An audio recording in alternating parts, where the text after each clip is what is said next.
ZZZ Zone.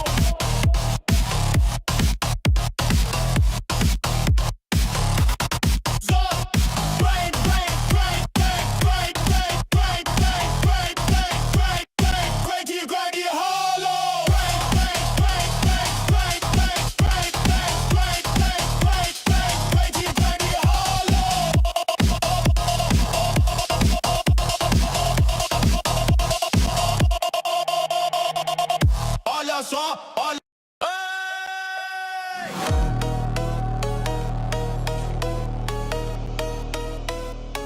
Zenless. Oi, oi, oi, oi, oi, oi, oi.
Bang boo, bang boo, bang boo, bang boo, spin that proxy in the hole. Bang boo, bang boo, bang boo, bang boo, whole city vibing hollows too.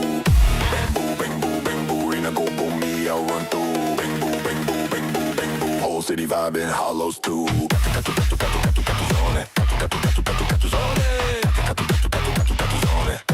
Zone, zone.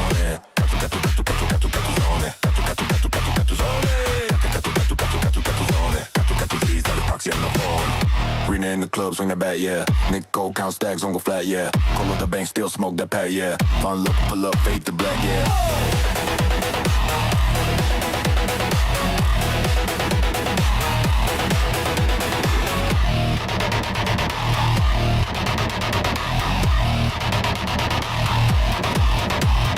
Bang boo, bang boo, bang boo, bang boo, spin that proxy in the hole. Bang boo, bang boo, bang boo, bang boo, whole city vibing hollows too.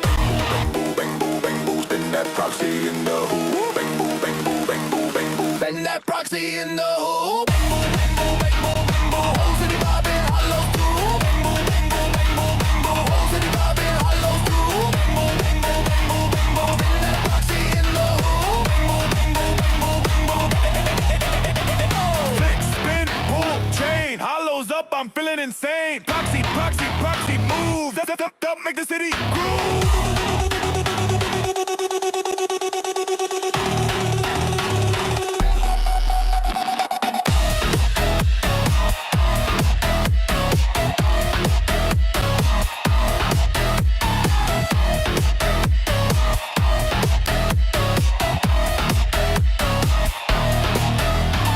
Bang boo, bang boo, bang boo, bang boo, spin that proxy in the hole. Bang boo, bang boo, bang boo, bang boo, whole city vibing hollows too. Bang boo, bang boo, bang boo, bang boo, go boom me, oh rainbow. Bang boo, bang boo, bang boo, bang boo, whole city vibing hollows too.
find time to sort the new stock, if this place is gonna be a mess again.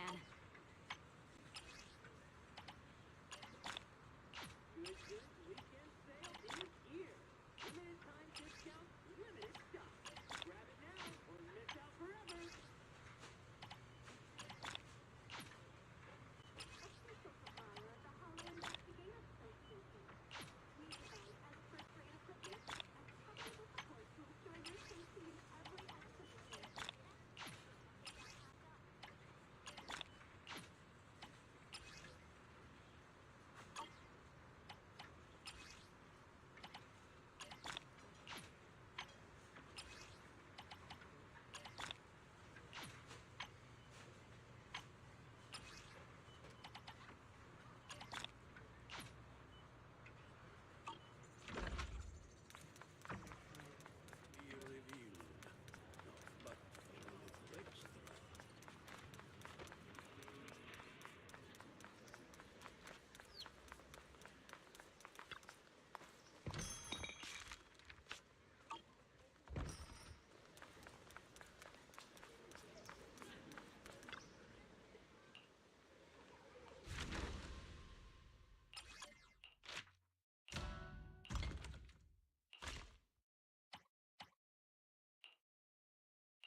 Dice on the floor, money on the table, I'm begging for more. Neon signs flash, fate on lock, pull that lever, click, click, clap, jack, let's go gambling.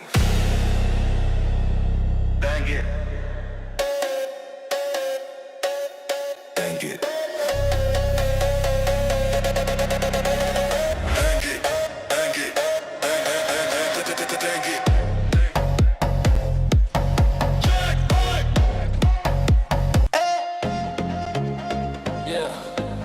What the hell, Hoyo? Oh, this one's for the believers in balance and big physics.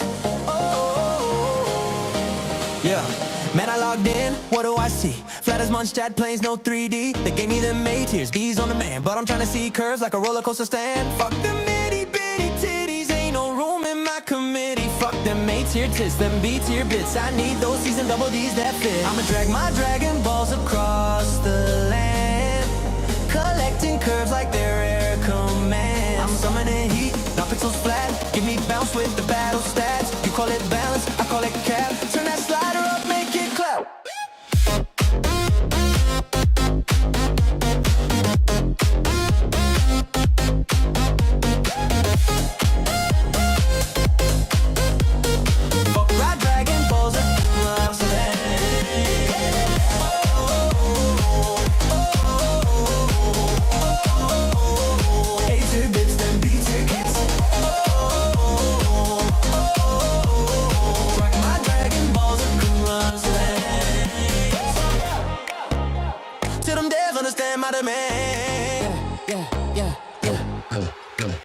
I'm rolling, scrolling, looking for size. That's rank curves that hypnotize. Physics engine, crank that rise. That done got your guys baptized. A's too small, B's too bland. C's and D's where I make my stand. If God just fate, then fate's my hand. I'ma drag my Dragon Balls across the land.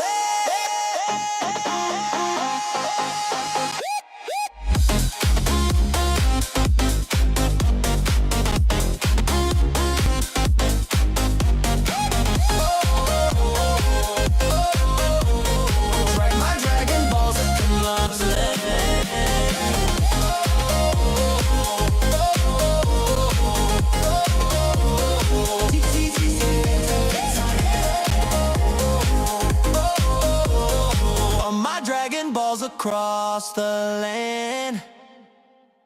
Hey. Yeah.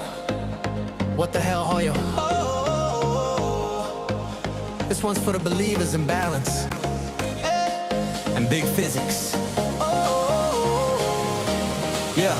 Man, I logged in, what do I see? Flat as Munchstat planes, no 3D. They gave me them A tiers, D's on demand. But I'm trying to see curves like a roller coaster stand. Fuck them itty bitty titties, ain't no room in my committee. Fuck them mates here tits, them beats here bits. I need those C's and double D's that fit. I'ma drag my Dragon Balls across the land. Eso, dale.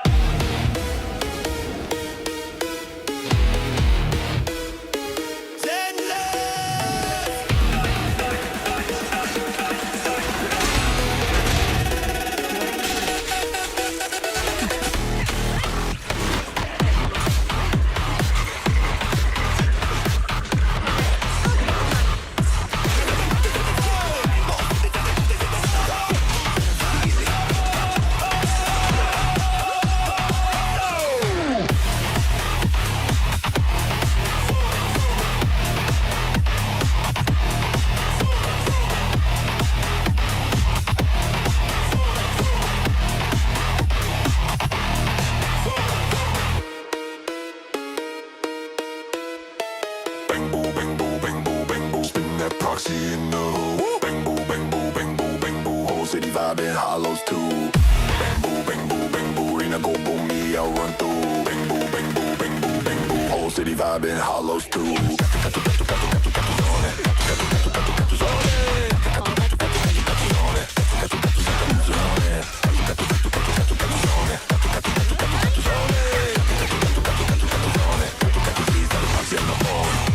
In the clubs, bring that back, yeah. Nick Gold, count stacks, don't go flat, yeah. Call up the bank, still smoke that pack, yeah. Run, look, pull up, fade the black, yeah.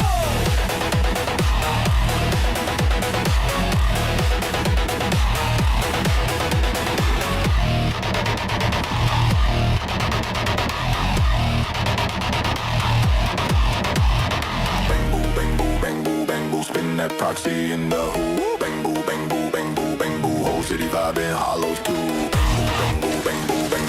That proxy in the hole. Bang boo, bang boo, bang boo, bang boo. Bang that proxy in the hole. Bang boo, bang boo, bang boo, bang boo. Whole city vibing, hollow too. Bang boo, bang boo, bang boo, bang boo. Whole city vibing, hollow too. Bang boo, bang boo, bang boo, bang boo. Bang that proxy in the hole. Bang boo, bang boo, bang boo, bang boo. Flick, spin, pull, chain, hollows up, I'm feeling insane. Proxy, proxy, proxy, move. Up, make the city groove.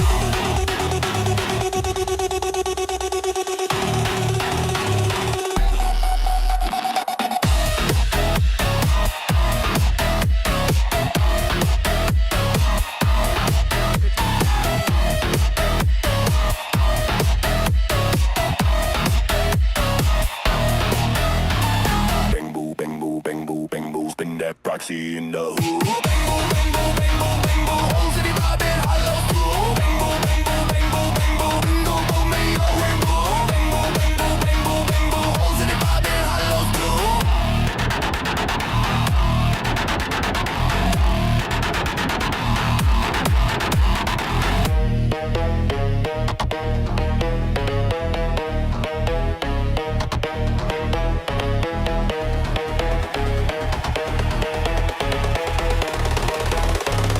Oh yeah, oh yeah, oh yeah, oh yeah. Oh yeah.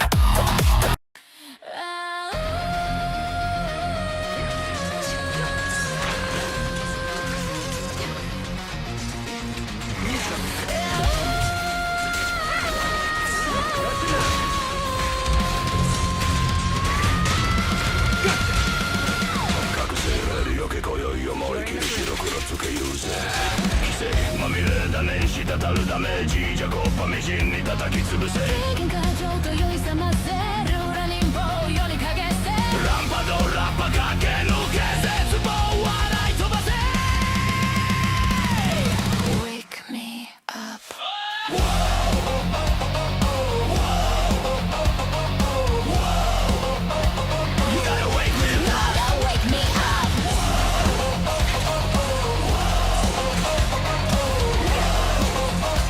You gotta wake me up. Wake me up. There it is. You got fire. You got fire. 凡人がはびこる盲目に生きる日々の連続浮世は喧騒街は死に化粧どこまでもへつらう地味無料優柔不断をかっさばいて一心不乱に抗いな法則ちぎれ己を超え願いを突き破れ酔い覚ませや Yeah 世にかざせや Yeah 酔い覚ませや世にかざせや酔い覚ませや世にかざせや酔い覚ませや世にかざせ Securing the perimeter. Things are about to get violent. I don't wanna get sick You'll never get down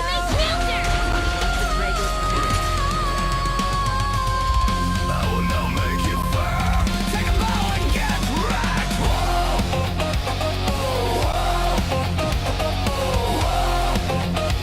You gotta wake me up Wake me up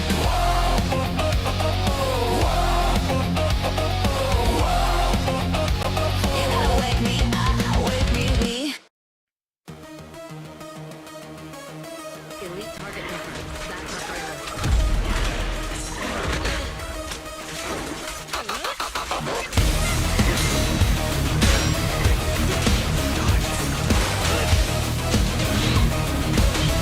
What's your honor deal? You can scream my name, I don't give a damn. Your words bounce off this iron jam. There's a fine red line between sin and grace, and I'm dancing wild in the devil's place. Crash and burn, yeah, let it ignite. We were never built for doing right. I'll wear my scars like crowns of flame, 'cause losing's just another game. Now you're watching close, I see a stare, you want salvation. You won't find it there. I am the great pretender, your hero, your liar, the fallen angel, wild and fire. I am the great pretender, your savior undone, the alien heart that blocks out the sun.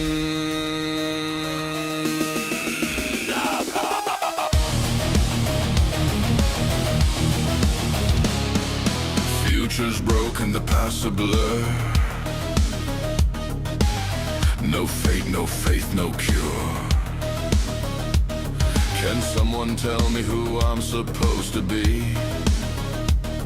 I'm a ghost in motion, no destiny. The road keeps turning, can't slow down. Every fall just feeds my my crown. You pray for light, I fight through black. Once I go forward, I don't come back. Now I've got your soul locked in my glare, you wanna guard. I'm halfway there. I am the great pretender, your hero, your liar, the fallen angel wired in fire. I am the great pretender, your savior undone, the alien heart that blocks out the sun. Reach for the sky, I'll drag you higher. Step in the storm, feel my fire. Close your eyes, take my pills. Let the madness break your will.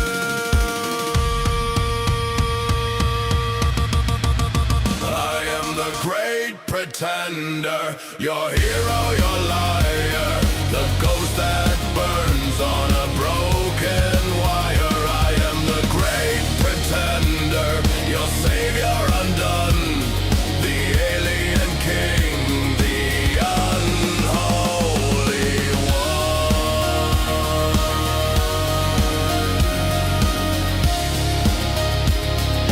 Reach for the sky,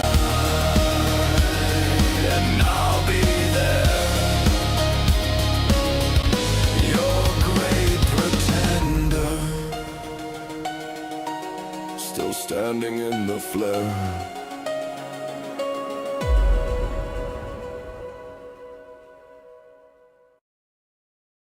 What the fuck is this disc? Holy shit.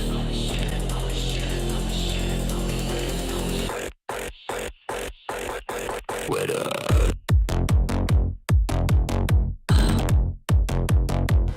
What the fuck is this disc? Holy fucking shit. Is that a crit damage substat? Is that a crit rate substat? Double attack, no way, no cap. Oh my lord, I'm about to relapse. I've been grinding all week, losing my sleep, feeding them blues, deleting the weak. Now this drop hits like a goddamn peak. My whole team just turned elite. Holy shit, I just shit my pants. This a good diss, this a devil's dance. Crit rate high, crit damage stat. Double attack, oh baby, that's crack. Holy shit, I just shit my pants. Give me that gold, I don't need no chance. You can keep your trash, I got the bliss. It's a legend, a motherfucking disc. Aw, gee, bless me, I'm seeing light. Plus 50 roll, yeah, that hit just right. Crit rate twice, not thrice tonight. Whole squad screaming, let's fucking fight! Check that line, define, perfection divine. This ain't luck, this is fate combined. Lucifer whispering, boy your mind. When that crit hits, it's a holy sign. Holy shit, I just shit my pants. This is good, this is devil's dance. Crit rate high, crit damage stack. Double attack, oh baby, that's crack. Holy shit, I just shit my pants. I ain't re-rolling, not taking that chance. This right here, pure gotcha bliss. Blaze beat to the goddamn disc. What the fuck is this disc? Is that a triple crit roll? Holy fucking shit. I think I need new pants. I think I need new pants.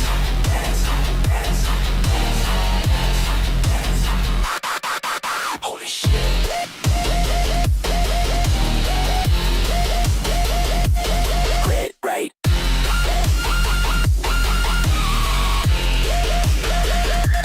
Crit damage. Holy shit. Double attack.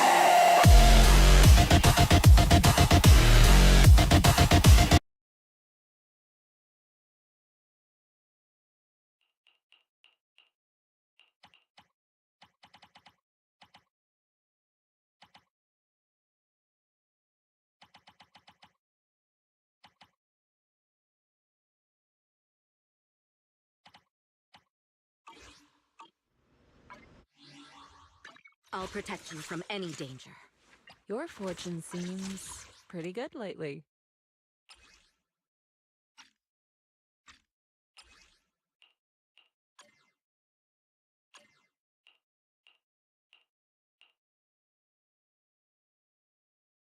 What the fuck is this disc?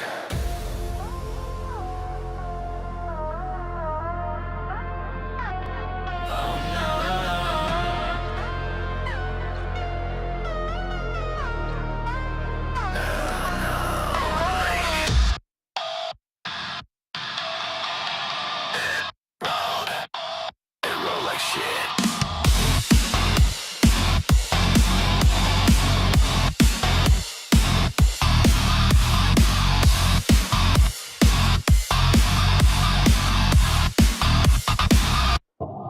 Bro, what the fuck did I just enhance? I burned my mats, I had one chance. Crit rate flat, defense flat, HP rolling like a goddamn rat. Every single line, pure despair. Flat HP, bro, I'm pulling my hair. I prayed to the guys, but they don't care. Now I'm out of gold, sitting in despair. This roll like shit. I can't believe this hit. 4 rolls deep and not a single crit. Bro, I'm losing it. I'm done with this. This roll like shit. Delete that bitch, I quit. I swear RNG's got it out for me. Every roll feels like misery. Flat to flat HP, flat 80k again. Why the fuck you hate me, game? We ain't even friends. Started with promise, look so clean. Now it's dread for the dumpster scene. Every roll I'm screaming loud, praying to the sky, cussing out loud. Plus 15, later I'm broken and proud. I just made a landfill into the loud. This roll like shit. Oh lord, I'm throwing a fit. Spent all my resin and this is it. Flat deaf, you sadistic bitch. This roll like shit. Got your gods, took a hit, they laughing while I suffer legit. Someone uninstall me, I'm done with this. Crit rate? Nah. Crit damage? Nah. Attack? Nope. You get flat HP. Congratulations, loser.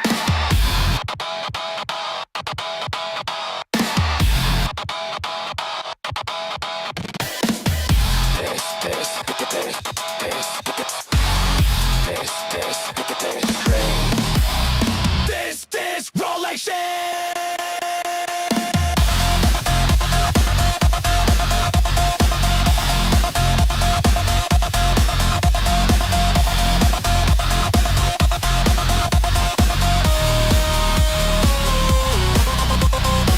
No grit, no dream, no bliss, just pain.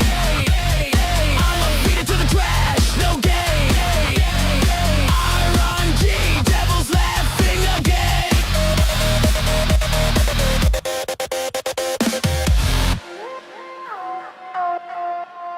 What the fuck is this disc?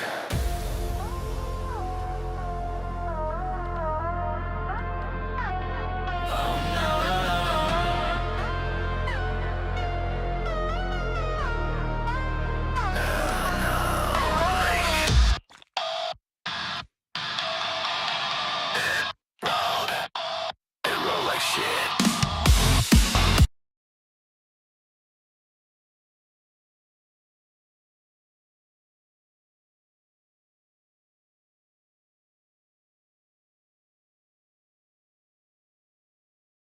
Yeah. It's pull up Parish, baby. Evelyn's banner shining, my heart on fire.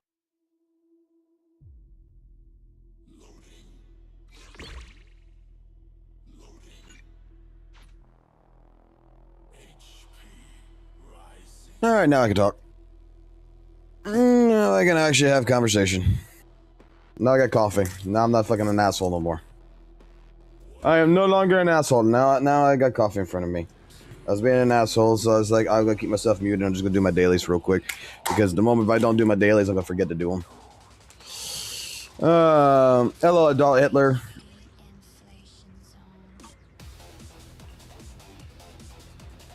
I love you, Adult Hitler.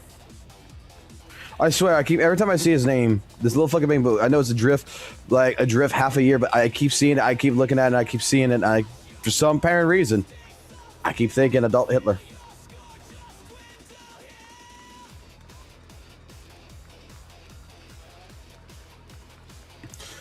Oh boy, oh boy, oh boy. 2.4 looks like it's gonna be great, guys. We got Dialin coming in. Yay. And it's not an A rank like someone said. Oh no. She was supposed to be an A rank. Oh no. I gotta get it from the front, don't I? Fetching quest. It's watermelon, boo.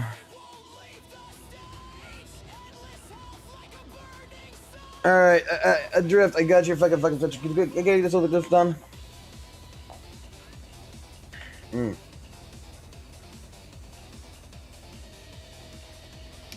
They fucked up my coffee. Oh god. Someone didn't care when they made this fucking coffee. They didn't mix none of this shit. Oh god. All I got was a shot of fucking espresso with no fucking sugar. What the fuck wrong with these fuckers?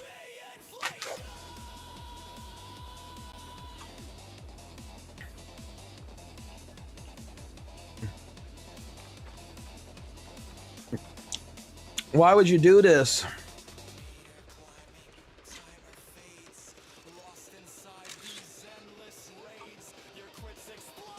It's right fucking there. Why can't I take a picture of it? Do I actually have to get it in like the fucking position with the boat? No. There you go. I don't see what's wrong with the last picture I fucking took. Adult Hitler of a year, come on.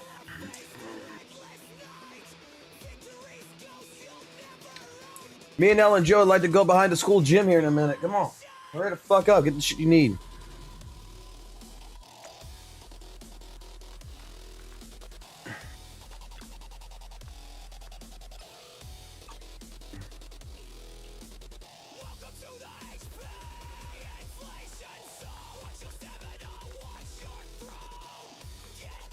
There's definitely an chandelier situation here.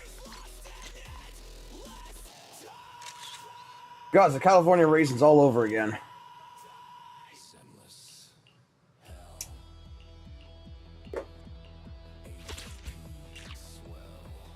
Is that it?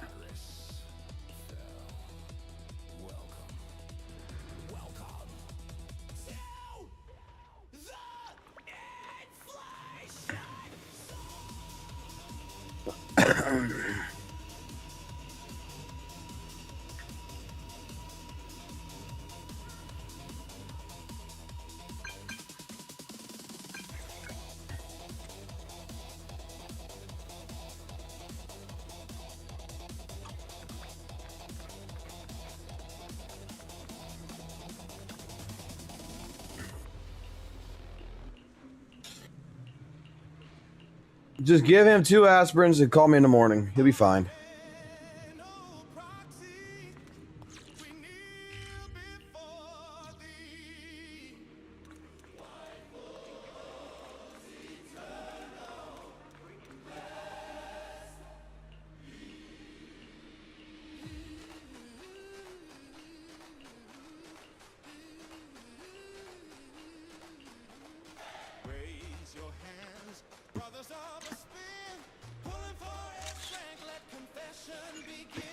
Eric took the picture. I ain't gonna refuse taking a picture of goddamn distinctive nipple pumps. We've collected all the broccolis, and all the fruits and vegetables. Now, as little bamboos, we can eat these children.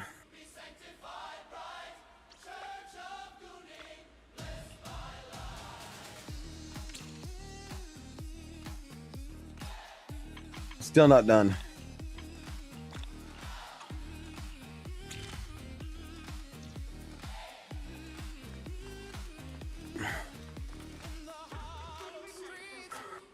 There's a phone call. Oh my god. kids these generations do not even know what a fucking payphone is.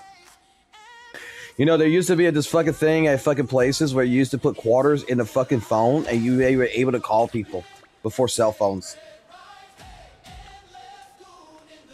I've had the privilege of using one. It was really fucking cool back in the day.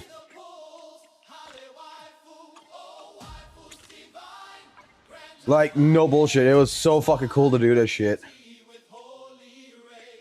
Alright, time to use the energy here.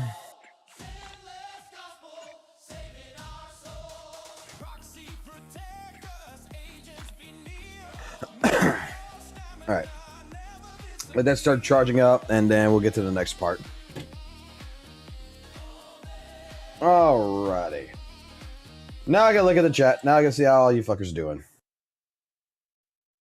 What I just walk into? What do you mean you just walk into? Imagine if you used to call Uber for a quarter.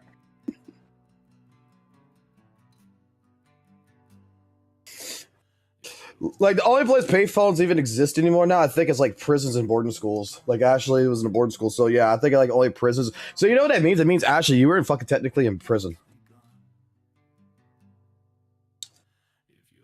Alright, for right now, Ashley will be called the queen of the goddamn fucking streams. There you go. She's the queen of ZZZ. Alright. Because in prison, you need to have something. Is Vincent here by any chance? Because I wasn't paying attention to the chat at all. Is Vincent here by any chance?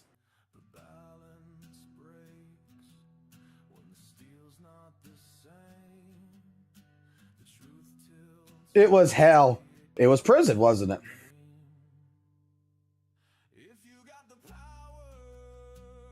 We got a couple of things that we gotta look at really quickly.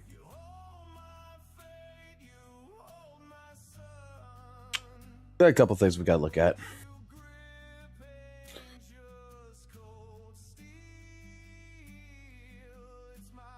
What do we think?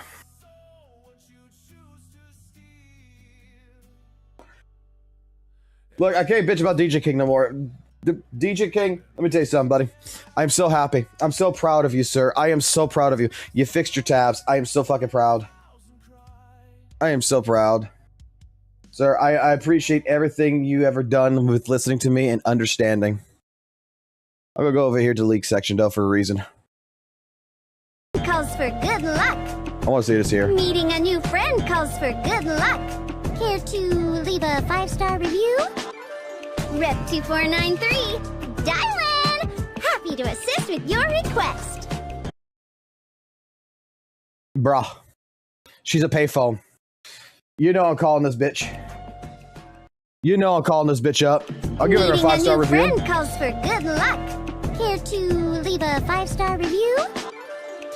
How many of y'all are going to be using the payphone on fucking dial-in? How many of y'all with dial-in's going to be using her? I'm definitely dialing in.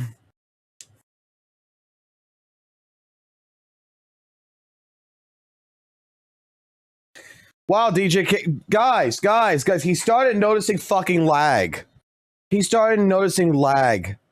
What the fuck did I tell him was going to happen? What the fuck did I tell him was going to happen? Let's rewind. Let's rewind the tape real quick. Hold on. This is more important than dial-in right now. We dial-in's all fucking day long. We're gonna talk about dial-in all day long. I know there's gonna be people coming. Did you see the drip marketing? Oh my god, dial-in! Like dial-in is going to be like a thing.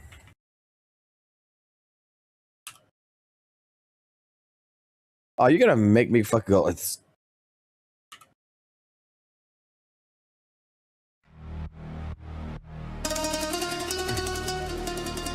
Hey to Jenking.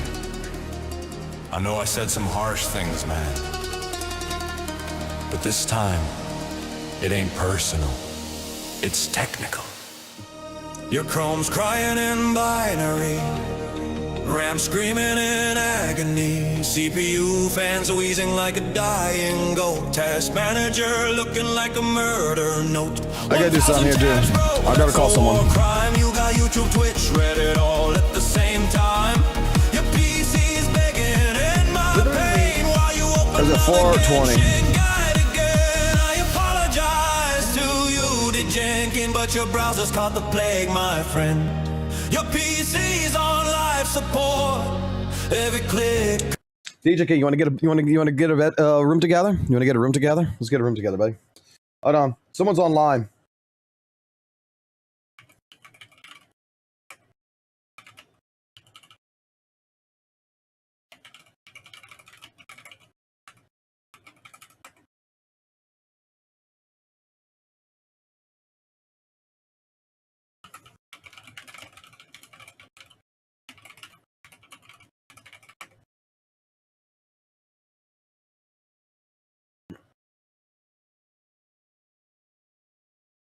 Okay, I'm calling for Vincent right now. I've asked for Vincent to come into the stream. I've come to ask Vincent to come to the stream. I've asked him to come. He's got to come to Gotcha Court. He's got to come to Gotcha Court really quickly. He's got to come to Gotcha Court.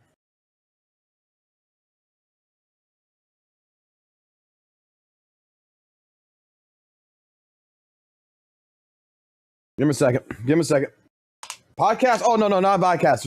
No, there's something else. There's something else that someone else fucking did. There's something that someone else fucking did, and we need to talk about it. I'll keep this up right here. So whenever he comes, remind me. If Vincent comes, we gotta do this. So I want to play something. I want to play a clip real quick, guys, from our favorite buddy of all time, our favorite guy of all the century. Oh, Vincent. Okay, never mind. We'll come back to this later. Vincent, you need to be. Thank you for coming. Thank you for taking in my DM first and foremost. Welcome to Gotcha Court. We have to have a serious conversation here, buddy, and it's around your 4 minute. Around your 4 minute thing, 4 minute time mark about Eno deserve better. We got a couple little problems with this video, but the biggest problem that we got to talk about here in the Gotcha Court with you, sir. Why were you high? Why were you smoking the reefer? Why were you on drugs when you were making this? Like, straight up, explain yourself here. With the videos, and when people were saying that Rover is to thank for being able to dispel the miasma and anger. For being able to dispel the miasma? Like, hold on. And when people were saying that Rover is to thank for being able to dispel the miasma and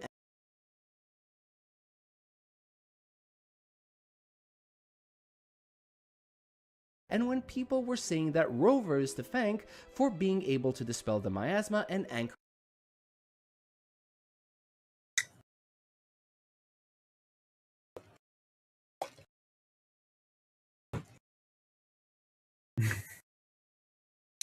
We watched this last night. You said miasma. You said miasma and WUWA. You know how many motherfuckers you scared last night?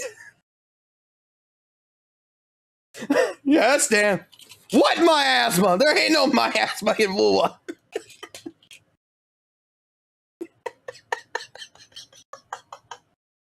It's real. It's not real. There's no miasma.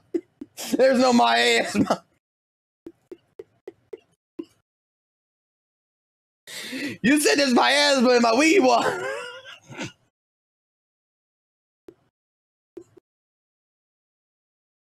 Hold on. When people were saying that Rover is to thank for being able to dispel the miasma and anchor. It's legit in the quest text. Really?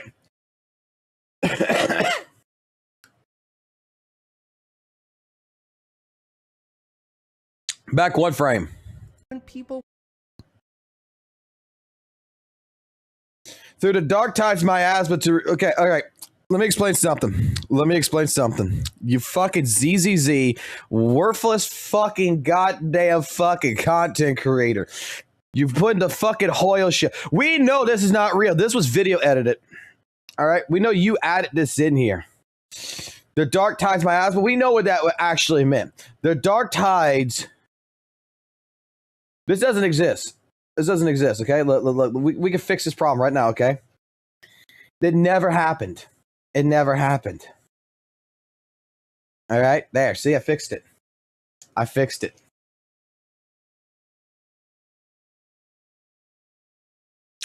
You fucking goddamn dirty Hoyo shill.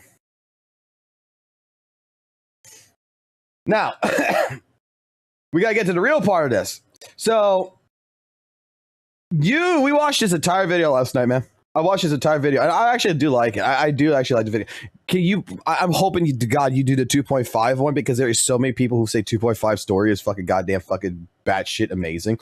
If you want to get on a call and you want to talk about 2.5, we can talk about 2.5. But before we get to that, I want to express something here. You were talking at a certain point about, like, in this video, pretty much, how the fucking we basically save, like her memory is basically shattered, that she's still going to lose 3 years of her memory, blah, blah, blah. The too long don't read version of this is basically this character's fucking fucked, and that the concept of what the devs gave us in terms of the story does not make sense, because they left a lot of plot holes open. Like, didn't Rover use his memories to fill the void inside to bring her back and shit. And you get to a certain point in here that I had to redub it. I had to fucking redub it. I tried to find that part where I had to redub this shit. Closer to the realms of godhood. Given how many things go unexplained in WUWA's main quests, it might even be worth considering that chaos could be the slippery slope that allows writers to justify anything. Resurrect a dead character? No, not chaos. It's not fucking chaos. I explained this last night on the live stream. So let me redub this for you. Let me redub this and let me explain to you how you solve this entire problem with fucking weather and waves. Chaos could be the slippery slope that allows writers to justify anything. Resurrect a dead character? Magic. Use chaos. Defy fate? Use magic. Chaos. Want to will into existence the consequences of a choice that was never made? Magic. Magic solves all fucking problems. Straight up. That's what we did. We did the magic dub on this.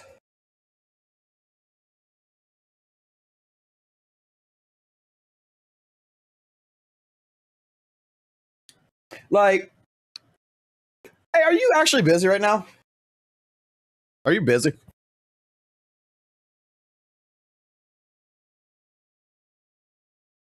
If you are, we can have this conversation later on. It's no big deal. Nope, you're eating ice cream. Oh boy. Guess what, guys? Podcast time. I'm gonna be that asshole. I'm gonna be straight up this fucking asshole, because I don't have no one to talk about weather and waves with anymore. Because all the WUWA people hate me.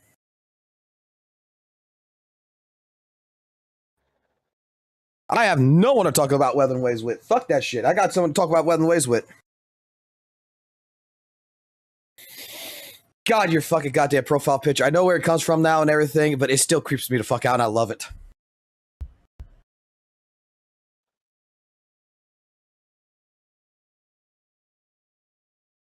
One second. I can't hear you. Why can I not hear you? It's gotta be something on my end. Yeah, it's definitely on my end. Oh, it's your end? I thought it was mine, because I saw your icon glow like green a couple of times. There we go. This should work. There it is. Sorry about that. My mic is being very picky whenever it wants to work. All right. You take it, you pull it out, you spank it on its ass 3 times, and you say that if you keep doing this shit, I'm going to treat you like WUWA, and I'm going to put you in the garbage. Listen, it's just asking for attention every now and again. It's got that tsundere vibe, All right. So, like I said, I have no one to talk to WUWA about, because everybody who I used to talk to WUWA about hates my guts because I'm a ZZZ player now.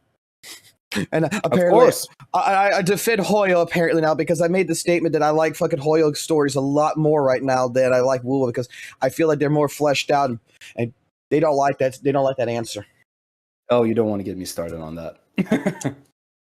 I want to talk about fucking what I've seen so far in WUWA, and I want your opinion about basically with 2.5, in all honesty. But please tell me that, like, I'm not the only crazy motherfucker, because like you were saying in here in 2.6 that, and I think you put it the best way, like how poetic the story is. Can we Would you agree that that could also be a ruination for overcomplexing the story of Weather and Waves? Oh, of course. Like when it comes to making something look poetic and artistic, you want to make sure that you have the fundamentals down first, right? You want to have your characters already fleshed out by the point you try to make it poetic, right? Because of world building and character development need to be 100% no issues, right? If you have issues, like for example, how 2.6 has issues with the whole defying fate thing, and you're going to try to be poetic off of that, when you end up not respecting your own rules of world building, then yeah, that's going to be a problem. And instead of making it work, you focus more on making it more poetic, right? And it's like, yeah, it looks nice, but the inside is rotted, you know? It's like you have a car, looks brand spanking new, and then the engine is just absolute dog water, you know? Like it barely functions properly. That's an analogy. Right? Right. Yeah, no, 100%. Hey, listen, I'm not good on improvising analogies on the fly. That's why I script most of my videos, right? I need to like set my thoughts to paper. Yeah, because last night, I mean, I had some people that was disagreeing with me, but the thing is that I feel like in general with Weather and Waves, you know, the problem with the artistic styling of the story and how it's being told is actually creating a pacing issue.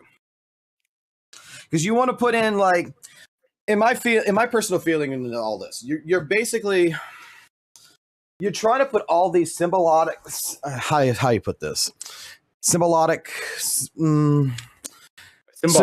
symbolic, you know, storytelling into it. And to be honest with you, it's like for Lova.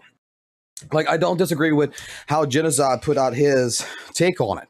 It's that you're making these characters talk, you're making these characters polite and everything else so artistically poetic, so dramatic. I feel like it's like a Broadway studio style storytelling, to where it's just got so much flair that it's just actually ruining the pacing and actually the storytelling in so many different ways. And well, getting into like, you know, like 2.5, where was the emotional value of these characters? Well, there's very, very little of it. Because when it comes to how they built their storytelling around characters, it's basically just like you have this core mission that belongs to the character. You do that, and that is supposedly all the game needs to flesh out an entire character. So basically, what Wuthering Waves is doing is telling you, we only need 3 to 4 hours to fully flesh out a character. I'm sorry, but when you're dealing with a live service game, that's not enough time to flesh out a character at all, right? So the problem is that you have an initial connection with the characters when you do their storyline quests, but it's nothing that lasts. At least it doesn't last long enough to justify the kind of ending that they went for in 2.7. George, I think there's a lot more plot holes than just Christopher. Cristoforo. See, that's something that I really need to pay attention to when researching my footage, because Cristoforo has, let me just be honest, like Cristoforo and the Grand Architect have the most OP powers in the universe right now. In the world of Solaris, I don't think there is anyone that's more powerful than them, not even Rover, right? Which is very detrimental to a storyline, because that basically means that they can just wipe everything off of the face of the earth, right? Now, we know they have a plan that they want to enact. The problem is we don't know much about it, right? And if they're supposed to come off as the faction of villains and Rover is supposed to be the hero, then there's nothing keeping them, you know, from using that power that they have, that overwhelming power, to just completely destroy everything and everyone, right? Fully removing the hero from the equation, right? Because when you have overwhelming villains, you do need to come up with a good reason why he's not instantly destroying your hero. right? So, for example, a really bad example of this is Bleach, right? With Aizen. Oh God. Yeah, no, seriously. Aizen basically left Ichigo to get as much power as possible before facing him, before he came back to completely wipe the floor with him, right? Yep. That is kind of what's happening here right now. We don't know for sure if that's gonna keep being the issue going into 3.0, but right now, the Grand Architect is basically Aizen and Rover is Ichigo. They are letting him get all the power that he needs. They are letting him explore the world and discover its mysteries. And there is no logical reason why they don't just eliminate him. Like, yeah, I've seen the fact that, oh, we want you on our side, which there might be something there, right? Because at the very end, I saw some interesting stuff regarding the fact that supposedly the Grand Architect tells Rover, we were once your Waystones, right? Well, that kind of implies the fact that at one point in time, everybody from the Fraxidus was just as dear to Rover as the current cast. There might be something there. That was interesting, I'm not going to lie. But the problem is right now that there is very little that we know about the Fraxidus and their plan. We just know that they want Rover and that they're trying to do something. What that thing is, God knows. We don't know that, right? But it would be nice if we had a few story beats where they, let us see a little bit more about the Fraxidus as a faction. Give us a little more information on what their objective is. That would be something good. Kind of like something, I don't know, another game called Zenless Zone Zero with the creator and the exile. Never mind. I mean, listen, even with the Exaltists, right, in ZZZ, we still don't know what the whole creator thing is, but we damn well saw more about them than we did about the Fraxidus. Yes. Right? All I'm waiting for is, I thought about this the other day, I'm just waiting for the version of the creator to be created in Weathering Waves, and that's what this is all about. And that just the Fraxidus is just like following the order of their creator. Listen. At some point, I'm telling you, I think that all of these companies are working together behind the scenes, because there are way too many things that, both ZZZ, HSR, Withering Waves, Genshin, they share similarities in both their storytelling and sometimes in their mechanics as well, right? And in their story beats and world building and stuff like that. They share a lot of similarities in certain cases. So I'm actually wondering, maybe they're, sharing information behind the scenes, and they're like, we're going to do this. If you're going to do this, change it a little bit. I think they're collaborating, right? In a way to this is basically my chaos theory, right? My tinfoil hat theory. They're all using the same concepts, right? So I just think that one is like, okay, we're going to do this. You can do the same thing, but just change it a little bit. And you guys can do the same thing, but just change it twice, right? Yeah. Yeah, I can see that. You're saying that, let's see, why is Sarah the only Exaltus member thing? ZZ has the same issue. I mean, ZZZ has a similar issue, in my personal opinion. Don't get me wrong. I think it has a similar issue. But at the same point in time, we get like 2.0s, 2.0, 2.1, 2.2. We get the endings, which basically builds up the entire Exaltus situation. It builds up their story to a certain degree. Whereas Scar's been missing since what? Fucking till now. He was like, in all honesty, he was gone since fucking 1.0 days. He's gone. There is nothing about the Fraxidus back until just recently, in all honesty, with Frolova and such. It's just, there was no buildup. It's just like, we were talking about the Leviathans, and then all of a sudden, all these members now, and everything's just coming in from the Fraxidus. Now we got basically the puppet masters pulling the strings kind of deal going on here. I mean, that's the way I feel about it. I just don't particularly like that type of storytelling. It's just like everything's just coming involved. But you know what? I'm gonna let the actual WUWA expert talk about it. Wait, would that be Saint? No, that'll be you, because you pay attention to the fucking story. Well, to be perfectly honest, they did do a little bit of build-up when it comes to the Fraxidus itself, right? We had Scar in 1.0, and then we had Frolova show up in 2.0. Now, the problem with that is that when they showed Frolova, and by the way, I don't know if you've seen the answer to my to your question in the chat.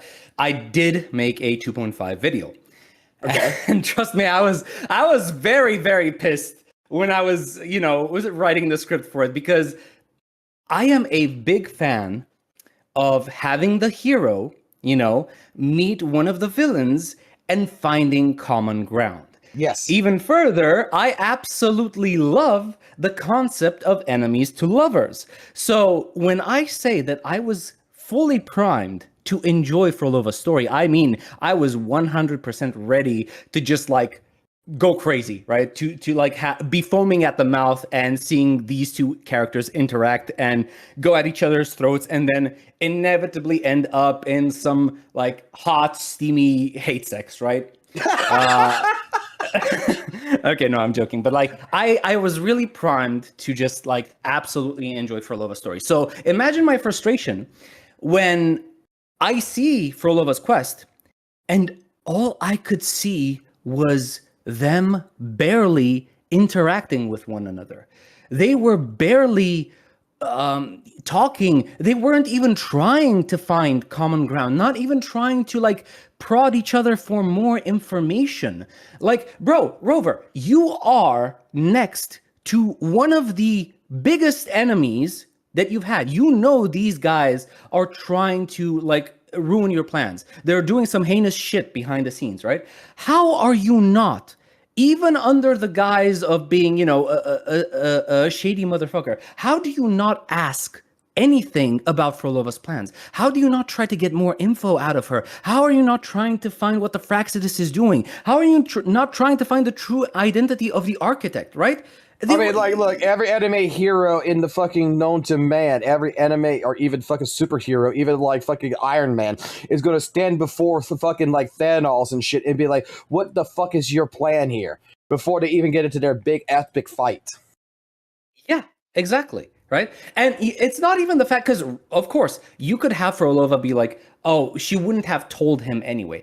Yes, that is perfectly true. But the fact is, they never even tried to begin with. That's what's frustrating to me, right? There was no attempt to even discuss about it. Even the thing, be Rover be standing there, be Frolova, what is your plan? And she'd be you're gonna have to beat the shit out of me if you want to know. And then you get to the epic fight, and then during the epic fight, she's moaning the entire time, and then she's okay, Rover, you fucked me into submission. You have to fuck her into submission to get the entire fucking plot line, okay? I mean, this is a Harlem fucking game. We're about here about fucking waifus and all this shit. I think 2.4 I think was actually very I think 2.4 was done well. I just didn't quite care for Lupa in that entire storyline, to be completely honest. That's just a personal preference of mine. I don't like the one thing about what Weathering Waves does with their patches, and I was explaining this last night in the live stream, is this is the reason why. Let me explain this, because I said this in your chat, and I want to explain this carefully. I come from WUWA going to Hoyo, and WUWA, I was always trying to get engaged with the story. Always trying to put, from 1.1 all the way to fucking 2.1. I'm trying to take the last patch and try to connect the dots. And the problem is that it's connected, but I feel like it's not tangibly connected. It's not connected with a big hard rope that you could actually put things together. It's connected by threads, and these threads are very thin to really circumvent all these events to try to connect them together. Whereas the way I put it is if I look at each patch and I don't think about what happened in the last patch, each of the stories are really fucking good. I can give each story, by itself, probably a 7, 8, maybe even a 9 out of 10. If I treat them like anime OVAs. But since I already know what happened in the last patch and we're going into this new patch, it's just you're only connecting a few little dots here and there.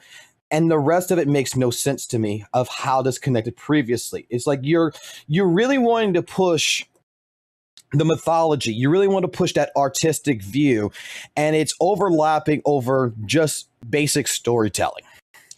And Whereas with Hoyoverse, with ZZZ in particular, and me even going through HSR right now, don't get me wrong, HSR, I will say this, is quite fucking boring with some of its fucking dialogue. Some of it's so fucking yap festy, but dare I say that so far its connections from one patch to another patch, from how the story is being told, is a hell of a lot fucking better. I'm connecting dots here and there a lot better. It's to me, it feels more simplified. ZZZ being particularly the case where it just feels like it's an anime episode going on from one to another. I just don't like that since 2.4 with 2.5, 2.6 now, and then 2.7 right now. Like I can't wait to see what your video on 2.7 is going to be. Well, I was working on it a little earlier today. I'm basically going through my footage. I'm barely 2 hours into my 7-hour stream, right? Trying to piece my thoughts together. So don't worry, we're gonna get there eventually. Here's the thing. I'm not gonna take it in the wrong way because you are correct. In fact, you'd be surprised to hear that I was very critical of HSR's storytelling ever since patch 3.0 launched. I even have a few videos, I think, on my YouTube channel going over it. Though I was mostly doing commentary on the game by itself rather than just more focused on the lore, as I'm doing right now, right? But the point is, 3.0 up until 3.2 has some of the most overloaded bloat in dialogue than anything that HSR has thrown so far, right? But thankfully, ever since patch 3.3, that thing has been reduced.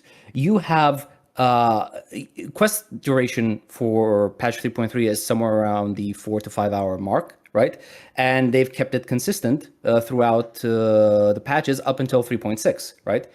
So I am very happy to say that the story has improved from that moment onward, since they decided to keep things a little bit more condensed, to lower the amount of bloated dialogue and flowery language. Like there's this guy, Anaxa. Man, I had such hatred for this guy in HSR because he just wanted to sound like the smartest guy in the room.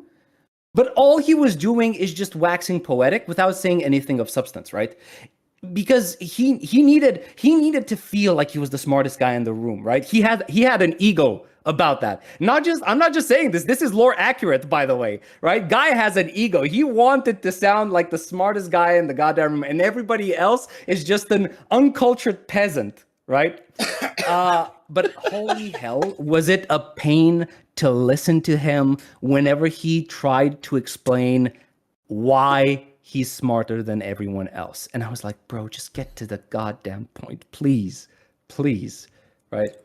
But yeah, you are going to have a lot of growing pains when it comes to 3.0 and 3.1 and 3.2. So I wish you the best of luck when you get there.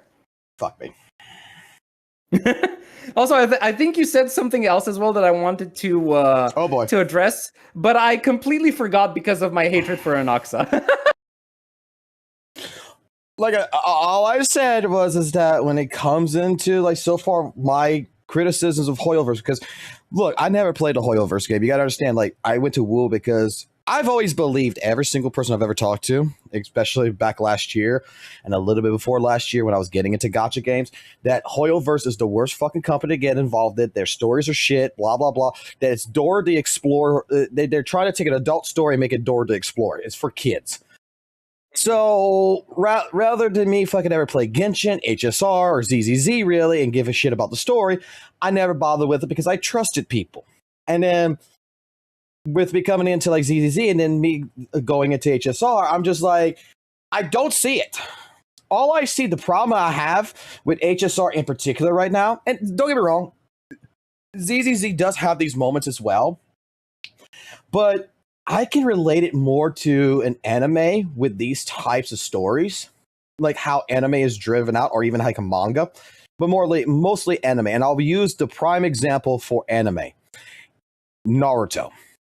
because that was something I had to follow through, because on Twitch I used to play the Storm series, so that was something I had to follow through for the community. Let me play this. I was never a Naruto fan. I was always a Dragon Ball fan. And then I played this Naruto Storm series. And then I got a community of like 200 people watching me. So at that point in time, I had to bum rush watching every single episode of fucking Naruto to understand. So that way, when I heard people bitching in the chat about Neji and fucking Sakura all the fucking time, I can understand what the fuck they were talking about. Wait. I need to intervene for just 1 second here. You know, you want to know something? Because you mentioned Ultimate Ninja Storm, right? That's the one that you're talking about, right? Yep. All right. I went to Anime Expo in 2008, and that's when basically they were previewing a demo on the convention floor, and they held a contest, and you could only play Naruto and Kakashi in that demo, right? And they started the contest. I logged in every single day and I got my ass beat. But on the very last day, I logged in. I basically beat everyone, went all the way to the goddamn finals, beat everybody that I lost to in the first few days. And then I won like a PlayStation 4. And I also managed to like meet Skip Stelrecht, which for those who don't know, that is the English voice actor for Might Guy. I was over the fucking moon. Kakashi, you and I together shall go ahead and we shall become the best of the best. With a dynamic entry, I shall shove my cock so far up your ass that you will be begging me to be your Hokage tonight. Listen. I asked him for an autograph, and I also asked him to basically tell me, like, say something in Mike Guy's voice. And he literally told me, okay, he looked at me straight in the eye and says, well, I would, but it would sound kind of cheesy like this. And that was it. I was a fucking nerd back then. Like, bro, I was such a goddamn weeb. I melted hearing him say that. Dude, that's the same way I felt like with my favorite voice actor of all time, Scott McNeil, the original voice actor for Dual Maxwell. Wait, oh shit, really? Yes. Damn, son. Okay. Because lo and behold, I have a cousin who's a voice actor. That's a prominent voice actor. Not going to say who it is because he's a fucking asshole. That I got able to go into an anime convention and go meet my favorite voice actor of all time type deal. But this is a person that once he got big enough, let me put it this way: once he got big enough in the scene, we don't exist in this family. None of us exist in this family. He has no more family tree apparently after this. And he used to be at all the family reunions and all this other shit, and he'd never come back. And like, he's too fucking popular. He's too big. He's too famous because quote unquote his family would be only asking him for fucking money. Damn. So, and he is a very prominent voice actor that a lot of people know, especially if you're a Dragon Ball fan.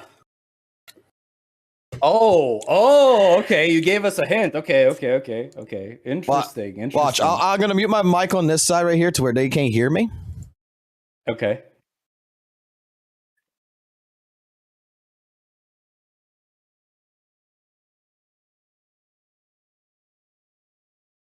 Oh my God, really? That now I can put my mic back on. He is a complete fucking asshole, and straight up, like, I got into one anime convention because of him. Got to meet Scott McNeil. I think that's the reason why he was really pissed off, because I wasn't a fan of his characters and such, but I was a big fan at the time of Gundam Wing. I was a big fan of old Scott McNeil because, like, he was Rat Trap from Transformers Beast War, stuff like this. I love Scott McNeil. And after that, and after he got really big and he got really prominent, right, he just basically dissed the entire fucking family. Yeah, that kind of sucks. Why? I don't know, but the family's tried talking to him several times, and basically he disowned the family because he does not. Let me put it this way: where he comes from would be considered hillbilly land. Okay, I see. That's why he moved to Texas. But But in any case scenario, getting back into this, like I was saying about Naruto in particular, for the terminology of what I'm going to use for anime, and I'm going to put like ZZZ and I'm going to put like Weather and Waves involved into this.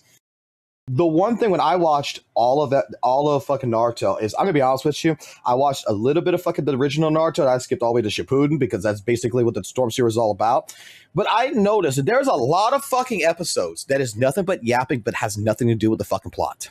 And filler episodes and stuff like this. I'm just like, okay, it still has something that they try to put into it to make it fit in the main quest, but it doesn't actually feel, and it's like back then, when it was explained to me, well, the manga artists haven't drawn nothing. It's like the Garlic Jr. saga for Dragon Ball Z. It's like it hasn't been drawn out. So the studio just makes these filler episodes until they get material to use. And that's where, like, I see, like, with probably so far with HSR, that's where I see something like with ZZZ, that these side stories, if you would, like Alice and Yuzuha, it fits, but it doesn't fit. If you really want to look at it, it fits in this main quest story, but it doesn't fit in the main quest story. To me, these are filler stories that, you know, helps to allow for more build up and everything else to you get to your 2.2s, to probably your 2.4s, and you know, your main patches. Same thing probably for HSR and such. Weathering Waves, I'm actually wondering why the fuck there's not filler episodes, in a sense, to try to help space out things. Because one of the biggest problems I have with Weathering Waves is that compared to Hoyo feels like it takes time with its storyline. It's taking time. It gives you this big buildup, like, oh shit, okay, I can't wait for the next patch. The next patch comes out. It's not good, but it feels like it fits, but it doesn't fit. It feels more like a filler episode. And then maybe a patch or two later, it looks like the story's now taking off again. It feels more like they're in the concept, like I said, like an anime series. I'm getting attached to where story buildup is what matters. Weather and Waves, since basically 2.0 right now, in particular, to 2.5, every single character introduction has always been a detrimental. It's been like, we get introduced, something bad happens, and it's detrimental, and we got to save at the fucking end. Every single patch has been like this. Where is the part where, like I was saying for like Galbarina, like, do I really have to go do like the same shit with fucking Yuno, with Augusta, with fucking Camellia, with fucking Shorekeeper, to where like all the way to fucking Chang Li, where I got to go back into the fucking goddamn Ghost Realm here, some shit to learn about the past of the characters? Can I not just have a moment where the character and us are sitting by a fucking campfire and fucking Galbarina's fucking sleeping and Calmera's the one who's fucking telling me a story with fucking slideshow animations or some shit about her fucking past, that I don't have to be the fucking rover diving deep subconsciously in some shit? Well, let me look at it this way. If we started from 2.0, from 2.0 you start with Brent and Rosia, and Carlotta, right? Was I think Carlotta was right yes. there at the beginning. Right, yeah, she was. She just disappears. She's an NPC in the background that walks away. So for Brandt and for Rosia, all you do is basically learn about their lives as the hold on. What are they called? The exiles. Right. Hold up. Dr. Medical. Exactly. Every patch feels like there's a damsel in distress. That is what the feeling is. Mm-hmm. That's exactly my feeling. With you then had no. Sorry, you helped mostly Rosia and Carlotta in 2.0, right? In 2.1 you had Phoebe and Brandt. In 2.2 you had, which was actually good, you had Cantarella and Cartethia, right? Yes. In 2.3 there's your filler. You had Zani and Chacona. That's your filler, right? And what's it called? In 2.4, you kind of had a little bit of filler with Lupa, and then you had, Cartethia show up in Fleur de Lis form, and you had to basically fight her. In 2.5, you had Frolova, which, oh, Jesus Christ, that is filler. You want to know the irony? I once criticized the people who told me that 2.5, Frolova's quest, is going to be filler. And I was like, what do you mean it's filler? Do you not see all of the content that you're getting? And I'm like, oh my God, no, they were right. 2.5, they actually had a filler story for Frolova. And something that made no sense there. Like, I had a conversation back in 2.5. Something makes no sense there. Why the fuck we're in Septimont and have to go all the way back to Renacita and then go back to Septimont?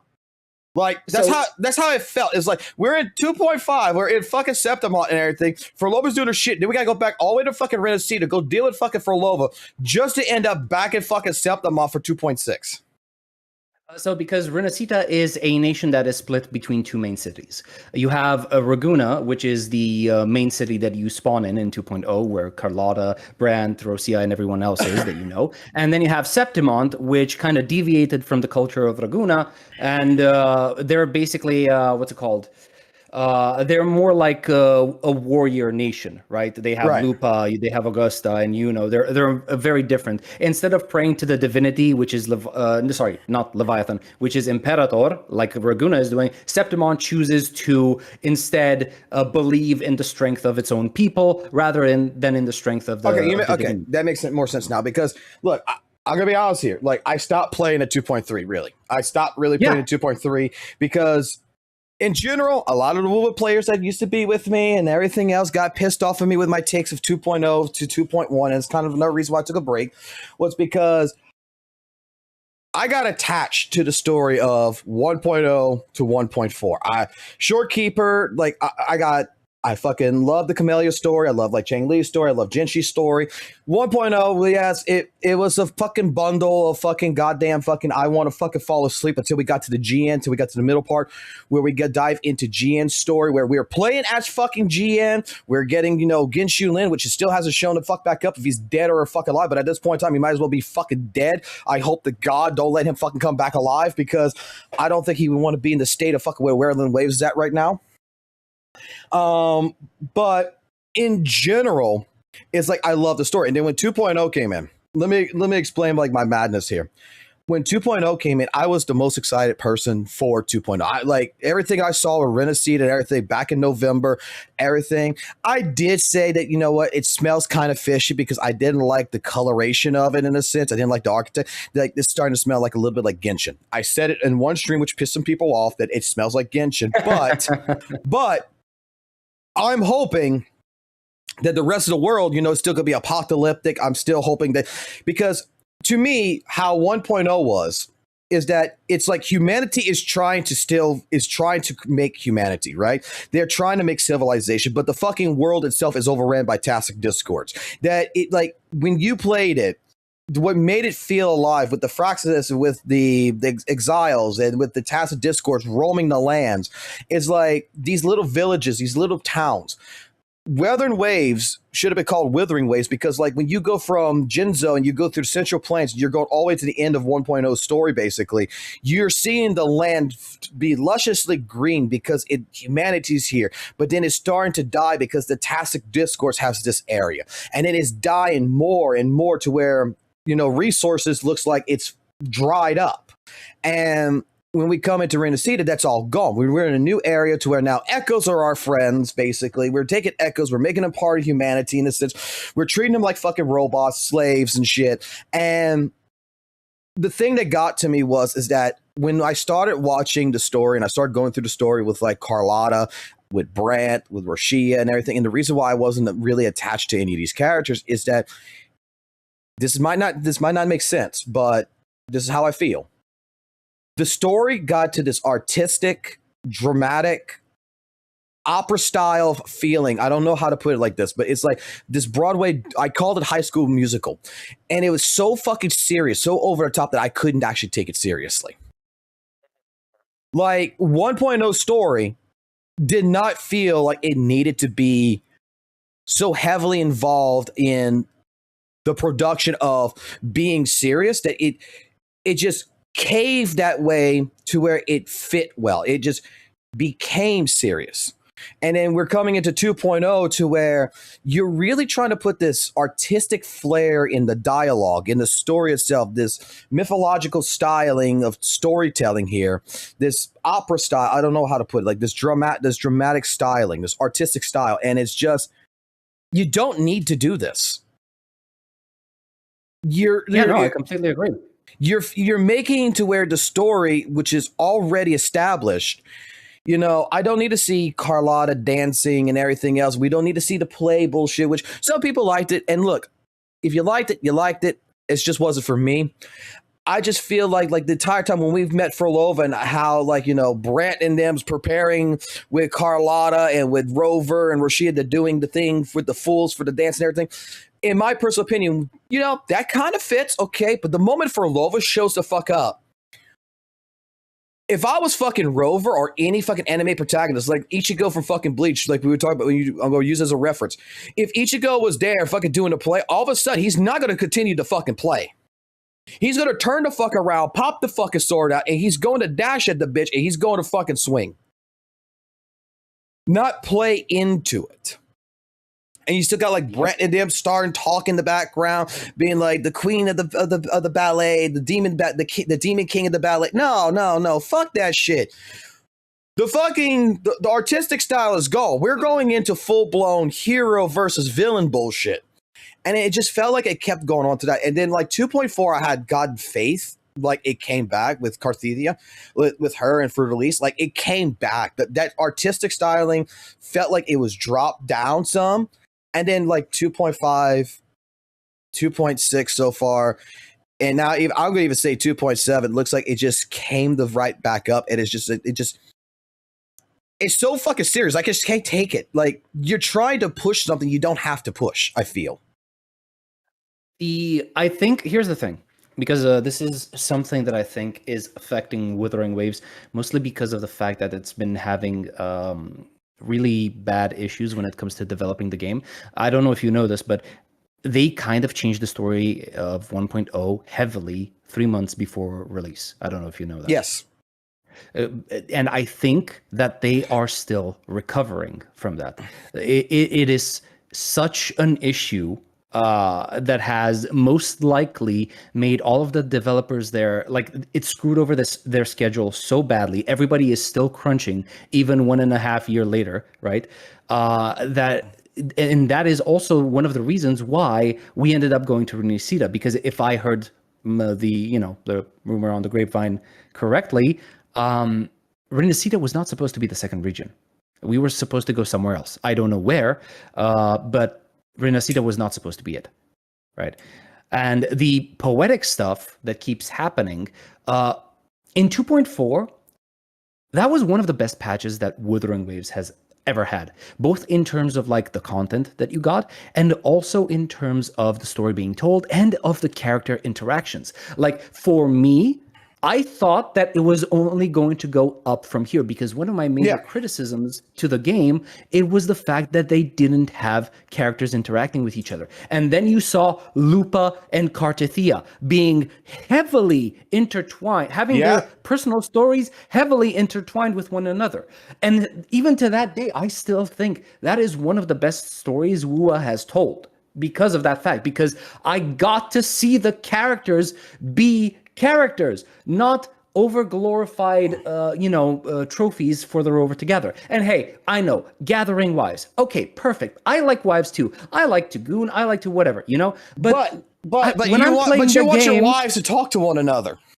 Yeah, exactly. Like, bro, if I'm gonna have 5 wives, I want them to get along with one another. I don't want them to be pissy with one another, because that is going to create a very negative sensation for me. I'm going to be worried like, oh my God, they don't like each other. They're only tolerating each other because of me. I don't like that, right? And when I'm playing...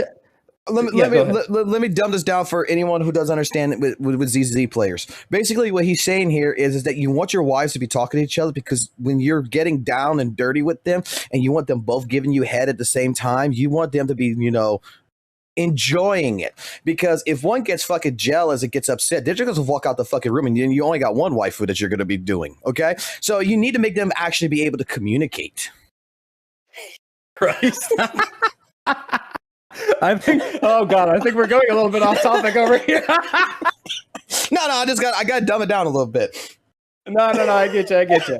But really, like, you really want, even if it's just like, for funsies, you really want your wives to be talking to you. Exactly, so, medical. They need to be in sync. Yeah. So when I end up playing a game, right, I like the idea of having wives and whatever, right? But I'm here to play a game. I'm here to get involved with a story, right? If I want to go goon, I can go goon in my free time, not when I'm playing a game, right? So I want that story to be real. I want that story to be believable, right? Well, I want that. Yeah, go ahead. It's like ZZZ. It's like ZZZ in a sense. We have Yijuan that came in fucking 2.0, right? But yeah, she shows up at 2.1 to save the fucking day. And even at 2.2, she's got the fucking goddamn bird watching the fucking process because that is her disciple. You know, that is her fucking little junior right there. So where if Junior is in trouble, she could be, boom, right fucking there. Like, yeah, no, we still have a connection. You might not like the way the connection is, but the developers is making it to where there is still a connection between this character throughout the next couple of patches. This would be like if Zanny would be at least, you know, since let's put it like this.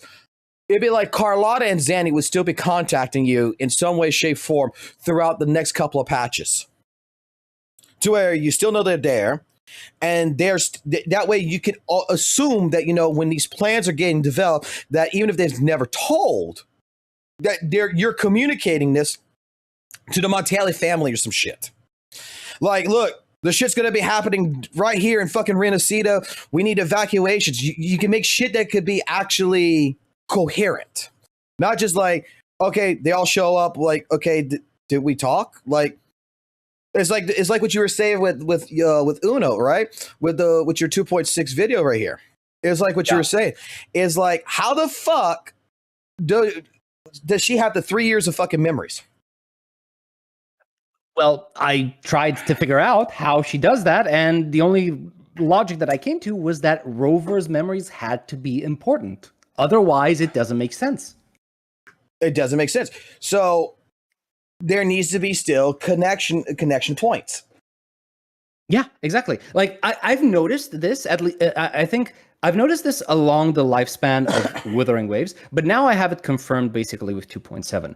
When it comes to some of the things that most people might consider uninteresting, stuff that relates to world building or character development, that stuff doesn't happen on screen. That generally happens off screen, right? Which is a damn shame, because you do want to see the characters developed based off of the interactions that you have with them or based off of the interactions that they have with one another, right? So I found that very confusing because in 2.6, Avidius, you know, the blonde NPC guy with the spear, that guy was one of the most interesting characters, even more interesting than the Rover himself, right? Yes. And in 2.6, he was pissed at you, right? In Yuno's questline, he was pissed at you. Why? Because he had a discussion with Yuno, and after Yuno got erased, right, he thought that he had that discussion with Rover. So whatever animosity there was between Avidius and Yuno is now between Avidius and Rover. And now in 2.6, when you meet him, there's not even one inkling. You do not recognize that animosity in Avidius right? at all. In 2.7. He basically just goes ahead and greets you with Your Majesty, right? Or Your Honor. I don't remember. It's something like this, like it's something like Your Majesty, right? Yes. And I'm like, bro, what do you mean, Your Majesty? The last time we met, you were staring daggers at me. You were fucking pissed at me. Did we talk? Did we sort this stuff out when in between 2.6 and 2.7? Because I don't know. I'm left with the idea that you hate my guts. What is happening, right? And I've noticed that's something that keeps happening and most likely will keep happening with WUWA going forward, which is very sad to see. I know it is very sad to see, and it's like the same point is Rover doesn't question shit.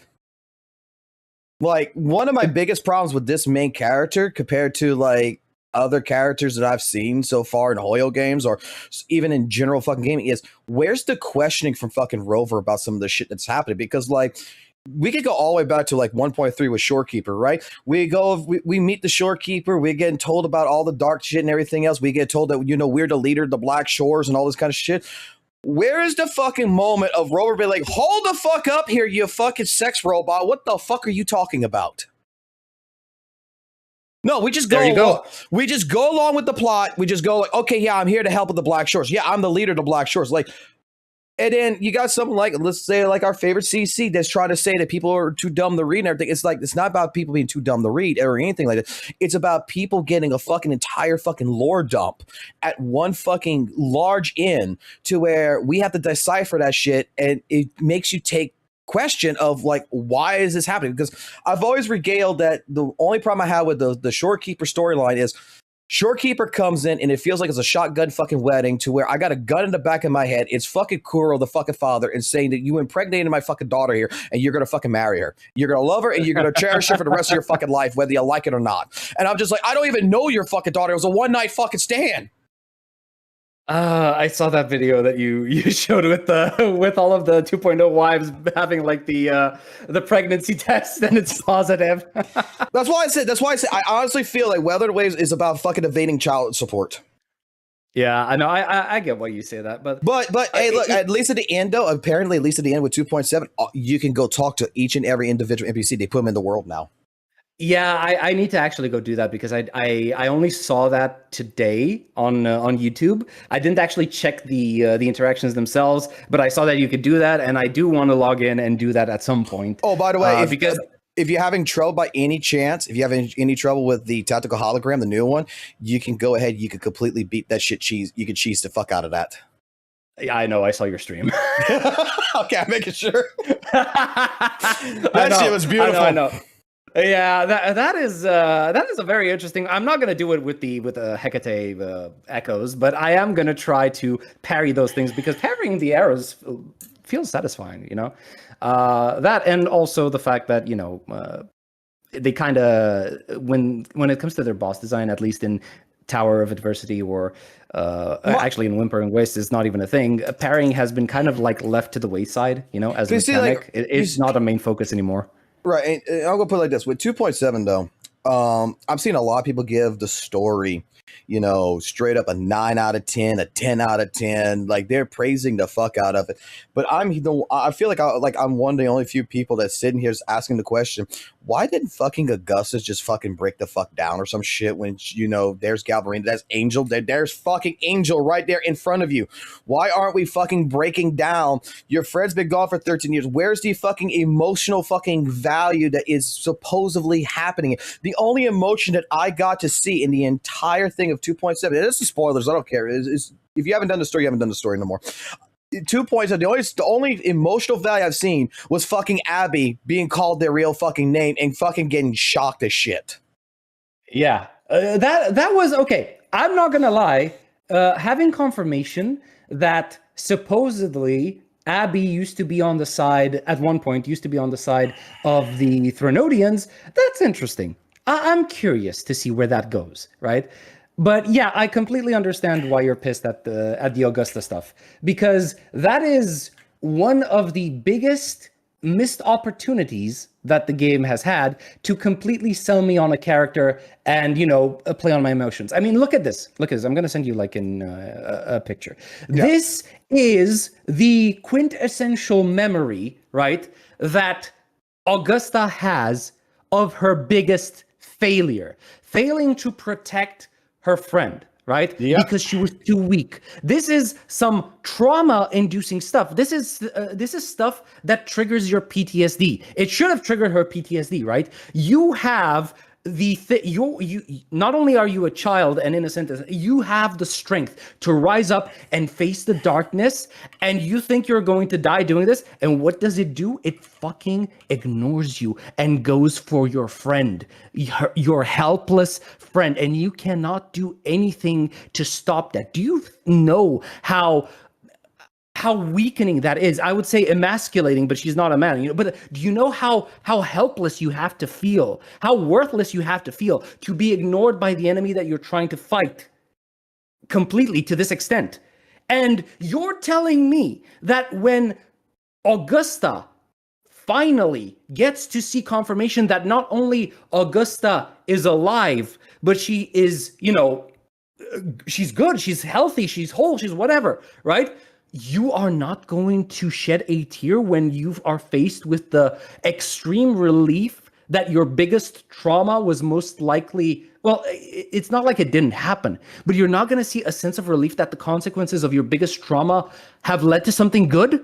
Your friend is still alive. Your friend is powerful. Your friend is helping with the fight against Leviathan? Really? Nothing? In fact, it's even worse. She folds her arms in front of her chest. Like, it's Like it's like, that's that body language. That basically means you're not necessarily uncomfortable. You're feeling defensive, right? What do you mean? What is this? Okay. We're talking about Sorry, like I rant. No. You hit a nail on the head. But let's put it like this, okay? When we're talking about character development, okay, and let's even go. Let me put it like this: you've played Elden Ring, I would assume, or you've at least know what I'm talking about. Yes. And I'm gonna ask the chat on this one. If anyone's played Elden Ring, if you do, you're gonna know the character I'm talking about, which is Ranni. You're gonna know about the witch, basically one of the endings you can go for, okay? And the one where you get the moonlit the moonlit sword and everything. The Ranni the witch. Basically, one of everybody's fucking most favorite fucking waifus of all fucking time. And the consequences of actions and everything else. You're going to know that she had basically one of her people, which I would say would be like the bodyguard guy, which is Ballot, which you go ahead, you go fight together on the battlefield against Radon and everything else. That it's this NPC in particular is Guts as a wolf. And when ultimately she sacrifices herself, you go through the entire process to where she fucking dies. Ballot, which you've gone through all his entire story, you've been his friend and everything else. The detriment that he fucking allowed her to fucking die, that he did not protect her, causes him to go into a ravaged fucking rage and go after your ass and fucking you have to kill him. Yep.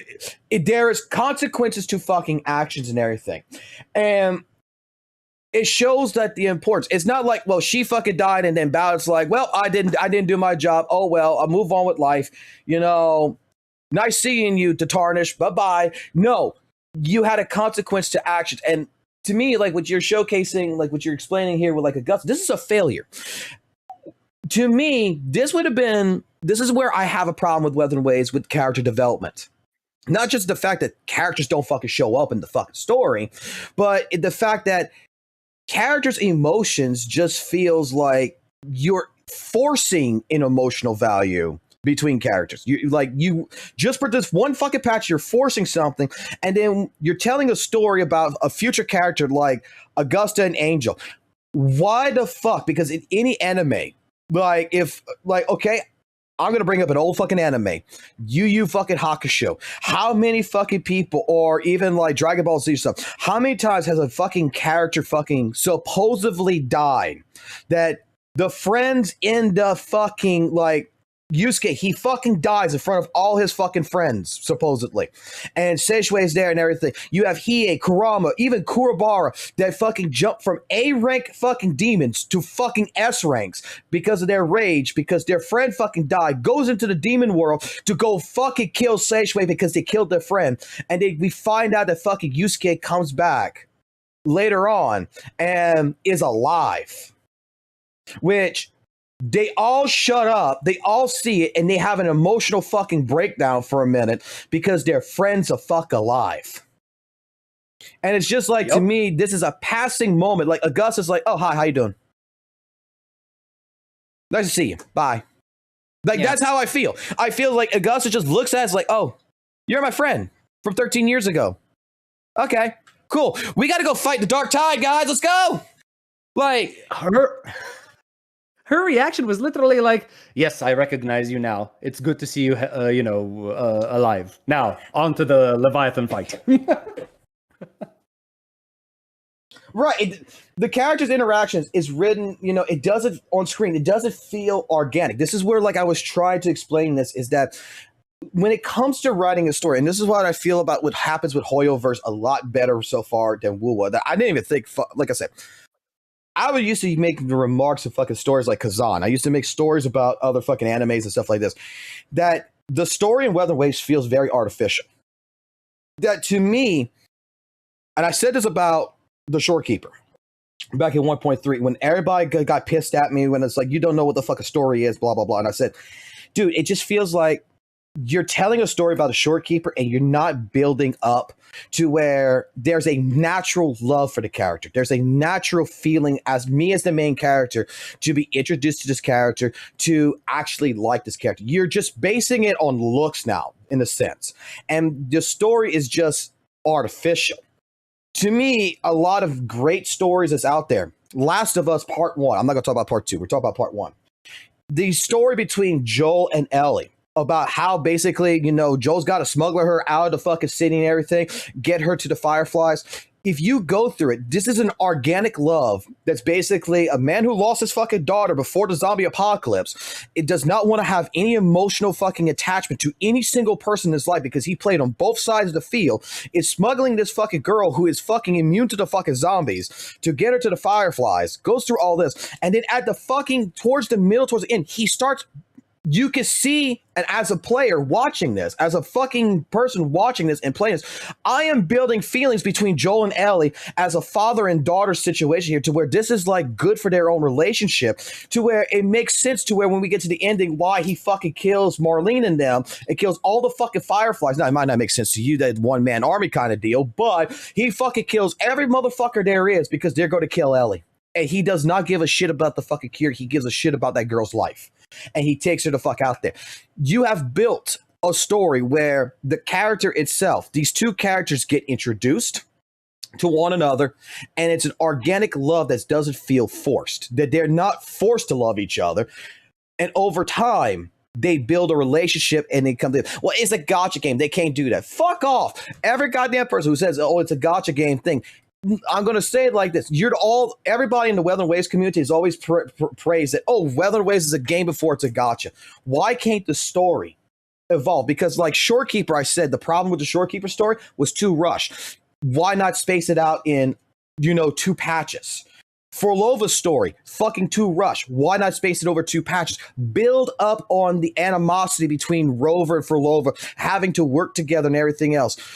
Separate the story a little bit more, flesh it out a little bit more, build it to where me as a player want to see these two characters interact, much longer. I want to see them build this relationship, not have the relationship.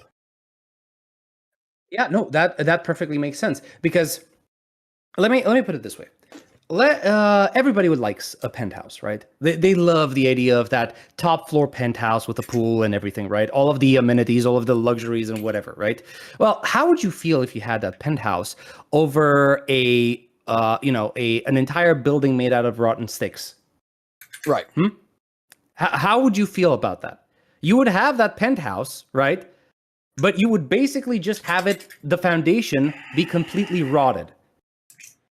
That's exactly what I feel when it comes to how they have built character relationships in Wuthering Waves. They had the epic moment at the very end of 2.7, which is the penthouse, but the amount of time and effort that went into building the foundation, meaning building the character relationships, and not just between each other, but even between the character and Rover, right?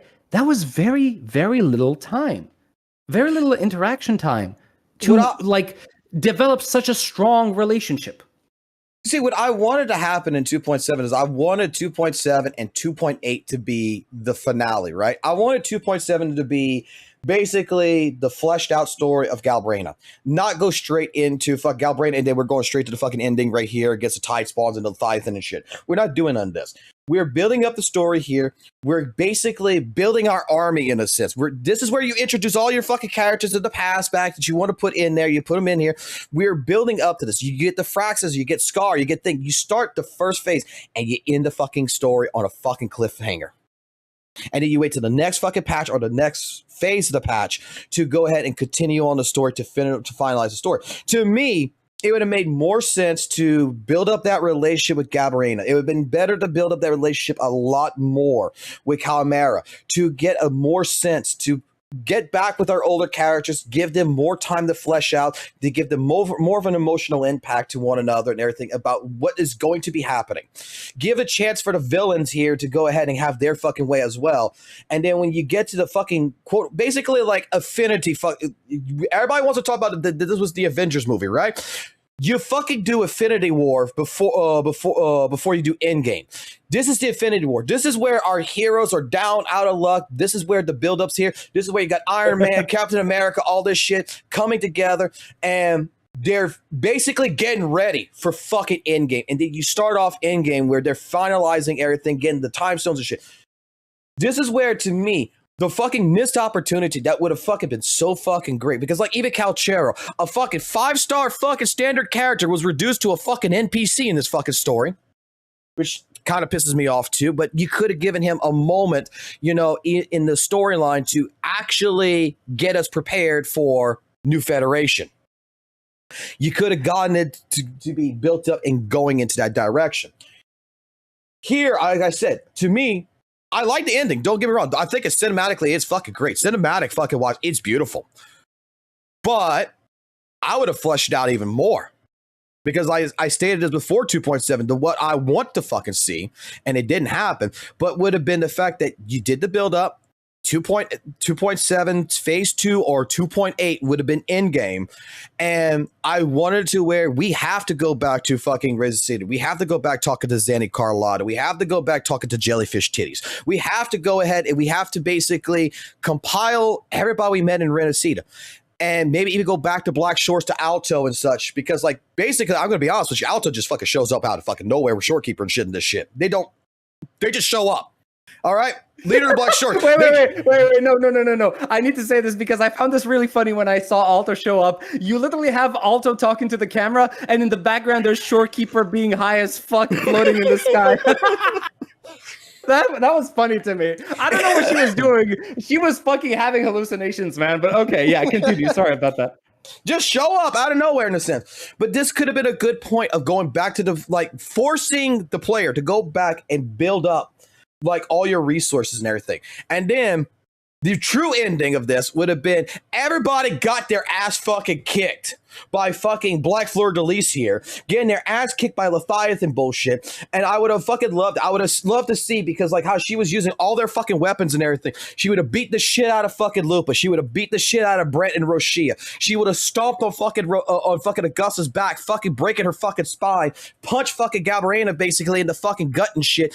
And everybody is fucking down and out. And then all of a sudden you have Rover, who is fucking on his knees, holding the fucking sword in the ground, breathing, blood coming out of his mouth, or well, since this is a plus 12 plus game, spit coming out of his mouth on the fucking ground. And then you would have had like a fucking green hand that would have hit him on the shoulder and say, we're here. And then here's your fucking Avengers moment where you would see like 1.0 characters, Black Shores, whatever, show up. Alto put his hand on his shoulder. We're here to fight. And then everybody gets back up. And then you go through that fucking ending. Then you get Galbrainer that goes fucking Super Saiyan and fucking bullshit. Then you go through all this to where you make it emotional. You make it an emotional impact. To make it, again, this is the reason why I'm kind of liking, like with Hoyoverse in a sense, is because there is so many different emotional factors that is happening with these characters that I don't feel like some of them, don't get me wrong, some of them I kind of feel is a little bit forced, but not all of them, because they still try to transparently put this all together to where that ending's an impact, to where like you can say, well, you know, Miyabi's ending or whatever in ZZZ. Yeah, but at the same point in time, we have all our friends fucking their power of fucking friendship, 100 fucking %, but they still were there together. Old friends met each other, new friends, old friends meet each other. We all have a thing. We're going against fucking Bringer. It fit in the purpose of like I've always was saying, Wise and Bell are two characters that I don't see them as the main characters. I see them as the fucking actual person writing the fucking story. They're basically the point of view. They're seeing all this. They're the coaches of the fucking team. Weather and Waves, I just like, to me, it's just like some of the shit is just so sporadic, like Calchero shit, like Alto coming in. And then, no offense, but the way that the fucking entire fucking 2.7 fucking end, as like I said this in your chat when I saw this shit, I'm just like, so basically they're all standing there at the boat and Rover's going back to Black Shores with Alto and shit, and just like, basically all that happened was Rover says, deuces, bitches, don't send me no child support notices. Let's get in the boat, Alto. Let's get the fuck out of here. There's no emotional impact. We just got into a huge fucking fight. Can we not have a patch? Like I stated this. Can we not have a patch like after this to where it's a fucking festival or some shit in Septimon, in Renacita, to where all the characters come in? It is the climax, the victory party after everything. That maybe we could mesh out shit together. No. It don't feel natural. Here's the thing. when it comes, let me just address, because I wrote some of this down so I can address each point and stuff in order. So basically, you talked about Endgame, right? And Avengers Endgame, right? Perfectly valid analogy. Except it's not that they put Endgame before Infinity War, right? They put Endgame immediately after the first Iron Man movie. Yes, that's what they did. That's what they did, right? It's basically just like, oh, now you see who Iron Man is. Okay, straight into Endgame with you. Let's go. And like, wait, where are the other characters coming from? Who's Captain America? Who's Black Widow? Who's Hawkeye? Where are these guys coming from? Right? That's basically how you start feeling, right? And when it comes to like WUWA not developing, like, yeah, you are completely right. They are not putting the time and effort in having a patch that is dedicated, or not necessarily a patch, but they're not even developing moments, and that further character interactions, further character development. WUWA is just chasing the hype moments. And this is the reason why the filler fucking patches fucking matter. I wouldn't say that you need filler patches. I mean, look at HSR, for example. Sorry, go ahead. What I'm saying is that, okay, you don't need like a bunch of fucking filler patches, but what I'm saying is that filler patches, what I'm talking about is like, between all this shit, I need more development that is not based around just the hype shit, just the damsel in distress fucking storylines between, all of these characters. Zanny going ahead and doing her. There is times to have these quote unquote yap sessions with characters in order for me to understand this character's personality better, to understand the relationship. To where I would love to have it, after 2.0, maybe like 2.2, we have a slight mission with, a little bit of more with Carlotta. That's not a mission about going kill something or going rob a fucking vault or some fucking bullshit. It is just a little fucking 10-minute yap session between her and fucking probably throwing some boxes and some fucking bags of fucking Rover. Say, we're going fucking shopping at the mall. Fuck you. Come on. You're my fucking boy toy today. And then getting an understanding that she's a Richie fucking bitch, building up this personal relationship. Like Roshia, okay, I don't particularly like Roshia, but like Roshia's fucking story. We've seen her in fucking 2.0. She had a great little character story where it wasn't really like a damsel in distress scenario. It was about, there's a girl that's in distress. She lost her family and all this shit, and she wants to put on a play. And we need to get the materials to put on a play for her. We need to get the star. We need to do all this shit to where, like with Roshia, we're helping Roshia to make someone else happy. And through this, I am liking Roshia because Roshia, which feels like an emotionless fucking puppet here, actually has fucking emotions. Yeah, no, I agree, right? And speaking of emotions, that is why I dislike Rover so much, because he looks like such an emotional blank slate. He barely has any emotional reactions to anything that happens around him. We could excuse it. We could excuse that. He comes from a Metallica fucking ZZZ fucking concert. He's always dressed in black. He's fucking emo. I mean, come on. We can excuse that. My guy, even emo people have more emotions than Rover. I'm telling you, emo at least means you have one. You're permanently depressed and sad, okay? Rover is like a blank goddamn slate, okay? The only emotions are like straight line, okay? He either has the straight face, corners of the mouth turned slightly upwards in like 10 degrees, and then slightly frowned downwards at 10 degrees as well. That's all. I understand, Grant. He has his memory wiped, so it's his personality. Let me explain something here. If I would have my memory wiped, I would be questioning every goddamn fucking thing. Yes, thank you. Yes, you have to question stuff. You can't just sit there and accept everything. Well, it's like, okay, when I saw 2.5 and I saw like Jittazon's fucking version of it and everything, and basically the story with like Furlova is like, if I was Rover, my biggest fucking question here is like, wait a second, you're pissed off at me because I didn't go to your fucking violin recital? Like, what the fuck? Like, wait, is this what this is all a fuck about? Are you telling me you're some kind of fucking crazy bitch ex-girlfriend kind of deal here that's just pissed off because something happened to me fucking 100 years ago. I don't remember why, but I wasn't in the fucking seat watching you perform. Maybe I was busy fucking another chick or something. I don't fucking know. I'm sorry. Okay, listen. credit where credit is due. I think that reason is okay, right? I know we're basically downplaying a lot of the stuff that Frolova went through to basically say, oh, you just didn't come to my recital, so I went like a crazy bitch. I don't think that's what happened. And the game so far tells you that's not what happened, right? She went through a little bit more than just, oh, he didn't show up to my one recital, and that's why I decided to go with like a crazy bitch mode. Right, there's more happening there, right? So at least in that sense, right, they did spend the time to flesh out that part of her character. Like, imagine this: you're a girl, you just do your music, and then suddenly a fucking giant meteor drops on your fucking village, and you spend the rest of eternity, or however long it took until you met the rover, to try to basically share your pain, okay, through the music that you create. And everybody says, bravo, it's beautiful, you did amazing. And then there's one guy who actually connects to you, one guy that actually understands you at an emotional level. He doesn't feel the beauty that you put in the song, which, by the way, yeah, okay, fine, is beautiful,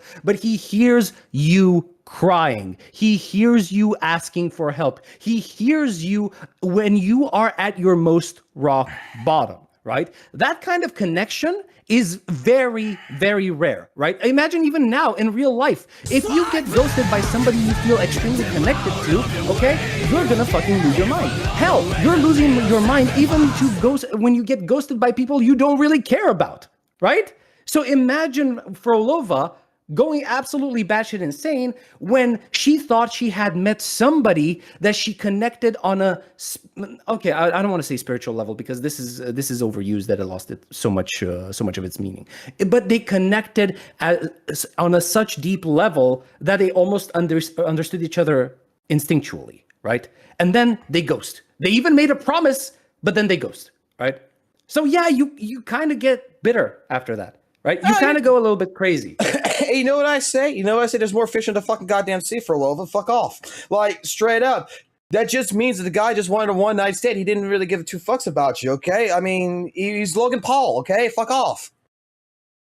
Well, I mean, that could also be true. Until we recover our memories, we will never know if Rover was as much of a fuckboy in the past as he is now. But, we're going to have to find out.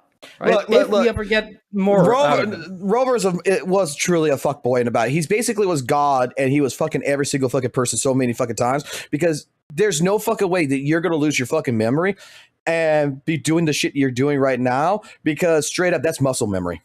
That's just instinctive. He just looks at fucking Jinshi and's like, why do I have this urge to fuck you?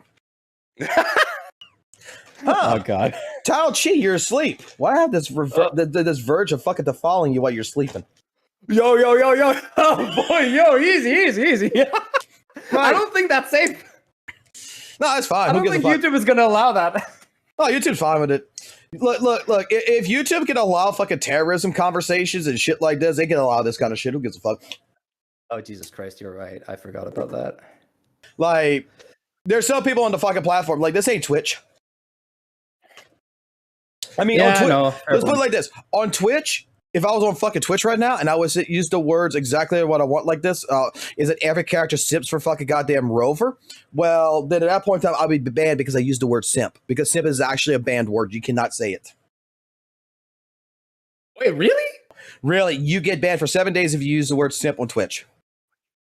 No goddamn way. Because people got upset with the girls who had the tier 3 subscribers and shit. They got so fucking upset because they were getting called simps and they considered it a slur that Twitch actually banned it. Oh God. Okay, so basically Twitch is taking a page out of Kuro's playbook, right? And by the way, Fig, I didn't say it before, but thank you for going ahead and being a member on the channel. I'm just going to say, like, again, I think Weather and Waves is a good game. The problem that I'm always going to say is that Weather and Waves has the potential of being the best game. Okay? The best storytelling game there is. It has, like, I got attached to fucking Weather and Waves with 1.0 story. And what got me attached was, okay, the fucking beginning was fucking bullshit, okay? It was slow. It was painful. I was falling asleep in my chair. But like I was going to say, the way I thought that how the story was going to be told, GN is the primary fucking example of why I like character GN. I think why a lot of majority of people who claim that GN fucking mains love GN. GN's story was fleshed out. When we got to the part with GN and we played as GN and we went through like his fucking plight about like, you know, him being the general, about him sacrificing his men and stuff like this with Genshin Lin, and we went through all this, we spent a majority of that part of that fucking story as GN understanding his plight. And then with the fucking character companion story afterwards about putting everything together, about his remorse, about putting all that to the side and him going to the little village and with the echoes and shit, it fleshed out his entire story to where GN as a character, as a player watching it, I have mass respect that this was not just a general that just came in and fucking led his people into a fight, that he cared about each and every one of the people that was lost in that battle's lives. That it played heavy on his heart, knowing that we got to go into tacit discord reign here. We're basically, I'm sending fucking people to their death. Fucking seeing seeing Genshin Lin, basically where GN is the more, you know, orthodox, more I'm in order, I'm more in line with the military rule. And you have Genshin Lin, which is playing the other side of the coin, which is basically, I'm going to break the fucking rules, but we're going to win this fucking war.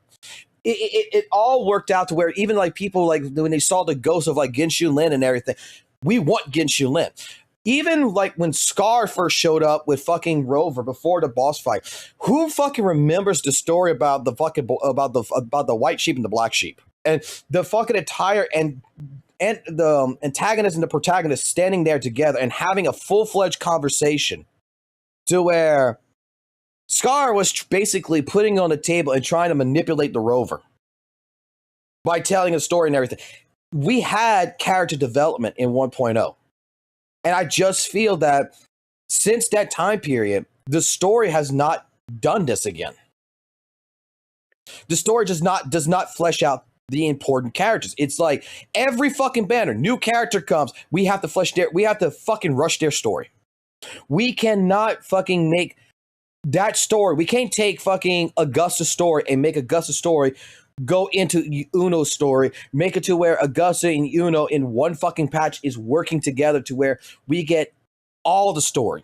We got to fucking do first half, boom, done. Second half, boom, done. There you go. Now both character stories are done.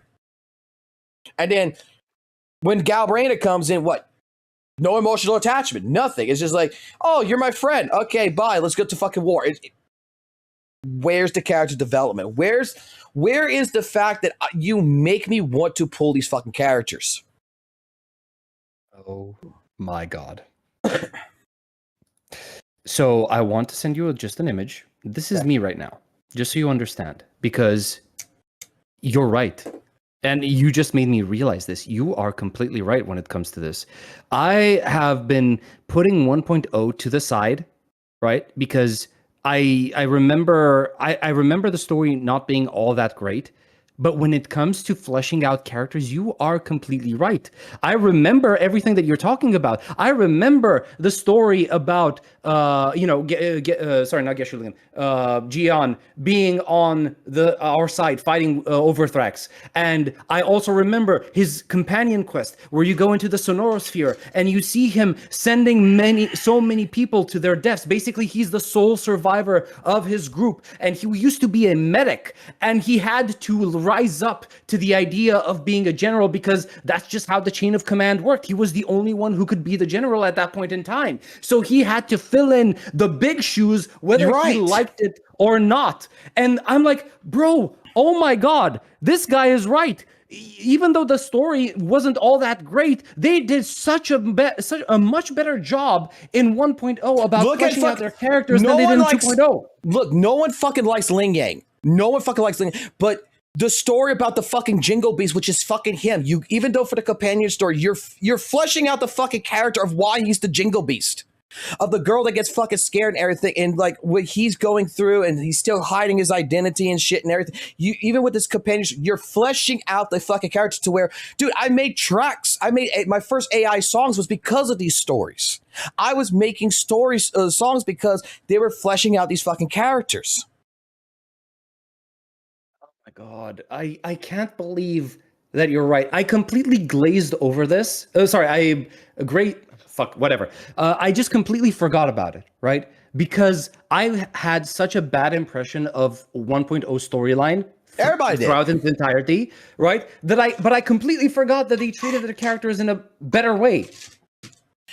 Because the way I looked at it is, and I thought this is what Weather Waves was going to do in 1.0. And it's like I said, in 1.3, because the filler patch 1.2, I always figured they were building this up, but since like 1.3, they kind of stopped doing this. But they did maintain it with like Camellia and such. But I thought like the main quest story, right, would have been the full fucking quest. You know, it would have given you the idea of the character, and the conclusion of the fucking characters was with their companion story. Like the way I felt like I said, like GN in particular, they fleshed out his entire fucking story in there. They gave you to where you control him, you went thing, you were sending your people to their fucking death, you were doing all this is what fucking woke me up in the story. When I had friends and I was sitting here with Valk, and him and I both doing the story at the same time on the live stream, and he's like, I'm going to fucking bed. This story's fucking boring as shit. I'm gonna use the skip button tomorrow. And he gets the fuck off. I'm the one that's going through this. I'm listening to the app session, I'm here falling asleep, and then we get to the GN part, and then I'm watching this, and then I'm fucking instantly wide awake, and I'm fucking watching this entire thing. And this is the reason why I fell in love with GN, is because I felt his emotional fucking issues. I met a man that had to, like you said, fill in the shoes as being the fucking general, had to go through all of this. And then I wanted a conclusion to it, but I didn't want an ending conclusion. And that's what the companion story comes in next, to where it gives me that conclusion to where he's not fully okay, but he's putting his pressures after fighting with the rover. He's basically coming back to some sense of self-content, to where he understands that all this emotional weight that he's been carrying, he's still going to have it, and he can deal with it now. Yeah, he's responsible. He's responsible, but he can deal with that responsibility, and he's going to fight on by our side. This is why, like, when we get into it, the characters as of recent, especially with 2.0, they just feel, and like I said, they feel rushed. For Lova's story in particular, I forgot what the fuck the guy's name is right now. Francisco, whatever, the fucking half-mask Federico. It feels like the fucking story was two stories into fucking one. And it's just like it didn't fit. It's just like you're trying to flesh out his story. You're in a sense with Forlova's story. You're mixing them in together into one. You put Christopher. Like no. I need to know. I need the character's entire story to be to where I see their emotion. I need to play like what we did before. I need to play as Gian. I need to play as the main character. I need to play as Carlotta. I need to play as Augusta. I need to actually feel their play, because you didn't have fucking Rover in GN's fucking history story. You played inside the mind of fucking GN. We watched GN, basically. We weren't the ones interacting in his story. We're the ones watching his fucking story. You're not going to have that anymore. We're not going to have that no more. That 100%. Now, when you got to something like Camellia, it made sense. Because that's where we got the idea about, you know, why Camellia was so attached to the rover, why she was so Yandir, was because of her fucking past when she came to the Black Shores as a fucking young girl and everything else. How she became the fucking project because she wanted to fucking make the rover happy. That she wanted to be by the rover's fucking side. So she was sacrificing her own happiness, her own fucking life to become this fucking monster, in a sense, to work for the rover, to be his fucking sheath, to be the sheath to his sword.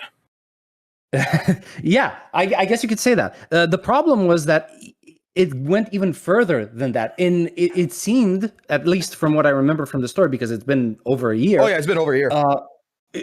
Camellia was important to the rover in almost every alternate reality. Her you could say her destiny, but whatever.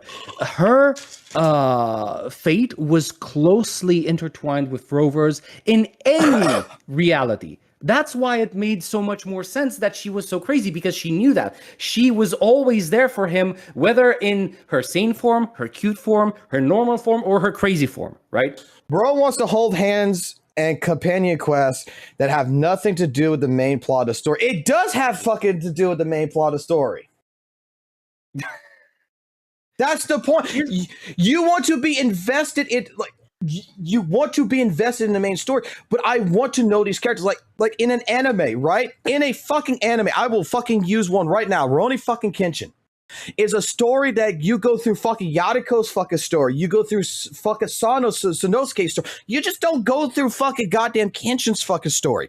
Every character you fucking meet along the journey, there is an investment of time in those characters to develop them to make it to where you understand why Kenshin relies on these characters as allies. Even Sato, when they get into their fight, you realize that they were fucking enemies in the battlefield, but why they regard to each other with massive respect. Just by going ahead and being like, here's Saito, you fight Saito, you beat Saito, I'm going to go with you, we're going to go fight Shishio. No, you go through the fucking passes, the fucking Batosai, to where they first fucking met. You go into an engagement of where you understand why Saito has this anguish, this anger to the fucking Batosai, to Kenshin, and why he's like, why aren't you going back as a manslayer for this fucking battle? We're dealing with both the main character's fucking ideals, but with the supportive cast, we need to understand why their ideals intertwine with the main characters. They can't just be, I'm your friend. Because relationships don't work that way. So I see him saying that anime is not an adventure story, it's a character story. And yeah, fine. There is a point to be made that there are stories that are mostly plot driven, and then there are stories that are mostly character driven, right? And Yukari also says something in chat which is very interesting. Characters have to drive the story as much as the story drives the character. Obviously, when you're going to make a plot driven story, you're going to want to have a little bit of balance, because if the plot is the only thing that drives the characters forward, it's basically going to feel like you're just dragging the characters along for the ride. Whereas with a character driven story, it's basically the plot is just the stage that the characters decide to act on, and the characters act on based off of who they are as a person, right? So you undoubtedly have Wuthering Waves as a plot driven story, but it doesn't keep the balance. You have a plot that it drives the story forward, perfectly fine, but your characters are just strung along for the ride. It feels like they have no agency, that they're just there to be pretty. And I don't want to say that they're just there to sell, but it's definitely not enough to develop your characters. And it's definitely not enough to build the emotional attachment with the player so that the scene at the end in 2.7 gives you that emotional catharsis of having the gang back together and fighting together for a common goal. Right. Let me you need this to be a little more balanced. Let me put it like this. You meet in Rurouni Kenshin, you meet Sanosuke in episode 2. In episode 2, Sanosuke is a fighter for hire, and he gets hired to fight Kenshin. Okay, he loses to Kenshin, ends up where Kenshin still brings him in for medical purposes, because beats the fuck out of him. Basically breaks a couple ribs and shit. Sanosuke is still not trusting of fucking Kenshin. Okay, but there's something interesting about Kenshin.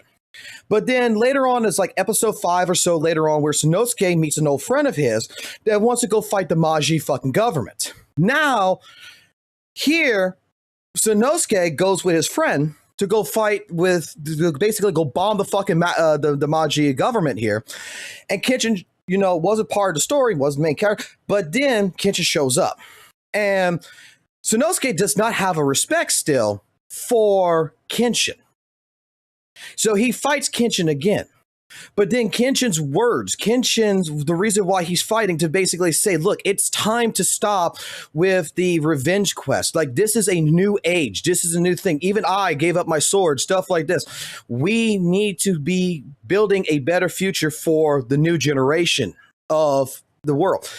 Things that resonated with Sanosuke, to the reason why Sanosuke looks at the fucking Kenshin and follows him as a fucking leader.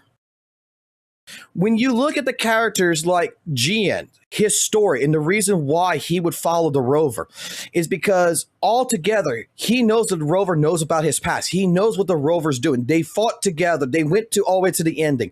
They did all this to where Rover concluding, if Rover needs help, Jien's going to fucking be there. when you go through it with a lot of characters at 2.0, what is their fucking point? Where is the fucking actual point for them to follow the rover into endgame? Oh, you just helped me with one fucking little fucking deal here? Like, there's still no question. Like, I'm just going to follow the rover. I'm just going to follow you in this entire story plot. That's it. Done. Just because you're the rover? Like, there needs to be, if you're going to put in characters, you're going to be putting in story. It doesn't need to be fully fleshed out, but there still needs to be more in an incentive that says the reason why Carlotta, the reason why different, these characters, like, why the fuck is Brant really going to follow the rover all the way to the end? Why is this character here going to be followed? Camelia's story, the Shorekeeper story, GN's story makes fucking sense. What fucking reason does Zhang Yao really have to follow the fucking rover with? Like, I don't know why Brant was so eager to like give away the captaincy to Rover. Jesus Christ. Saito, the character development, especially when these characters I'm going to be pulling for them, there needs to be to me a sense of investment that pulls me into these characters, that makes me understand, the value of why I'm pulling these characters, not just because they look good. Like, I'm a person who did not want to pull for fucking Trigger in ZZZ. I didn't give a fuck about Trigger. She's a blind fucking blonde. She probably doesn't even know how to fucking use a microwave when I first fucking saw her, because she's blonde, okay? Just like a fucking mosquito. Just like a fucking mosquito. One stops sucking after you're smacking, and she ain't stopped sucking, okay? I don't give a fuck. I'm not pulling for the bitch. But going through her fucking story in the fucking game, understanding her plight, understanding her PTSD, understanding her survivor's guilt, everything else, you know what it fucking did? It made me fucking respect the character and make me understand and made me pull for the character. In a lot of regards, this is the reason why, I played the fucking 2.0 all the way to 2.3, but I didn't fucking feel like pulling for fucking Phoebe. I didn't fucking really understand her fucking plight that fucking much. Jellyfish bitch tits over there was okay. Carlotta didn't fucking pull me. Brent, only one that really, like I said, kind of got me was Lucia, where things made sense. And the only one that I pulled after that it was just for looks, because I said, fuck it, this game's just about looks, was fucking goddamn Augusta. Straight Xannium and Augusta, because when it came into fucking Augusta, it's a redhead. Who fucking cares? Redheads are fucking crazy. Zanny, I pulled her out because straight up, she's a fucking coffee addicted fucking workaholic. She ain't getting pregnant by fucking Rover because her job is too fucking important to fucking fall in love with over fucking Rover. Like, Rover be like, yo, baby, I want to have sex. And she'd get a phone call. She'd say, oh, sorry, we can't do it. I got to go to work for the Montellis. Bye. But don't worry, dinner's on the table for you. Also, I need to have a talk to you, Fox. What do you mean? What do you mean you're going to shit on Best Girl Trigger? What do you mean you don't care for her? What I meant by that is when I first saw her. Yeah, no, I get you. I'm just starting the pod because I heard what you said. Like, it's because it's after you learned about her backstory and all of her trauma and everything that you decided that, okay, yeah, no, I like this character. Yeah, no, I get you. But like, I was writing in chat like, oh, he did not just disrespect Best Girl Trigger. I did. Dude, when I first played ZZZ, like, I didn't care. It's like Hugo. I didn't give a fuck about Hugo. I looked at him. I said, this is fucking Michael Jackson. What the fuck? Like, it's fucking Twilight Michael fucking Jackson when I first fucking saw Hugo. And I'm just like, I don't want to play this fucking character. This character looks like shit. Then I fucking understand the plight between him and Lycon. We flesh out the story between two fucking characters. And it's like the emotional attachment between these two characters, which made me actually respect Hugo. I don't get that in WUWA. Imagine we have two characters interacting that are best friends because they share a common well, not necessarily best friends anymore, but they used to be like thick as thieves because that's what they were. Beside having to get the proxy involved in their relationship. Oh my god! And not just that, they're completely what do you call it? Platonic. Oh my god! Imagine that. Guys, Why just you being think? friends. Why you think like with Augusta, like when I saw the leaks and everything, and I knew that Galbraino was Angel. I'm like, okay, how the fuck is this going to play into Augusta's fucking mind? Because you're going to mind fuck her. Like straight up, you're going to mind fuck her. Because if I'm a child who is too weak, and then I see my best friend, and I think my friend is fucking dead. I think after 13 fucking years, the sword in my hand is dropping to the fucking ground. I am running to that friend of mine, and I'm like, you're a fuck alive? You want to know something even funnier? You had 2.3, which focused on Chakona's story. And basically what you did when you helped her out, it was of course, you delved into her past to learn about her past, obviously, because that's what we do. But what I'm trying to say is that after you delved into her past and learned what she did, you figure out that she's part of a family that was very close to cracking the secret about who the divinity actually was. Case in point, Leviathan, right? So this would have blown the whole conspiracy out to the public, and the people would have known had she released what she known, right? Had the family released what she known. But the family was caught and summarily executed, leaving Chakona the sole survivor. That's why she became a wandering bard. And now in her quest line, you help her spread the truth at the very end, which marks not just her, but you, the rover, as a criminal. As a criminal, right? In the entirety of Raguna. And when 2.4 came out, well, I thought we would get some I should probably head into Septimont just to avoid the order for a little while because, I'm now a wanted criminal for spreading blasphemy against the church. No, there was nothing. It was just like, oh, Cartethia's there and we have to go find her. I mean, yeah, true. But also, bro, are you not going to talk about the fact that you are now a criminal? Really? That the order is potentially after your life? Because of the fact that you decided to reveal to everyone that the great divinity that everybody has been praying to all this time, that the order worships, is Leviathan? The Threnodian? And see, Gomel, you're 100% right there. Alice and Yuzuha each other. Did you, when they got reunited, when Yuzuha kicked fucking Alice out and went in her own way, okay? Even though, let's just put it this way. How was that emotional attachment between Alice and Yuzuha? Alice ran to fucking Yuzuha, hugged the shit out of her, and started fucking bawling out, crying. This is her friend. That she's glad that she's alive. Actually, yeah. That's the kind of emotional reaction that I was expecting Augusta to have, now that you mention it. Exactly. I don't give a fuck if she is the queen of fucking Septima. She's the ruler of Septima. The fucking ruler that needs to be composed. Break the fucking composition. Break the composure. Let the fucking character be human. And that's what my problem is with a lot of Weather and Waves story, is it doesn't connect on a human level of emotion. Only some characters get it. Other characters just feel artificial. Again, when it comes to story writing of WUWA, it's great. It's cool. It's like I said, if I don't connect the dots and I just to look at each patch by itself, that this is the story and never connect with anything, yeah, I could rate these stories 8 out of 10s all day long. The visual affairs, the visual flex, the story writing is perfect for that story, for that particular character at that fucking time.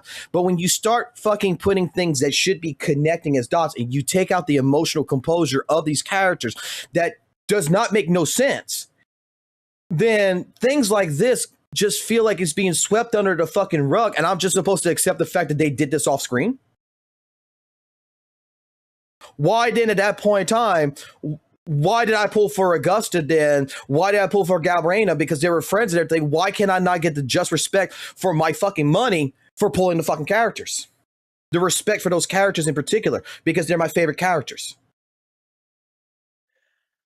There's also another issue. because you're never going to have them be human fully, at least. They're going to be superficially human, mostly because of the fact that I've seen some people online. Like, I've checked some Twitter discussions, some Twitter threads. I am very surprised at how many people have had an issue with the fact that in 2.7, Rover has a moment of weakness.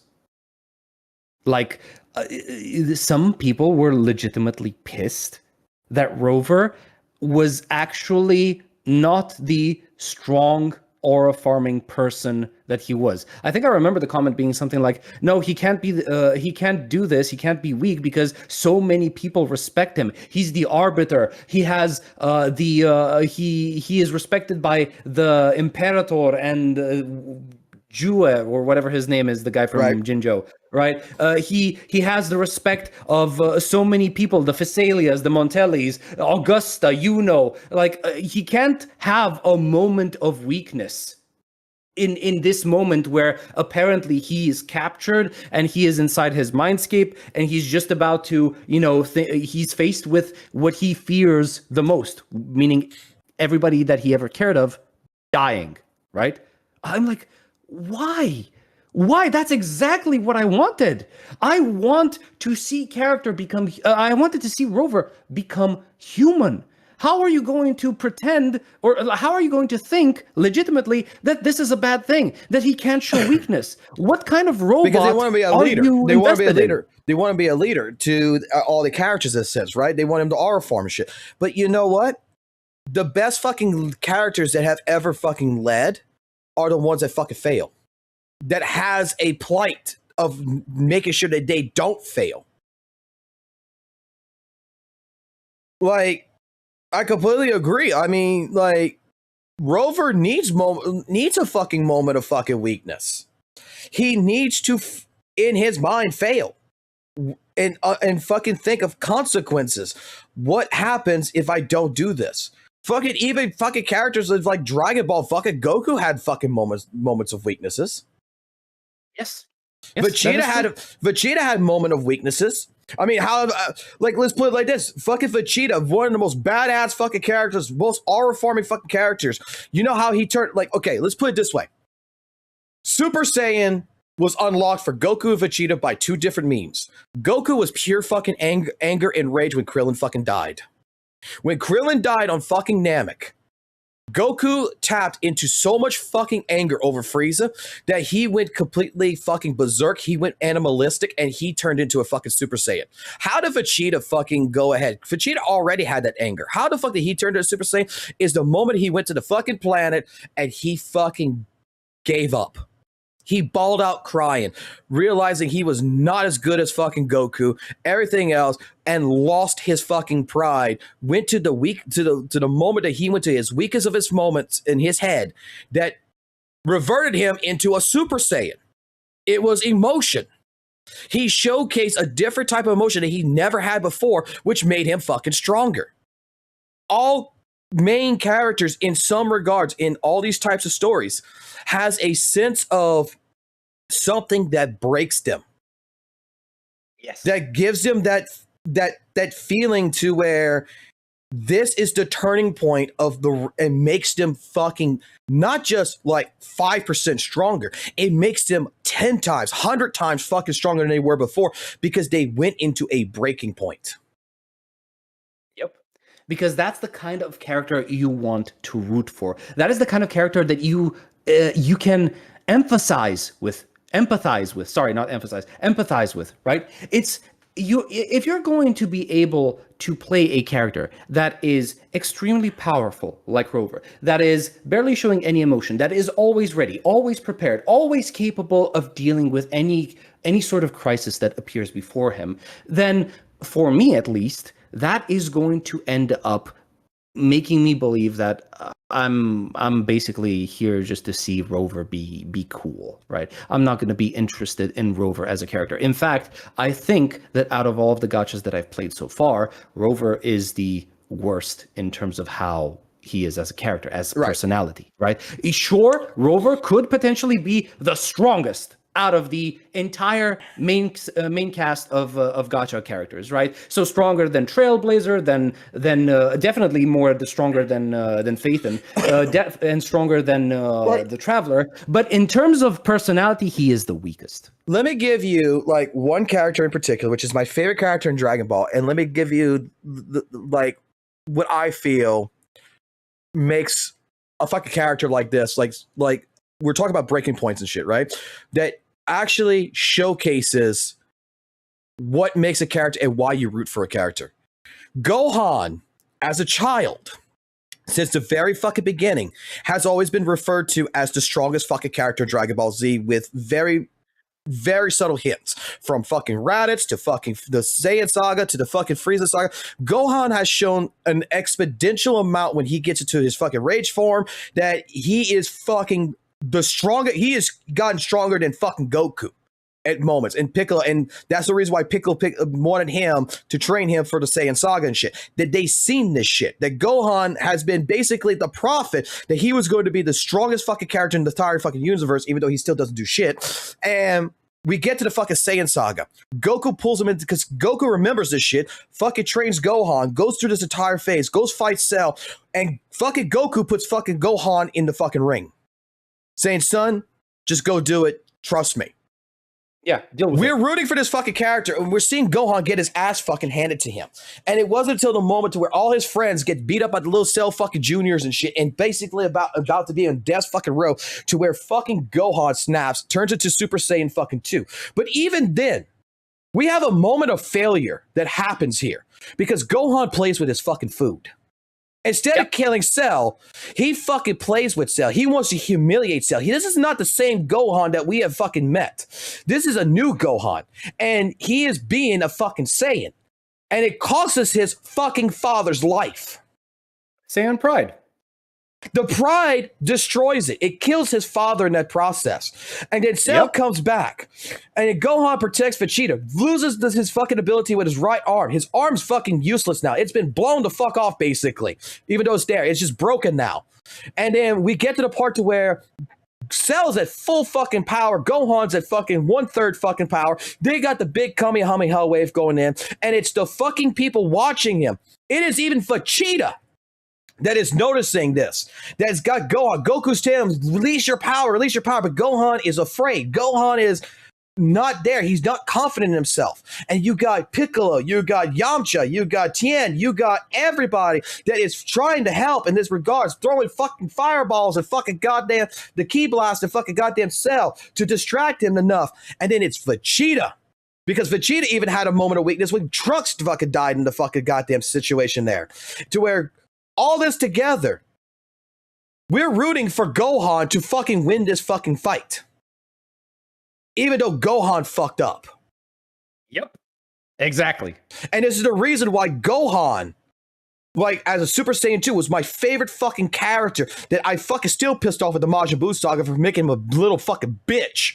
That he, right there, everybody who I remember watching Toonami, watching this right here on television, we were all rooting for fucking Gohan at that point in time to beat the shit out of fucking Cell, to fucking end this shit.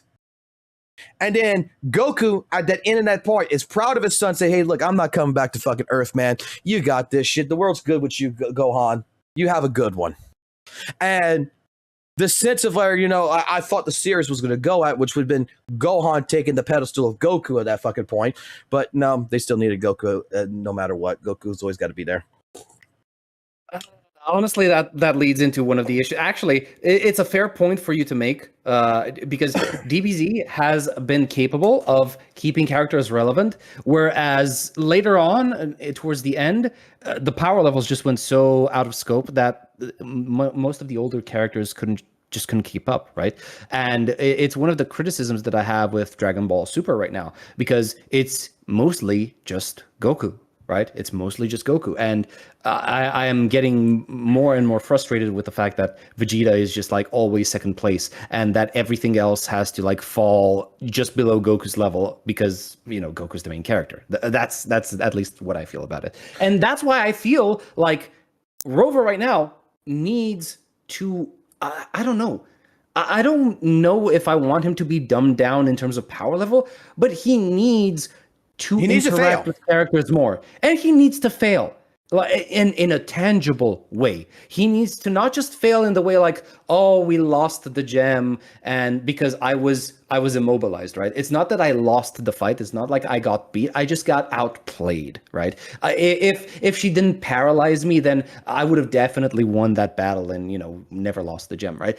Because all of these things, right? It feels like Kuro is catering, which is very, very frustrating to me because Kuro is doing PGR, right? Punishing Grey Raven, which I keep hearing my friend talk about. And I see some of the story elements that come from PGR. And that world is insane. That world has some really dark consequences, okay? That I can't help but be attracted to, right? Like, I feel that is a much more mature level of storytelling that none of the big four is doing right now.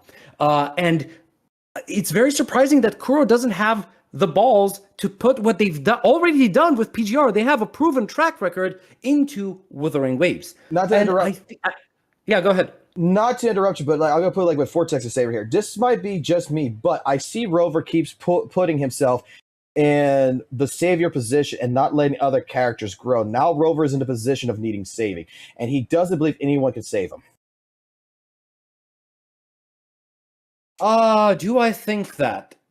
No, I don't think that, because at least from the way that I'm seeing the story is definitely trying to tell you that Rover's journey throughout Solaris and the reason why his memory is wiped is mostly so he can go through the world as a traveler and experience it from a human standpoint, right? The whole theme that Wuthering Waves is going for, and it's confirmed through 2.7's conclusion, is the fact that Rover is going through this journey to connect with humanity, right? To connect with Cantarella, to connect with Carlotta, to connect with Chang Li, with Jinshi, with Jian, and everyone, right? Yeah, go ahead. Wing Shu says that Naruto had 95% of those problems in the series. Realistically, only Sasuke and Naruto ever really did anything of the Kohanas 12. The thing is that we had those moments with Neji. We had those moments with Sakura. We had those moments with Choji. We had those moments with these characters that had their own plights, their own dealings, that gave them the emotional value that they failed and they succeeded in their own thing, which brought them together to where this is also an inspiration for why they follow Naruto. It's because they're seeing Naruto fucking fail. They see Naruto succeed, but they see that as a character like Naruto, who is failing all the fucking time, that he is still getting back on his fucking feet, and he is going to save fucking Gaara. He's not going to kill Gaara. He's going to fucking save him. He's going to fucking end this shit. And this is inspiring the other characters to, in the entire series, to see that there's more to the failures of this character, to which that's the reason why he becomes the Hokage. When the world was against him, they saw his failures. They saw him rise above his failures. They all lended basically part into his story. They all became part of the parachute of fucking something like Naruto. Even like with Sasuke, even had to fucking admit at the end that, you know what, he respects Naruto because of this reason, because Naruto never gave up. How many times has Naruto failed? I mean, he failed with Sasuke, bringing him back. He failed fighting against Orochimaru at some point. Naruto even failed with Pain. Naruto even failed with Pain. Yeah, I was about to say that. With Kakashi, everyone else, Hinata, everybody fucking died. Even though they came back because Pain allowed them to come back, he still failed. And when like Jiraiya fucking died, and no one wanted to tell fucking Naruto, and they fucking trying to hide him away from the Akatsuki, that when Naruto with the pain and everything, it's just like, hold the fuck on here. These are the moments that Naruto had taken, and this is why, like, I gotta say, Naruto's fucking story, in my personal opinion, is like one of the best written stories in this regards, is because you have a character that fails, that rises above the fucking challenge. And even towards the end, the only thing that he wants to do is save his best friend, even when his best friend wants to fucking kill him.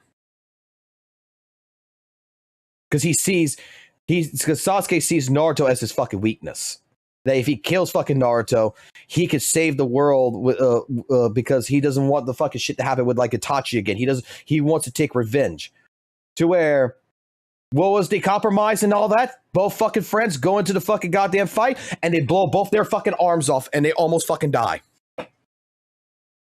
And at the end, he finally saved Sasuke at that fucking point. It took them to both, you know, have a gay moment there and lose both their jock arms off, but still. This is why, like, you know, again, like with Rover, what's wrong with seeing Rover fail? What's wrong? Like I said, again, the ending of 2.7. What I would have liked to see is Rover and, you know, be that character that there was a symbolic scenario here where Leviathan is beating the shit out of all of them.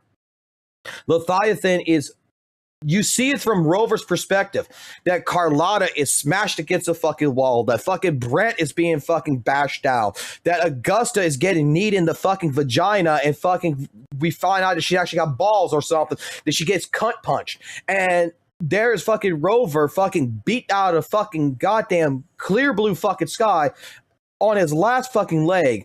And the inspiration of what he has done previously, we have Black Shore fucking characters, we have GN, we have different characters that come in that raises Rover to where Rover realizes that he's at a moment of weakness, that he's about to give up, but he realizes that he's fighting for something. Because you have the friends that come in, if you're gonna do the trope of that power of fucking friendship, there needs to be a detriment. This is why, like, in a sense, like in ZZZ, I'll also talk about 2.2 in this regards. One thing that I see, Isolde. Okay? Magus killed Isolde in that story. Do you think it's a fucking victory for Obel Squad? In all honesty, they might have had a victory, but Isolde fucking lost. I mean, not Isolde, Magnus lost. That was a heavy loss for everyone involved.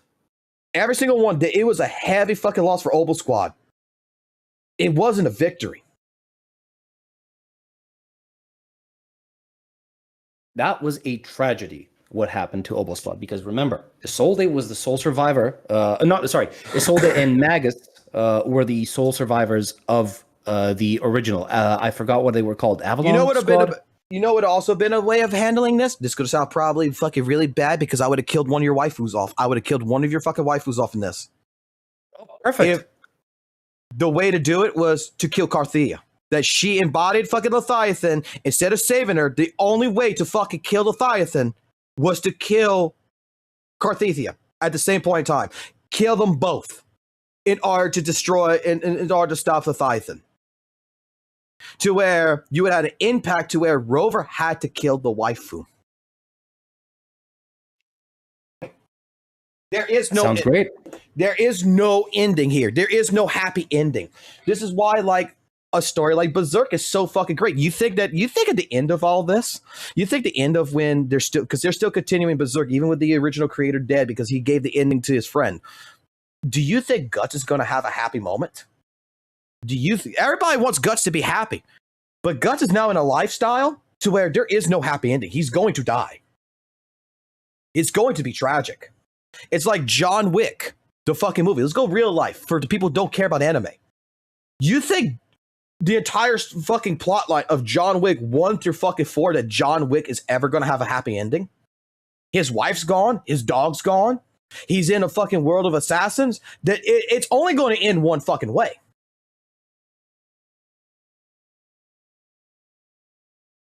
Allow me one moment, please, because Sure. I see somebody in chat being like that we're never going to acknowledge something. So RVK, DFFOO, whatever, and Gully God. What do you mean? I even have my 2.5 video of Furlova's backstory where I admit that finally, Rover lost. It's not an issue, right? It's not like we're not going to.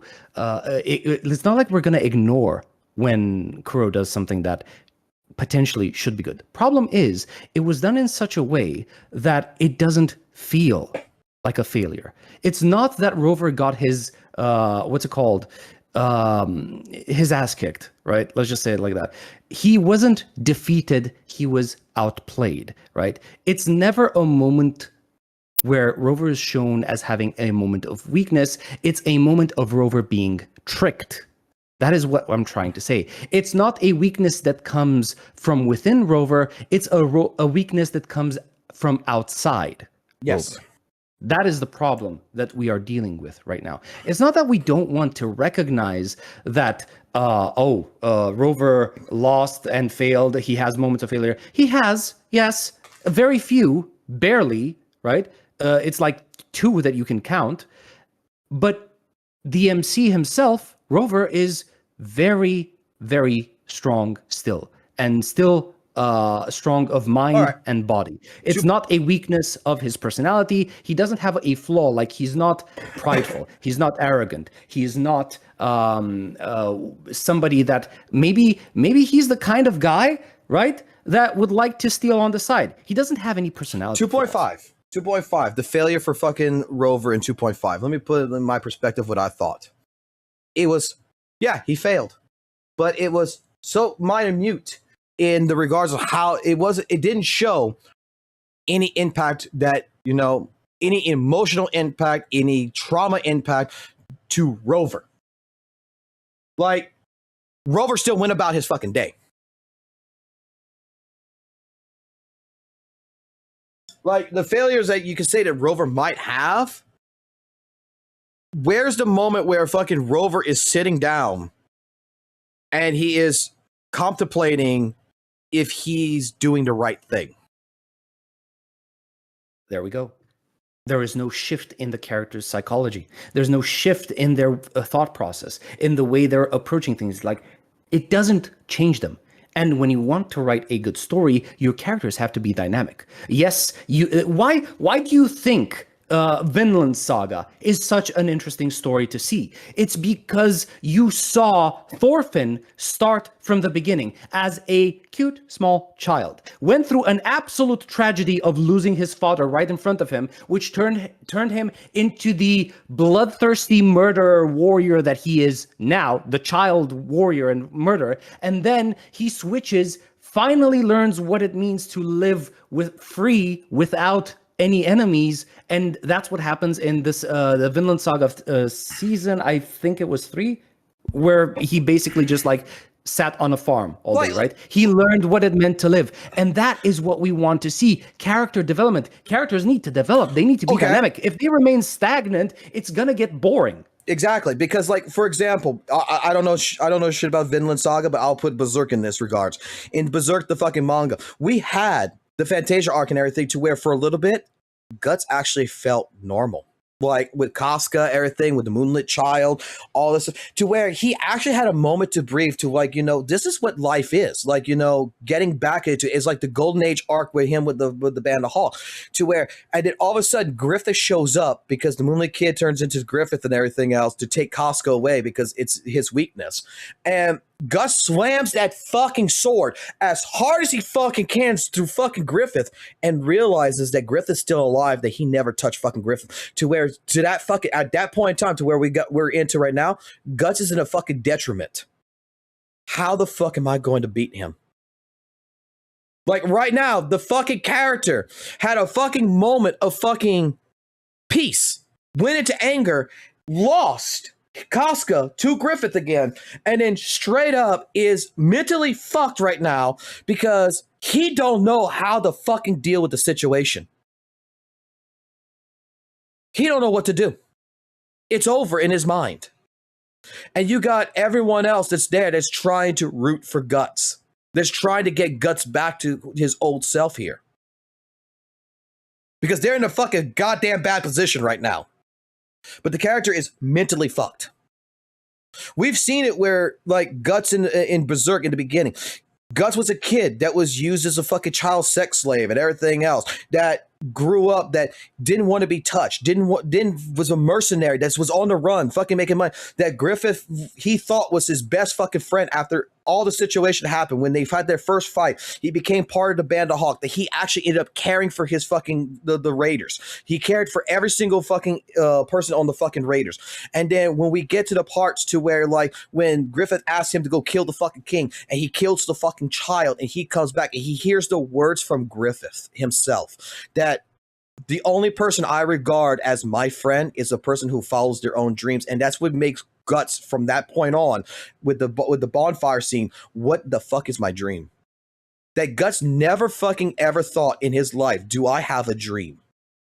That he always fought for everyone else, never for himself. Then he leaves the Band of Hawk to go try to find that dream. When he comes back with Griffith and everything that happens with the fucking demonic shit and everything and goes into it to where you know, he's coming there to save his fucking friend and everything, realizing his friend is fucking sacrificing everybody, including himself, for his kingdom. It's moments like this that has changed the dynamic of the character of like someone like Guts to have a sense to where it's just like with people like it's just like people on live streams and would come in and tell me I'm a hypocrite and such. Is that it's not being a hypocrite. The character's not a hypocrite. I'm not a hypocrite. It's just that you learn different things in life, different things like this packs a parachute in your everyday life that all together build you as a person to where today you believe in something, tomorrow might change because something happened. And that's why in regards to like with Weather and Waves, I'm just going to say story-wise, you don't have that dynamic. You don't have that portrayal that entices me. And people will go, well, it's a gacha game. I'm getting this feeling right now of what I'm talking about with characters' decisions, characters' thought processes and stuff, more out of fucking Hoyo games than I'm getting out of fucking Weather and Waves. You might not be, but I am. Do you want to know how shocking it is to me to admit that HSR, which is a game that I completely bashed on in 3.0 and 3.2, right? Do you know how shocking it is to me to admit that right now its story to me is much better, much stronger than what Wuthering Waves is now? Because back when I used to bash on HSR, I was during the WUWA 2.4 era, where I thought this is the best thing ever. Like they're doing it. They're finally adding character interactions and they're developing their characters. Oh my God, HSR has no chance, right? Do you know how shocking it is to me 4 months later to be like, oh my God, Wuthering Waves story right now, in terms of like the character development and the story and how they're telling their story is now at the bottom of the rung. I'm very shocked to say that. And just to point it on, just to like say something, comments like, if you want good, well-written characters, go play other games or other gachas.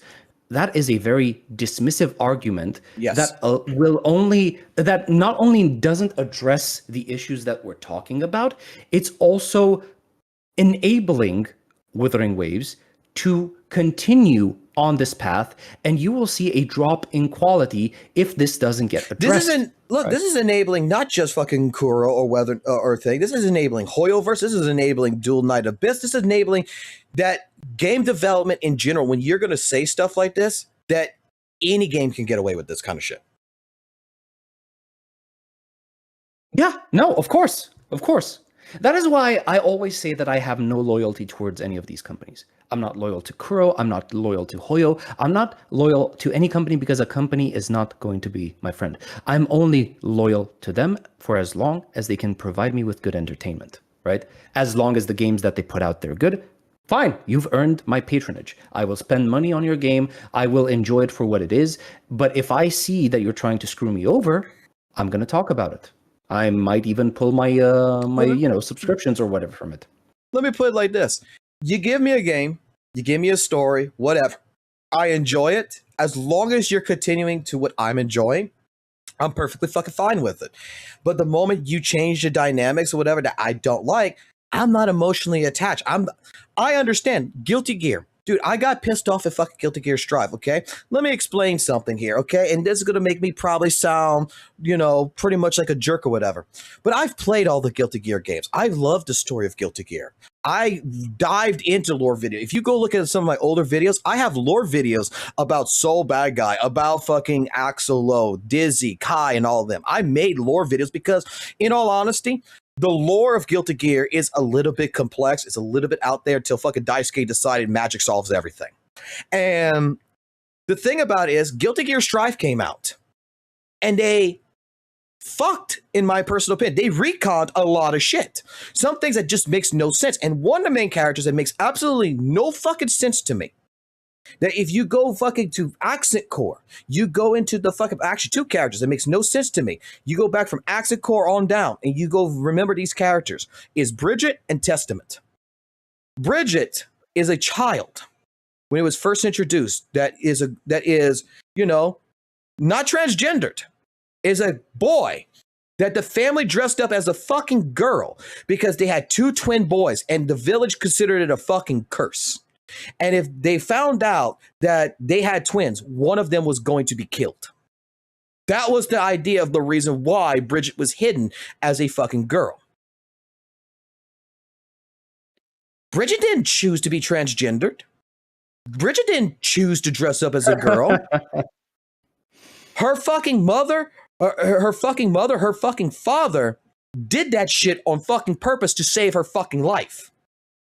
So that way we could get into fucking Strive and take away the aspect of what made Bridget actually become Bridget. That no longer exists in the story. Now Bridget's transgendered because company saw, oh boy, we got a lot of people who's playing this game that's part of that community, so we're going to make this. Testament, another fucking character, is a man who fought in the fucking Holy Order War that died. That was the adoptive son of Cliff. That died and was transformed as a gear. That was always revered to be the fucking Grim Reaper of the fucking battlefield when he turned into a gear. That was still remarked as a he. That now all of a sudden is non-binary. Because he's a gear. We took it, we transformed it, we went ahead, we rewrote the fucking story of these characters in a sense. Fucking Faust's story is a character that fucking straight up killed a fucking girl on his fucking table when he was considered Dr. Ballman, and the reason why he wears a paper bag over his head is because he's ashamed of himself. That he still wants to help people and such, but he still to this day remembers killing that fucking girl on the operating table. That gave his fucking sanity and his fucking life to save Delilah in fucking Strive. That now he's a fucking husk of himself.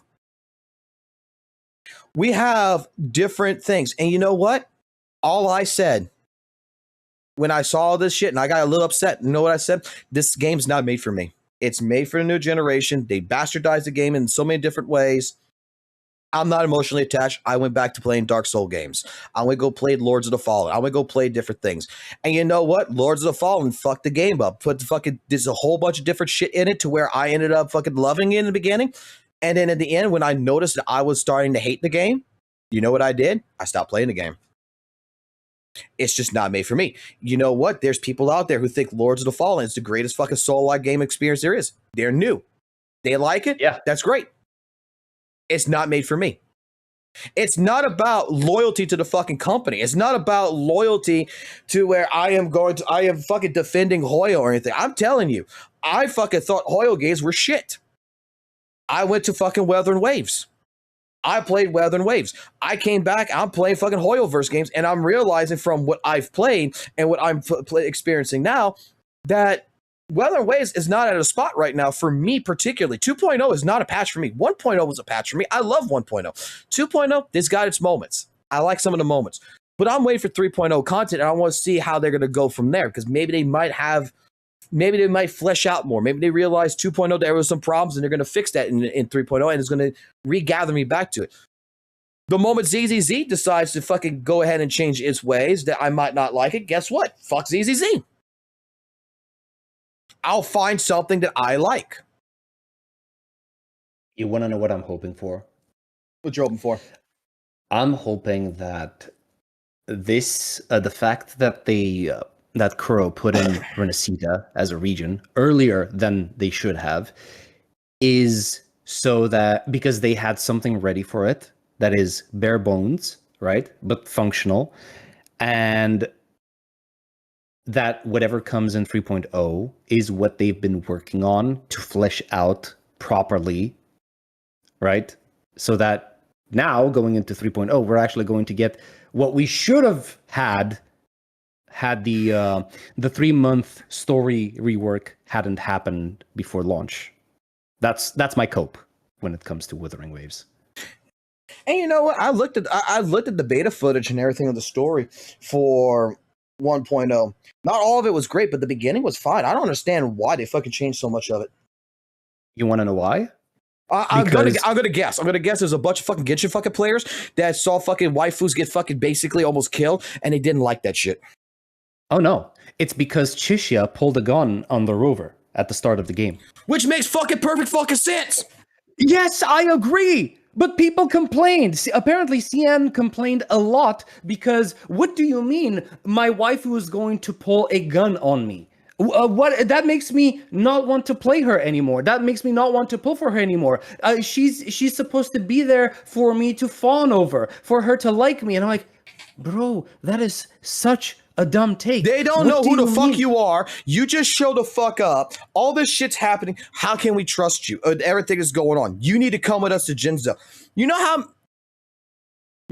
You know what? I used to regard that Tales of Hysteria and Tales series in general, that a lot of them stories were shit. And you know what? Fucking Tales of Hysteria, Tales of fucking Hysteria and shit like this have a fucking better story than fucking Wuthering Waves when it comes to character development. Because characters don't...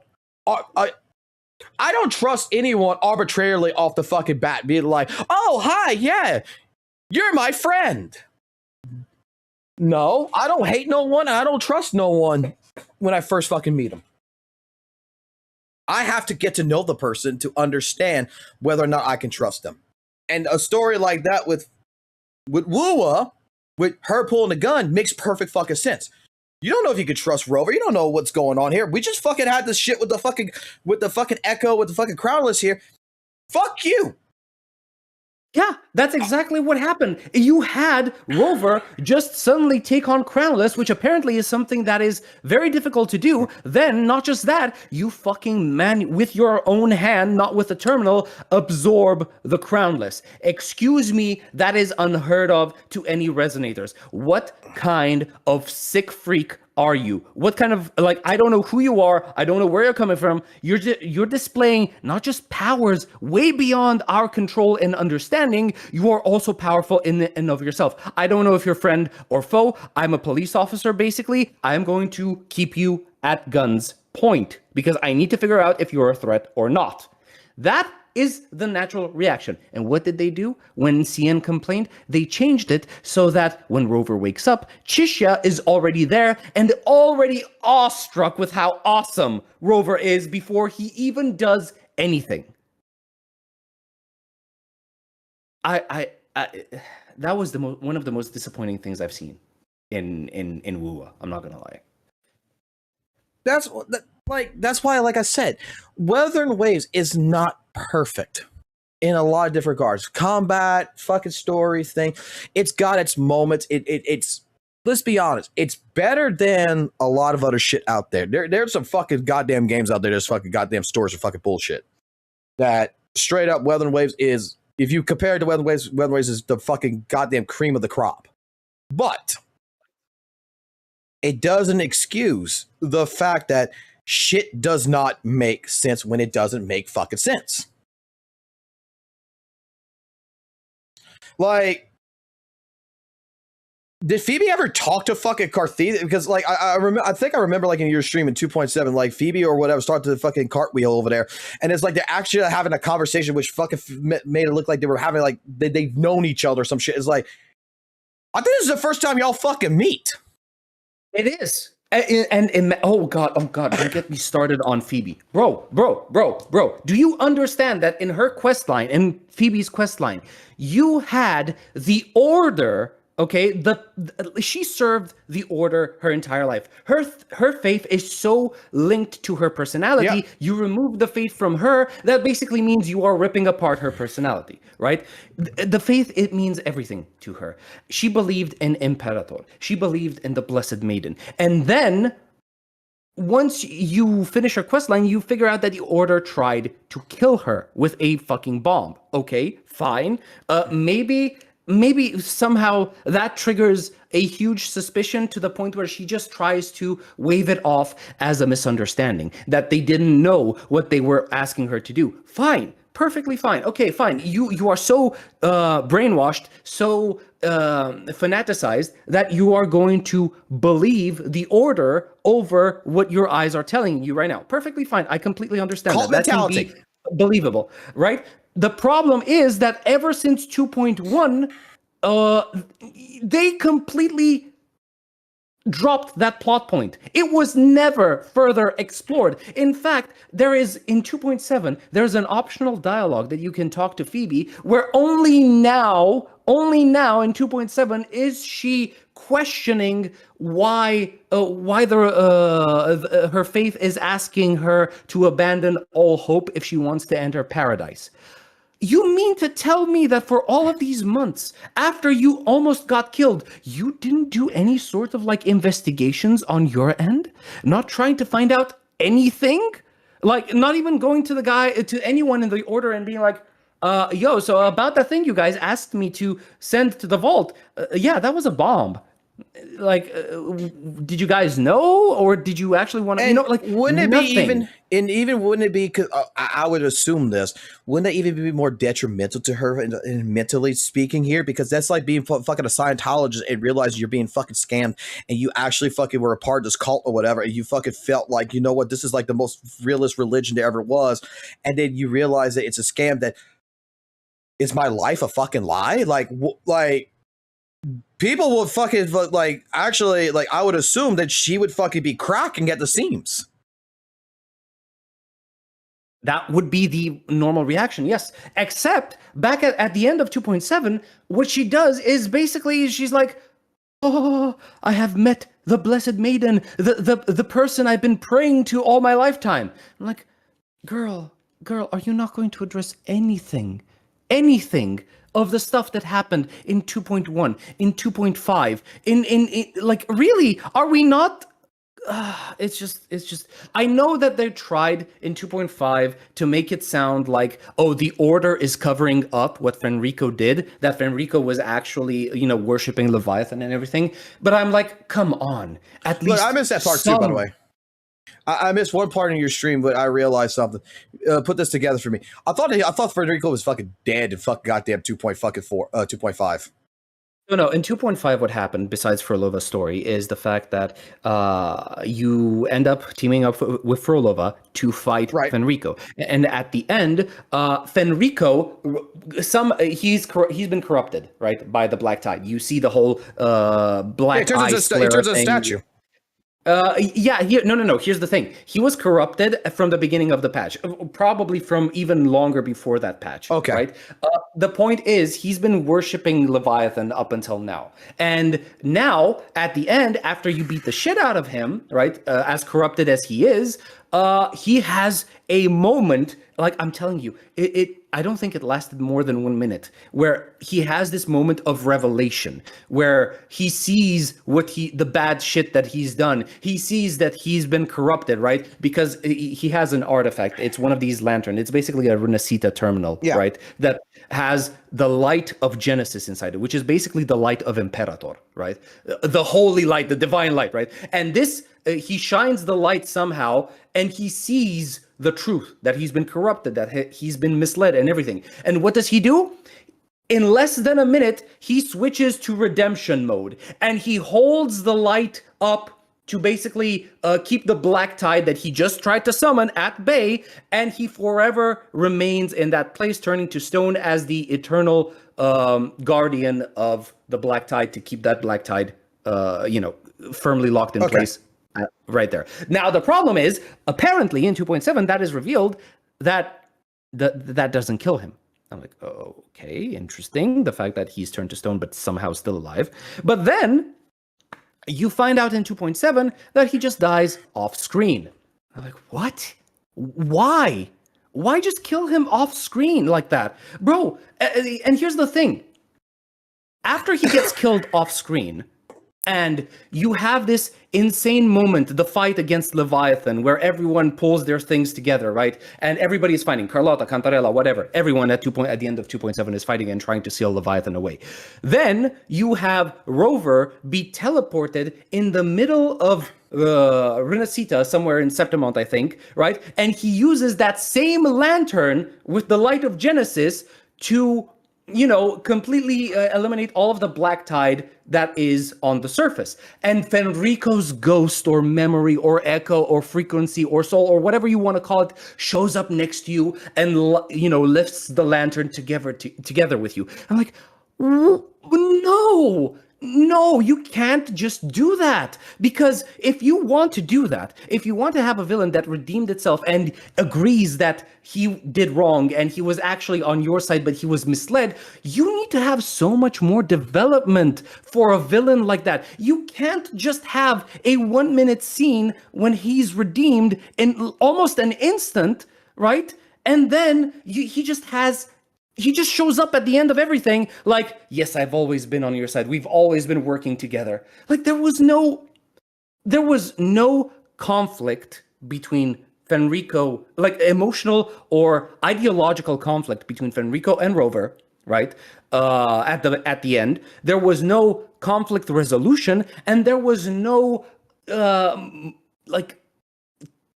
teaming up moment, a moment of understanding between characters. None of that. None of these character development steps has been shown on screen at all. And then I'm supposed to act like, yes, I am very inspired and very emotionally touched that the ghost of this dead guy, who I've only known to be antagonistic towards me and only had a change of heart in like 30 seconds, is now, you know, raising the lantern with me. And here's the thing. These story beats that, all of the story beats that were shown in the conclusion of 2.7, from the epic fight up until, you know, the raising of the lantern and everything, they're good story beats. They're great story beats. We all joke about, oh, the power of friendship and shit. Oh, the power of friendship, you know, but like, I'm a sucker for that, okay?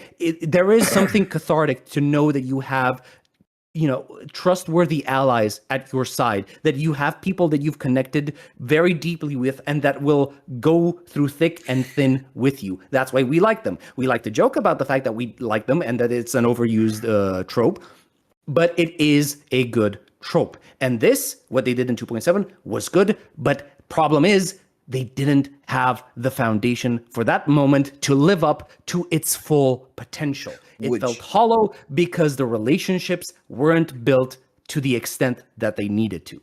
What you just described there, to be completely honest, was a Sonic the Hedgehog moment. No, seriously. Sonic Adventure 2, Shadow the Hedgehog. Like, Shadow the Hedgehog was the fucking antagonist, right? Like, he was the anti-hero, but he was the antagonist. He was fighting to kill humanity, all this other shit because of what they did to Maria. And then all of a sudden, had a fucking moment of fucking remembrance where it's like, Maria's like, save the world. And he's like, oh shit, I fucked up. And it goes around, it goes help Sonic with them and everything with Bio Lizard and all this other fucking shit to go save the fucking day. And fucking ends up sacrificing himself at the last fucking minute because he just had an epiphany that, oh shit, Maria didn't mean to kill the fucking world. She meant to save the world. Oh, I had a brain fart. I mean, yeah, that's basically Fenrico's thing, which was very unfortunate. Very unfortunate. Bro, did you forget when the black tide swallowed the people, their memories become part of it? So when the rover used the lantern to stop Fenrico's memories, manifested to help Rover with the lantern? I am not saying that Fenrico shouldn't have been there. It's not a problem of why is he there because he's dead. It's a problem of why is he there acting like we were friends for so long when we were barely acquainted. That's the problem. It's not the fact. It's not, his presence there is We don't not have the issue. we don't have a development with this villain. This is not like Scar. This is not like Scar. We have like Scar from the fucking past that we can, you know, develop a relationship. We met Fenrico once, twice, and then all of a sudden he's good. Yeah. We literally have only two interactions with him throughout the entirety of 2.0. Do you understand that we only interact with him once when we meet him in the church, and the next time is directly on the boat in 2.5, where he basically goes again, shows us that he's corrupted, and we get dragged into Frolova's entire plotline, right? I'm sorry, but just two interactions is not enough for me to become invested in a character, right? It's not a problem that he was there. It's a problem that I was supposed to act like we've been allies through thick and thin with him. Or that I should be touched by his sudden, quote-unquote, redeeming moment. Right? Oh, Ashley, don't get me started on id from Grand Blue Relink, okay? That, whatever they did there was a much better thing than what they did with Fenrico. Like with Fenrico, it's such a shame because they barely tried with him. But with id, goddamn, you get what's coming. You understand the character, right? This is like Fenrico is the fucking type of character that you fucking meet in a fucking video game that was a fucking straight up NPC that you had 2 minutes of dialogue with, basically, that said, I need you to do this quest, that basically ends up to where he... Okay, it's basically fucking Dark Souls Patches, where it's like, okay, Patches here, you know, is evil. We already know this shit. He's fucking with you to steal your fucking gear and try to kill you. And then it's like, all of a sudden, you met him in the very beginning of fucking goddamn Dark Souls or any fucking Elden Ring or whatever. You meet him in the very beginning, and then right at the fucking end, he shows up out of fucking nowhere, and he's like, I've been fighting with you this entire time. I'm gonna help you. And then all of a sudden, it's like, where the fuck you been at? Why the fuck does... Okay, and then you see him die, and you're like, okay. Like, this is like the situation, like, in Weathering Waves, where I lost a fucking subscriber because of this. I lost a member and a subscriber because of this entire situation. Do you remember the Encore story? I actually do. Okay. Parts of it, but I do. So, I had a guy named Charlie that was in my chat and told me that he wanted me to do it, that he wanted to sit there and watch me do it. It's 3 hours long, and that I'm going to cry at the end. That he had so many fucking emotional development from it that it broke him. I said, okay. I sat here, I played it for 3 hours. And then after I was done, he said, okay, so what you rate the story? I said, in all honesty, I give it a 5 out of 10. He got mad at me. He's like, how the fuck can you give it a 5 out of 10? It's because here's the problem. The last time I met fucking Encore was in 1.0 with Alto as the Guardian. I've never fucking seen her since. We're in 1.4 here. I have never seen her since. Well, she was in the Moonlit Festival. Yeah, as an NPC character for a fucking thing where we didn't have no dialogue, no story, no development. So again, I feel like what the entire story premise of it is that she basically was this girl that was trying to help another girl with the dead mom situation. But I feel like I'm at Walmart over here in the checkout line, and this little fucking girl just came up, tugged on my shirt that I've seen, like, you know, passing by, and said, my mom's dead, and walked off. And I'm just like, I feel bad, but I'm not broken over it. If you would have gotten me to develop a relationship with Encore, there would have been more to the story with Encore before that companion story.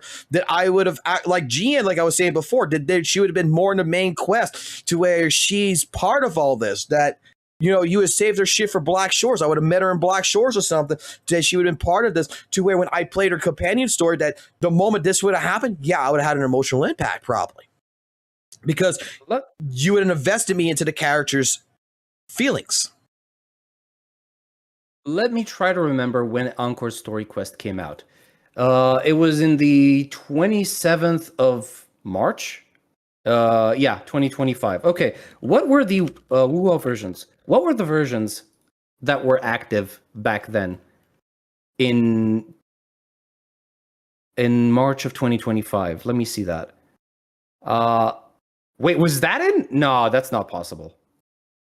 Because that would place it. Never mind. Doesn't matter. I'm pretty sure that her storyline came sometime during 1.2 or something like that. Was it?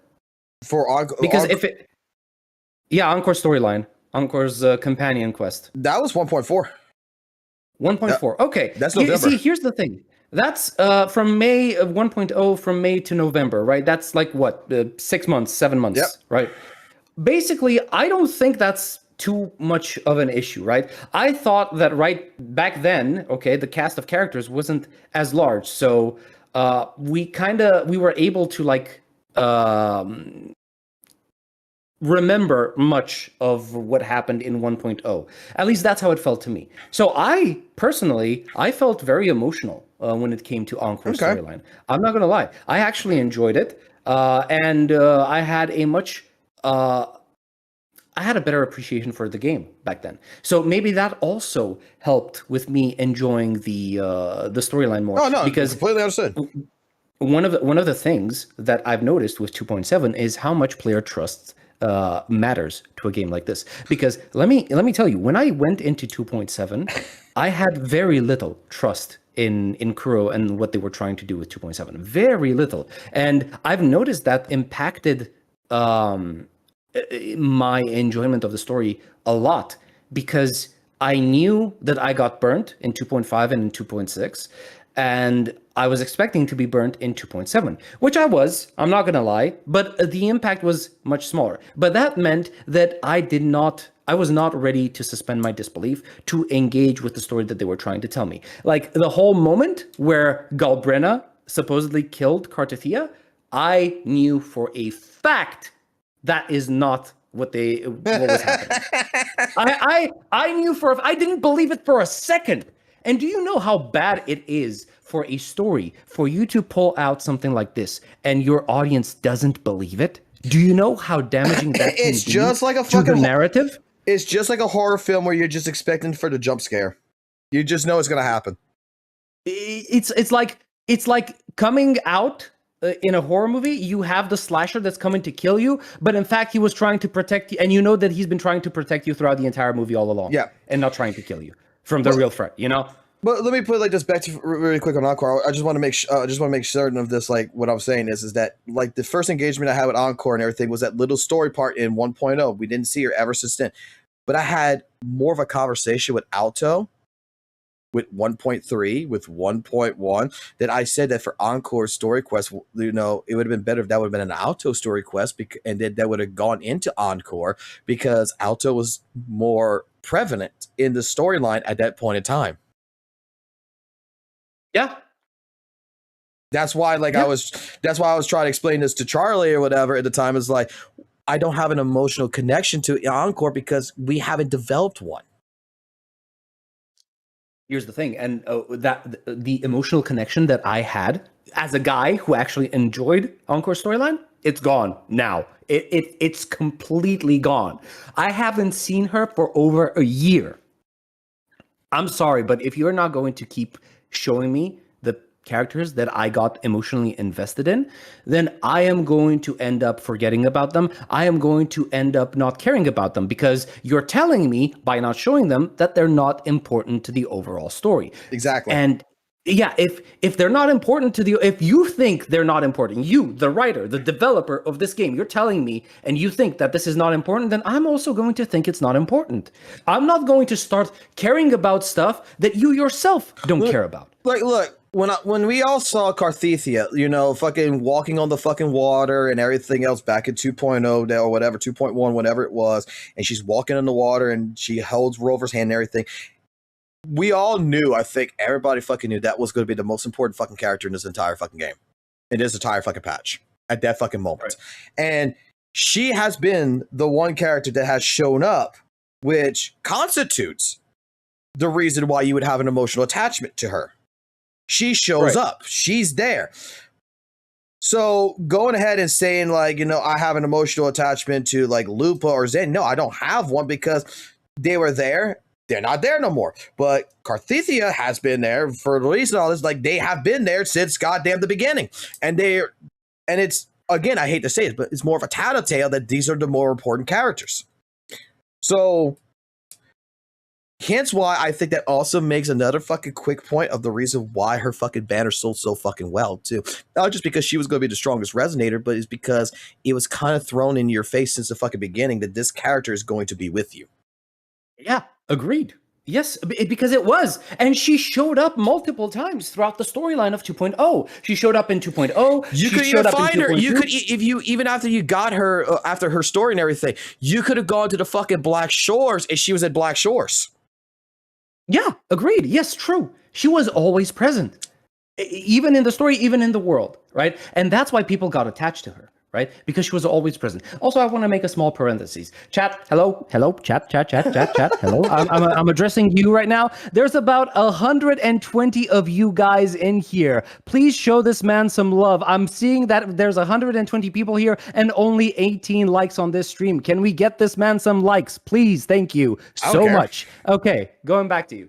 I don't care if anyone likes or dislikes. It probably got more fucking dislikes than anything because like we're talking about WUWA here, and everybody's gonna like okay, dude. I had a guy last night that came into my live stream, someone named Chillin Z or some shit, that said that that I'm a loser that only talks good about Hoyo games and I'm shitting on every other game, and I'm the guy who's like, bro, I'm sitting here nitpicking Hoyo games.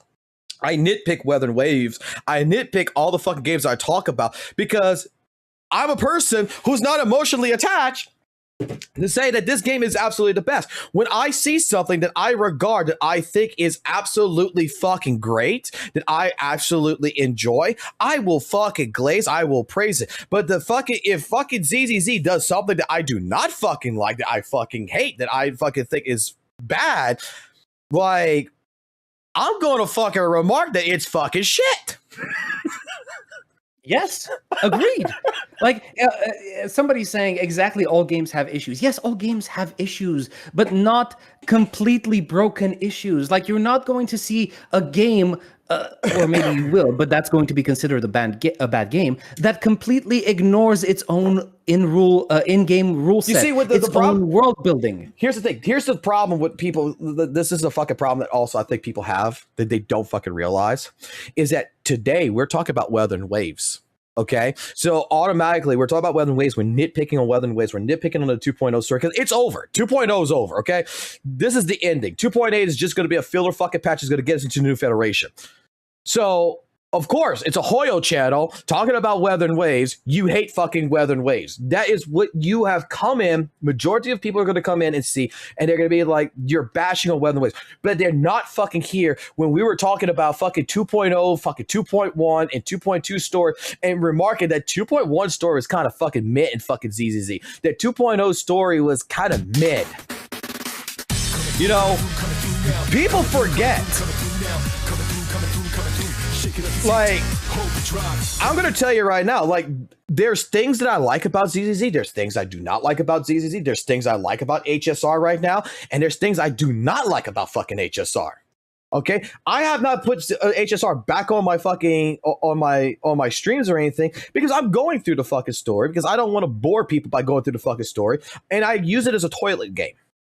So when I go take a massive dump and I'm going to be sitting there for the next 15, 30 minutes, that is when I go to the story because it's yap, and I could just put it right there and then I could just put on auto and I could just take a shit and have it hanging out right there in my work and I could just watch the fucking story. Listen, like, of course, here's, man, I really dislike the whole gacha tribalism thing because it's, okay, fine. You want to play for a certain team, fine. But like, don't drag me into it because I don't play for any team, right? I play for myself.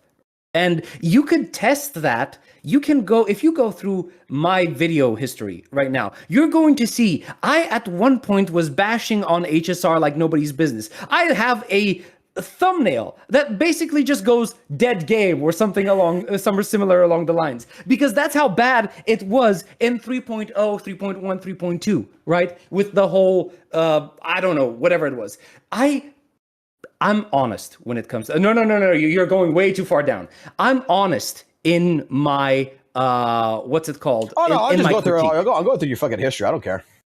Oh yeah, don't worry. Okay, fine, go ahead. Like you're gonna see a lot of shit that I tried to test out. There you go, Broken Dead Game. That's the one with the thumbnail. right in the top row. Anyway, the point is, when a game screws up, I'm going to call it out. When a game does something good, I'm going to call it out. It doesn't matter if it's Hoyo game. It doesn't matter if it's a Kuro game. It doesn't matter if it's from any other company. I will be honest in my takes. I do not want my takes to be taken out of context and be painted as a Hoyo shill or a Kurobot just because somebody got their stuff, their feelings hurt about it, right? I am passionate about games. I am passionate about their stories. That's why I play games, because I love these stories. And that's why some people are going to be like, oh, he's taking this way too seriously. He is nitpicking. And I'm like, no, this is what I love.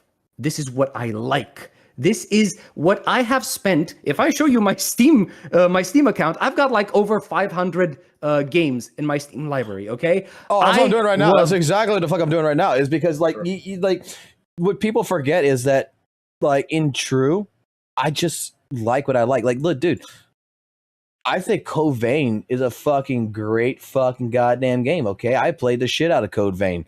I fucking think it was a great game, but it's got fucking story fucking plots that's fucking goddamn absolutely makes no fucking sense. You know that they tried to link it to God Eater, right? Yes. At the very end. Yeah. It was bullshit. I don't know why. Darkseid, like maybe look, okay. I fucking love the shit out of Darksiders fucking 1. I fucking love the story of war. I got Darksiders 2 and I'm like, what the fuck is this shit? Because now we're turning into fucking Legend of Zelda here with the fucking chest and shit. Yeah, okay, fine, yeah. But I loved the fact that I loved playing as War. I'm not gonna lie. And he had one of my favorite voice actors, which is Liam O'Brien, right? The voice of Illidan Stormreach from World of Warcraft. Yeah, whatever. I'm old. Sorry.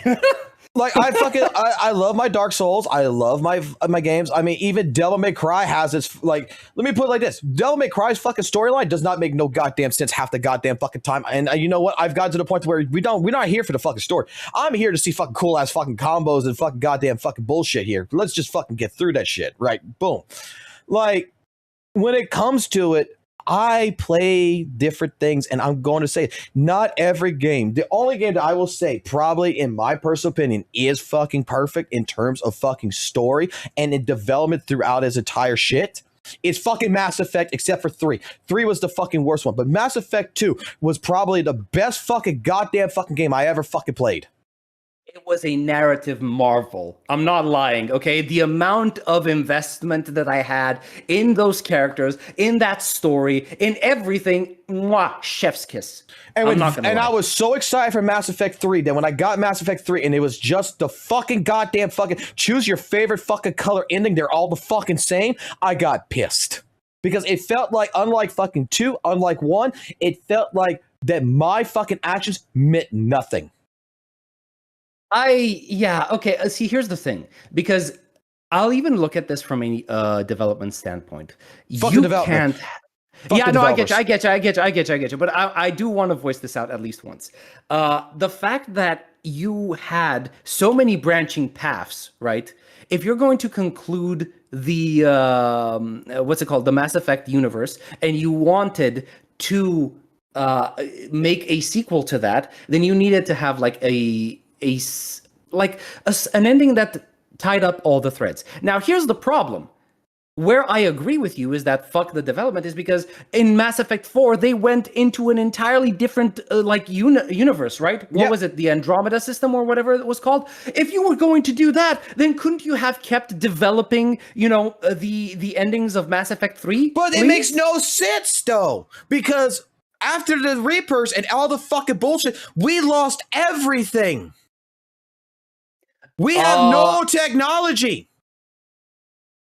Wait, that wasn't the case. The end of it ends with the winning of the war, if I remember correctly, right? Depending on what ending you fucking choose. Yeah, exactly. But the thing is that all the fucking goddamn hyper fucking space stations, everything, they all blow the fuck up. We're fucking done. Like apparently the good fucking ending to Mass Effect is that we basically are done. We have to rebuild. And we're over. And you're going to tell me that all these worlds and everything else, everything that we got to No, like it just didn't make sense to me. It's just like how it's going to take with a drama of the years that came through, or whatever. That's be thousands of years. We're basically revamping. This is as bad as fucking Assassin's Creed's fucking goddamn main storyline. When they fucking involve fucking aliens. Here's the thing: the whole precursor thing in Assassin's Creed, I found interesting. My gripe with it is that they stopped developing it after Revelations. They basically stopped developing the whole precursor thing, right? Which pissed me off. But anyway, I stopped playing a long time ago Assassin's Creed games. I just stopped. I mean, oh God. The thing is that, like I say, is like there is absolutely like zero, like there's pros and there's cons to every single fucking game. And my issue here is when it comes to this fucking gotcha war tribalism, it's no difference than the fucking tribalism, quote unquote, the fan base of fucking Call of Duty versus fucking Battlefield. It's no difference between fucking Gears of War's fucking better than Call of Duty or some shit. It's no fucking difference between fucking Naruto better than fucking Dragon Ball Z or Dragon Ball Z better than Naruto. It's no fucking difference. Like, just because today I'm talking about Weathering Waves, and just because today I'm nitpicking at it and everything, if I actually did not give a fuck about Weathering Waves, you think I'd be talking about Weathering Waves? Here's the thing: you are downplaying the critiques that you are bringing because these aren't nitpicks, right? A nitpick would be getting pissed if Carlotta, instead of drinking with her left hand, she's drinking with her right hand because she's right-handed or something like that. Oh, she's left-handed or something like that, right? These aren't nitpicks. These are objective facts about the game that are universally agreed on. That there are bad things. Oh right? God, that's just as bad as fucking goddamn fucking Legend of Zelda. Link has always been left-handed. In Twilight fucking Princess, they made him right-handed for the Wii. Okay. I need to tell you, I am not a Zelda guy. Okay, I'm sorry. I didn't play Legend of Zelda. I did not have a Nintendo growing up. I was a huge Zelda fan until fucking goddamn Breath of the Wild, and I fucking threw Breath of the Wild to the side. I did the same thing, right? I was like, oh my God, I finally got myself a Nintendo. Let's see what Legend of Zelda is all about. Played it for a few hours, and then I was like, man, I don't care about this world. I don't care about this character. I don't care about anything. I don't see Look, why. I got invested. Like right here, I got invested in a game called Shenmue 1 and fucking 2, man. I got invested in the world of Shenmue. And Shenmue 3 fucking disappointed the fuck out of me. That's another game I never got the chance to play.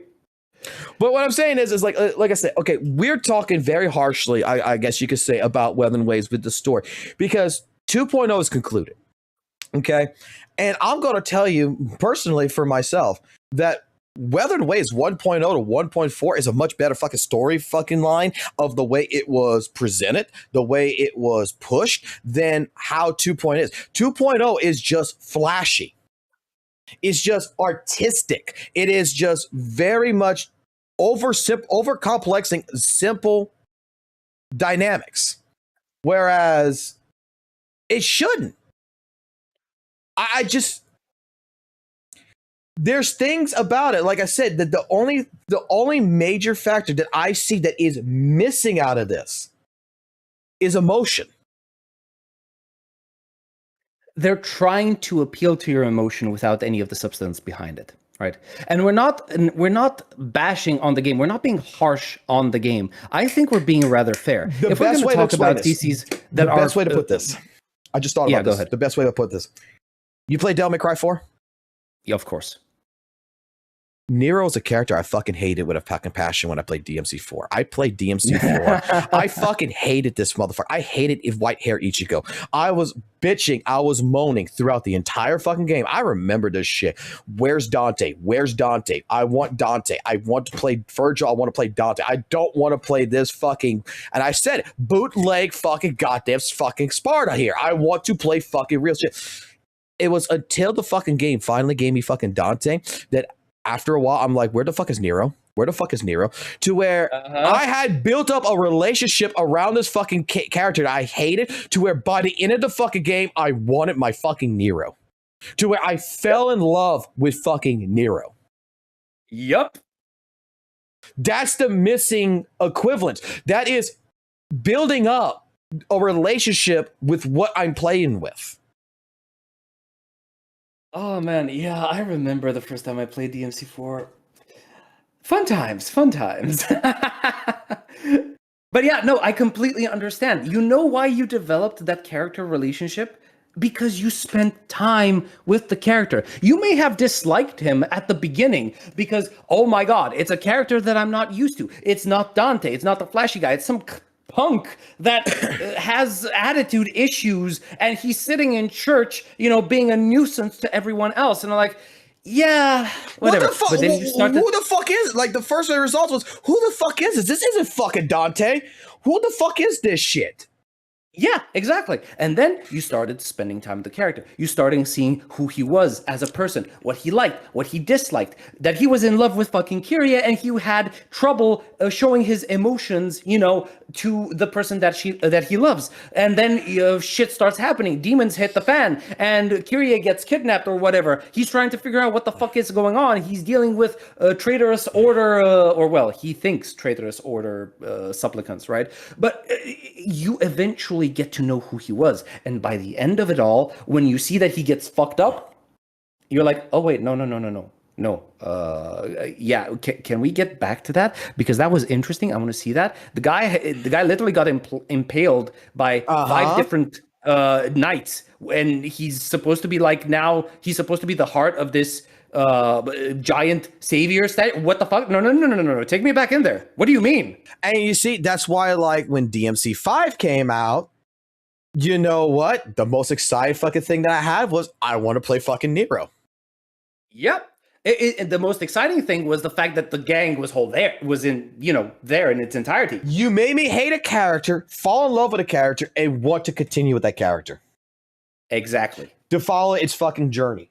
And that's why the problem with Weather and Waves, and this is where, like, I'm seeing, like, with Hoyoverse, with its games in ZZZ and HSR, is that there's characters that I first look at, just like fucking Nero, like Trigger, like Vivian, whatever. That I'm looking at Hugo.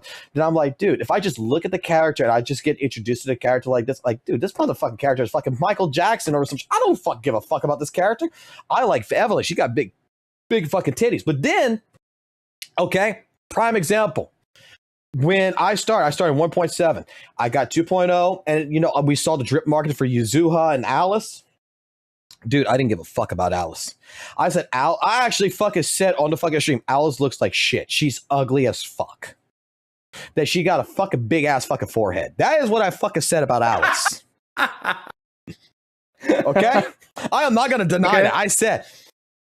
Then I played her fucking story. I'm watching her story. I'm watching this shit with Alice. And I'm realizing she's cute as a bun because she's scared of the fucking asymmetrical shit and everything. And the character story involves me into fucking, falling in love and dissing the fact that she's got a big ass fucking forehead hiding behind this fucking goddamn hair shit to fucking go ahead and fucking M3 her ass. To make me buy her fucking skin. Like, the game's story. Don't stare at me like that. Oh, I'm gonna stare at you any which way, shape, form, honey. I mean, goddamn. Then I saw that she's actually got some fucking titties and everything. I ended up fucking falling in love for her.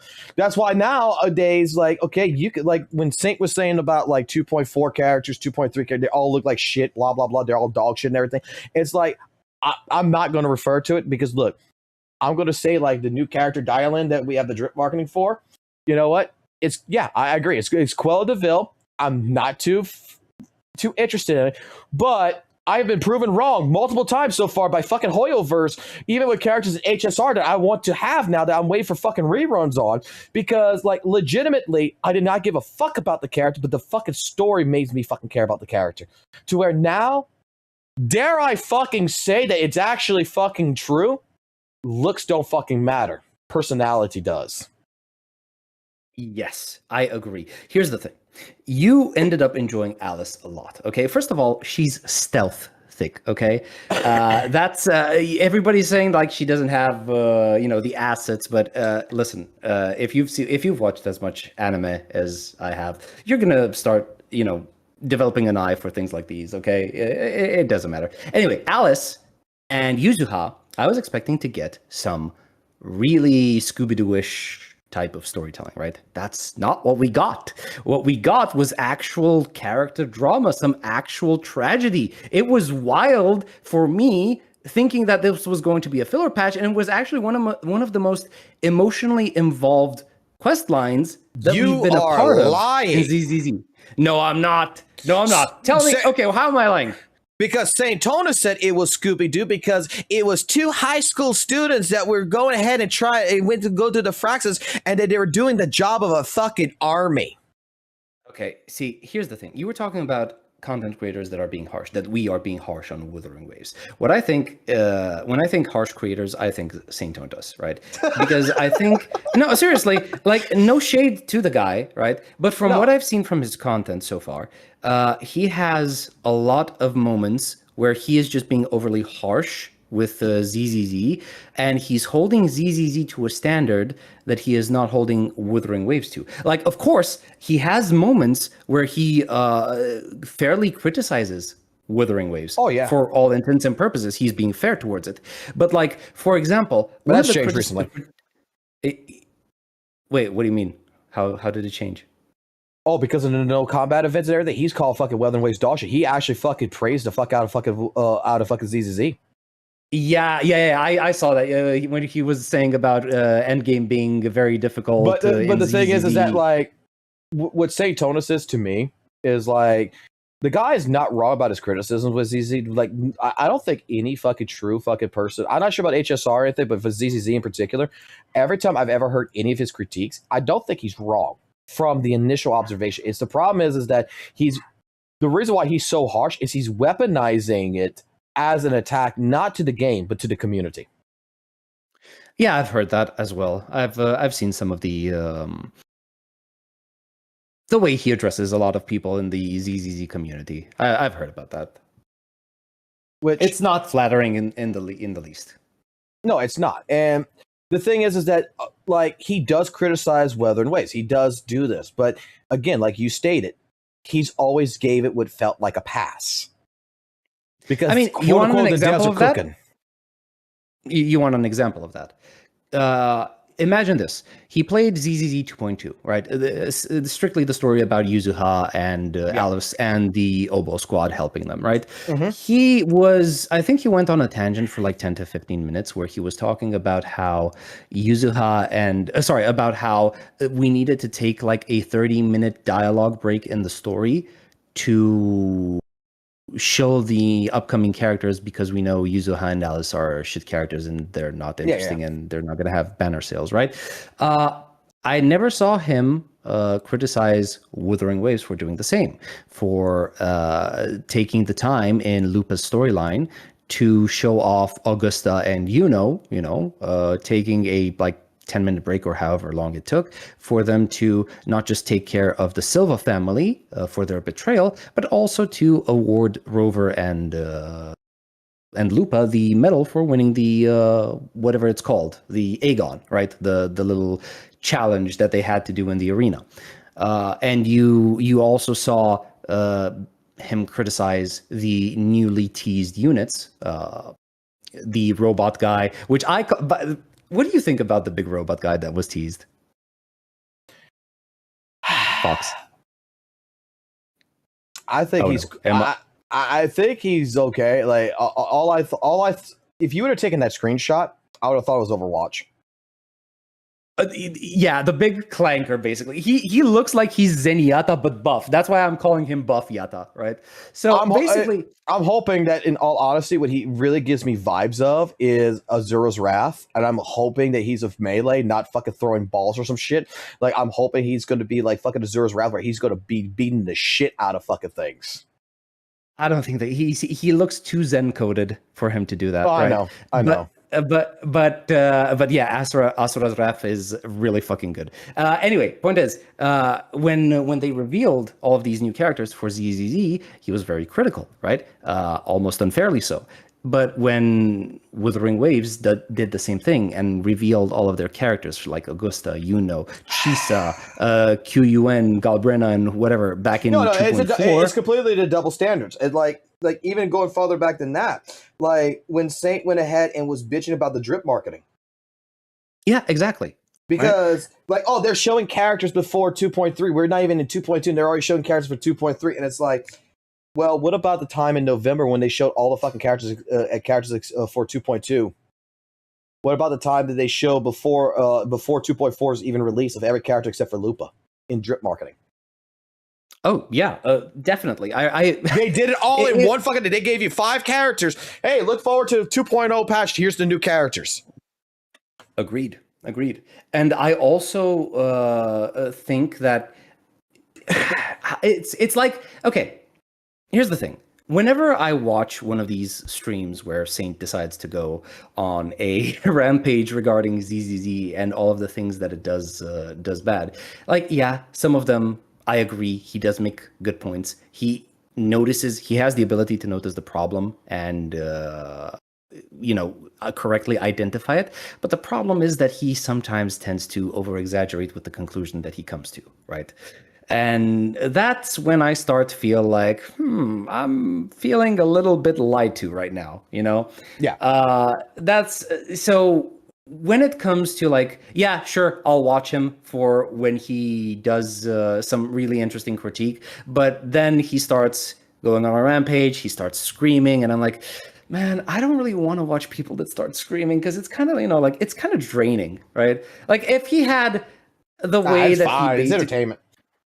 Yeah, it's entertainment, but like that's not the kind of entertainment that I'm interested in, right? Oh, yeah. I'd much rather listen to somebody like I don't know, my name is Bife, right? He does lore videos on Destiny, right? That guy does presentations really well, and I really like the kind of content that he does. Let me put it like that's this, the kind of entertainment that I want to listen to. Let me put it like this. With Saint, I don't always disagree with him, and a lot of people think that I just hate Saint to hate Saint, and I don't hate Saint. I don't hate him. I don't know the guy to fucking even say if I like him or hate him. Like, I dislike his online personality. I don't always disagree with his opinions. I really don't. Like, right now, with 2.7 being dry as fuck, I agree 100% with him. I agree that they could have fucking rehashed some older fucking shit. They could have filled out 2.7. Now, me playing devil's advocate to the developers is what I try to do, because the problem here is that and I want to make this known for like people who watching and shit. It's like what I try to do with someone like St. Tonus is I try to look at it from the other's perspective, and my perspective right now is that what I don't like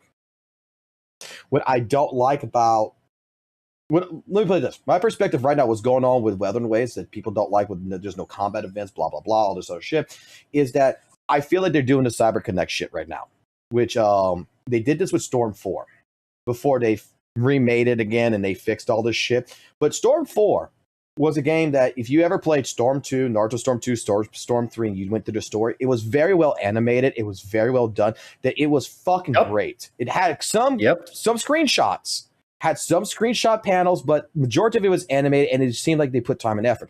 When they got the contract for Final Fantasy VII before it was taken away from them from Square, they dumped the majority of their team to start working on Final Fantasy, and they were still not done with 2.4. They weren't done with Storm 4, but they only put a handful of people left on it, to where the only way they could finish the game was the first part of the game, which was not animated with the Obito side and the Kakashi when they were kids, to where straight up it was all screenshots. The half the fucking game was not even animated. That all they did was put screenshots into place, and they just put fucking text. So it was something that I got pissed off about. But if you look at something like Weather and Waves, the reason what I'm feeling what they're doing is right now, probably since 2.5, let's be honest here, 2.4, they made a bunch of fucking money. They made the bulk of their money. This is why, like I say, no one wants to hear this shit. No one wants to agree to this shit. No one wants to hear this shit. But my opinion is that Kuro don't give a fuck about you. You're already invested in the game. You already spent money in the game. They don't give a fuck about you. Oh, no, they listen. Yes, they don't. No, they don't. They don't give a fuck about you. You know what they give a fuck about right now? They give a fuck about the new players coming into 3.0, that they could go ahead and basically fucking say, this is what I was saying in the last live stream, is that even Hoyle does this shit. Hoyle don't give a fuck about You as a player who's played ZZZ from 1.0 to 2.3 right now, they don't give a fuck about you. They give a fuck about the people who are just getting into ZZZ. That they want to make sure, because these are going to be the people who are more likely going to spend money. You're already invested. You're going to skip characters. You're going to not spend as much money as you did when you were first invested into the game. You've already are invested. You're good. You got your teams. The idea that you're going to continue spending money every month is not likely. But a new person who came into ZZZ at 2.0 is more likely to spend money because this is the anniversary and stuff like this. They're more likely to come in and spend more money than the person who was spending money in 1.0 because they're brand new. They're addicted. It's the honeymoon phase. It's great. So looking at it in the perspective of Weather Waves, 2.5, 2.6, 2.7, 2.8, just give the bare minimum that you can of your staff while the rest of your staff is working on 3.0, because ideally 3.0 should be the fucking moneymaker. It should be the next big one that we're going to see fucking $50 million on compared to all these other patches, because everybody's going to come in for 3.0. It's a new revision. It's a new soft launch, everything else. This is when we're going to entice new fucking players to fucking download the fucking game, not invest it. New players. You're done. You're over. FOXSOL, fucking Vincent, you've played the game. You invested. You got teams. The odds of you don't buying matter a new anymore. you don't matter. Yep. I want the person who has no fucking teams to spend money, who's going to invest in the next couple of fucking banners, who's going to spend fucking money on wave plates, who's going to spend money on bundle packets, who's going to spend the fucking $20 to get the fucking weeklies. The boss fucking Matt weeklies. I want those people. And the only people who's going to do that is the ones who are going to start off at level fucking 1. Yep. That's exactly what it is. Here's the thing. The funny thing is, I'm very surprised that people, even after so long, after like over 5 years of gacha being a mainstream thing since Genshin came out, I'm very surprised that people are still looking at the situation as, Hoyo Shows versus Kuro Dogs, HSR versus Genshin, ZZZ versus Withering Waves. And, here's the thing. People somehow haven't realized yet that this isn't a game versus game issue or a community versus a community issue. It's a players versus the company issue. Exactly. It's not. It should be us versus the company. Why? Because gacha games, okay, this might come as a shock to people who have started playing games only with gacha games, right? And haven't lived through the era of purchased games like me and Fox have, right?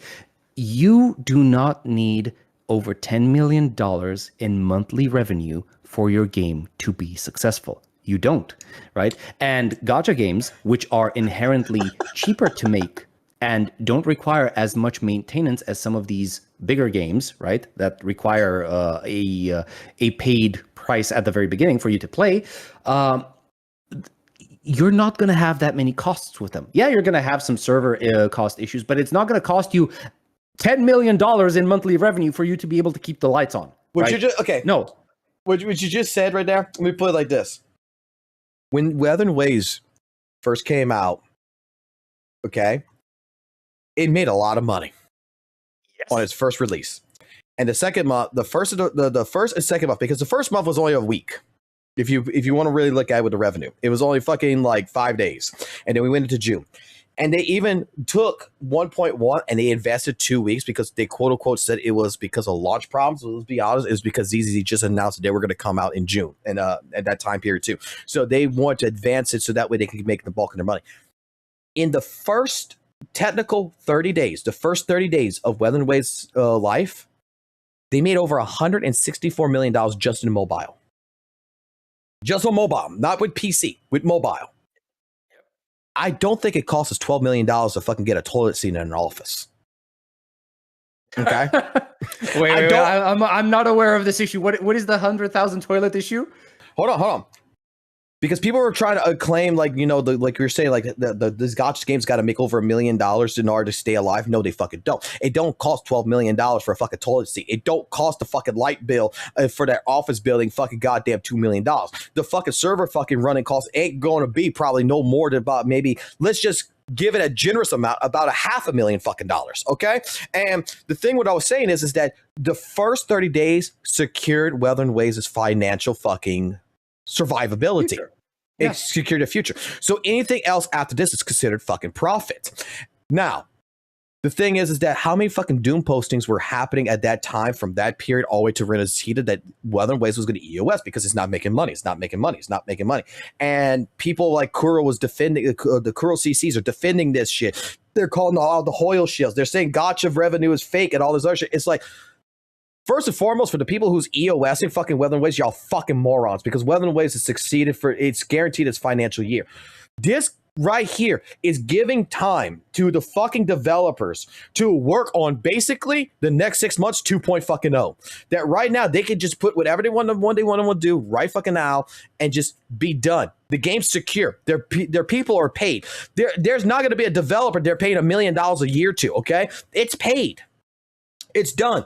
If they're smart, the first 30 days just paid the rest of the fucking year off. So anything after this point is fucking profit that they can start working on the next part of the project.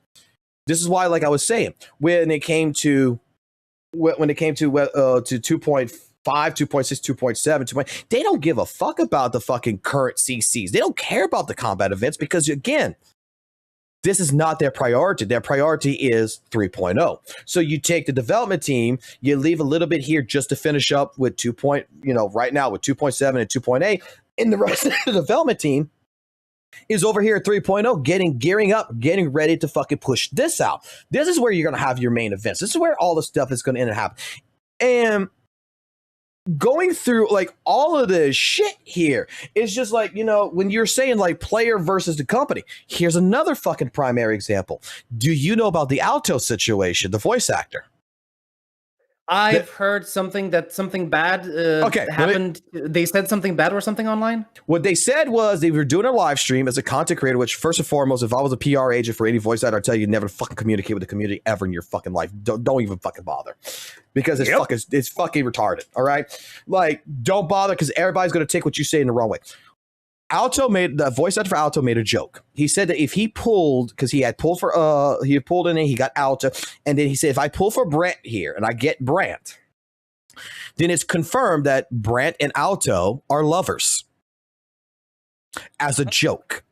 And he actually as a joke, okay. And he actually got the fucking temple. He actually got Brant. So he played along with his chat, say, oh my God, they're lovers, okay? It was a joke.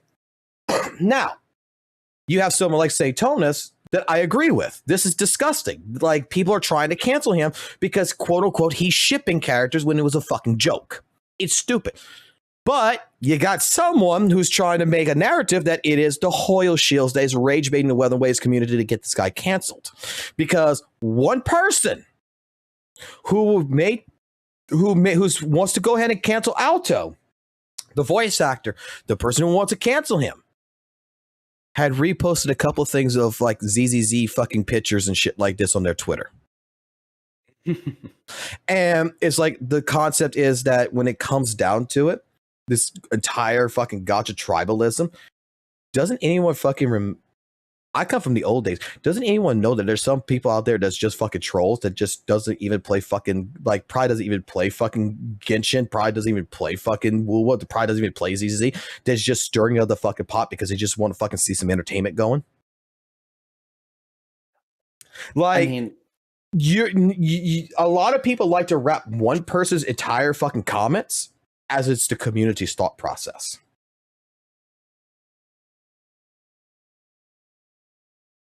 So, okay, here's the thing.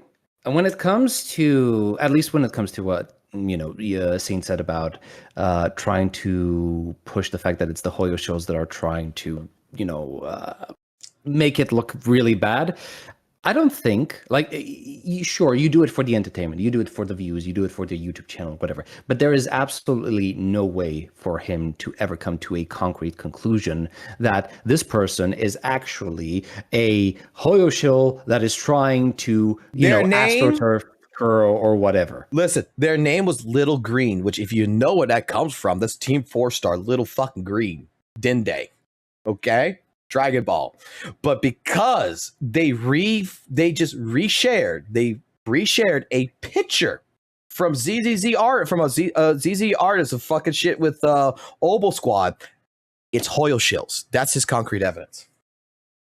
That is nothing in the grand scheme of things. Okay, he can make it out to be like maybe he'll go through, but that's a lot of work. That's a lot of detective work if he wants to do that and go into every Reddit profile and check their history and what the Reddit boards that they're reading and whatever. But goddamn, man, you are not going to ever get concrete proof that they're just doing this because they want to shit on our game, guys. We're being attacked. We're being brigaded. Let me blow your mind. Let me blow your mind with my thought process on something with this.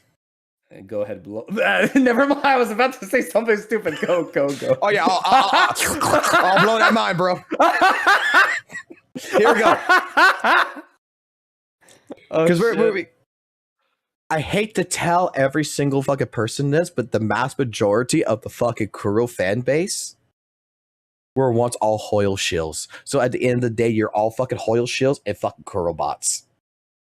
Actually true. I myself am a Kuro refugee. Genshin refugee.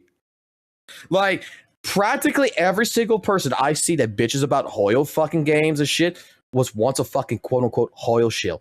You have that fucking history. Yep. You can take the Genshin player out of Genshin, but you can't take the Genshin out of the Genshin player. You're still part of this shit in one way regards. I'm sorry, because if anyone is not a Hoyle shill in this particular case, it would be someone like myself who started with fucking Weatherways. Now, granted, I played fucking Genshin back in 2020 for fucking 19 hours because Valk wanted me to fucking play it because I kept mocking him in this fucking live stream. Like, dude, what the fuck you playing this? Play fucking Legend of Zelda. It's the same fucking shit. He said, before you fucking mock it, try it. I played 19 hours, and after I played 19 hours, and I got off, and I told it to Valk, it's like on the live stream, it's like, I'm done. Is that enough fucking time for you? This game's fucking piece of shit. He said, yeah, you know what? You gave it a shot. You don't like it. I won't bitch no more. I was like, okay. And I went back to playing fucking goddamn fucking fighting games and shit after that. I would go play fucking real games after that. I called it. And then damn, savage. I went into fucking Weather and Waves with no fucking knowledge really of what's going on with Genshin or any of this shit. HSR. Play that. And now I'm a fucking Kuro refugee inside fucking a Hoyle-verse fucking world. And it's fucking different. It's completely fucking different from this aspect. If anything, I remember Valk's fucking channel. I remember him having fucking 400, 500 people fucking watching him on a live stream playing Genshin all fucking day long. I remember the goddamn quote unquote Hoyle shields arguing with each other over fucking goddamn. My character does more fucking power because you do these artifacts, this, and fucking Valk's like, who the fuck gives a shit? You like the character? You like the character. They're arguing who's the best character. They're arguing about fucking stupid numbers. They're arguing about all kinds of shit as if fucking Genshin is God. And then nowadays, I don't see those people no more in the Genshin community. I don't see them in the Hoyle community. I see them in the Kuro community doing the same things that happened back when fucking Valk streamed. Okay. I have to understand, I have to try and think about what kind of person you need to be to have your identity so closely tied to a single game. I know because Go ahead. Put it this way. It's called emotional fucking attachment. Because I'll tell you, because I'm not sure if you know the story, but I'll tell you the story about Noisy Boy and me. Noisy Boy was one of my very first viewers when I came into Weather and Wave space, right? We fucking played Weather and Waves. We talked about Weather and Waves. He was always this was a guy that even hated St. Tonus. Like, fucking hated his takes, everything else. That would send me fucking clips of the guy crashing out and all this kind of shit. And then the moment I played ZZZ, he got mad at me. He got straight up fucking pissed at me.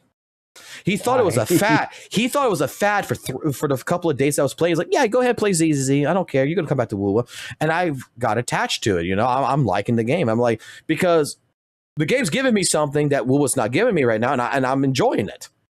And then I told him, he's like complaining with me. I told him to go ahead and try, he said, I'm going to try ZZZ. I said, go ahead and give it a shot. Go ahead. I don't know if you're going to like it or not, but if you like combat, ZZZ gives that fucking thrill. That's why I was always remarking that WUWA and ZZZ together as two games that if you got nothing to do in WUWA or you got nothing to do in ZZZ, both these games together complement one another very fucking well because it gives you both that adrenaline rush that you want in combat.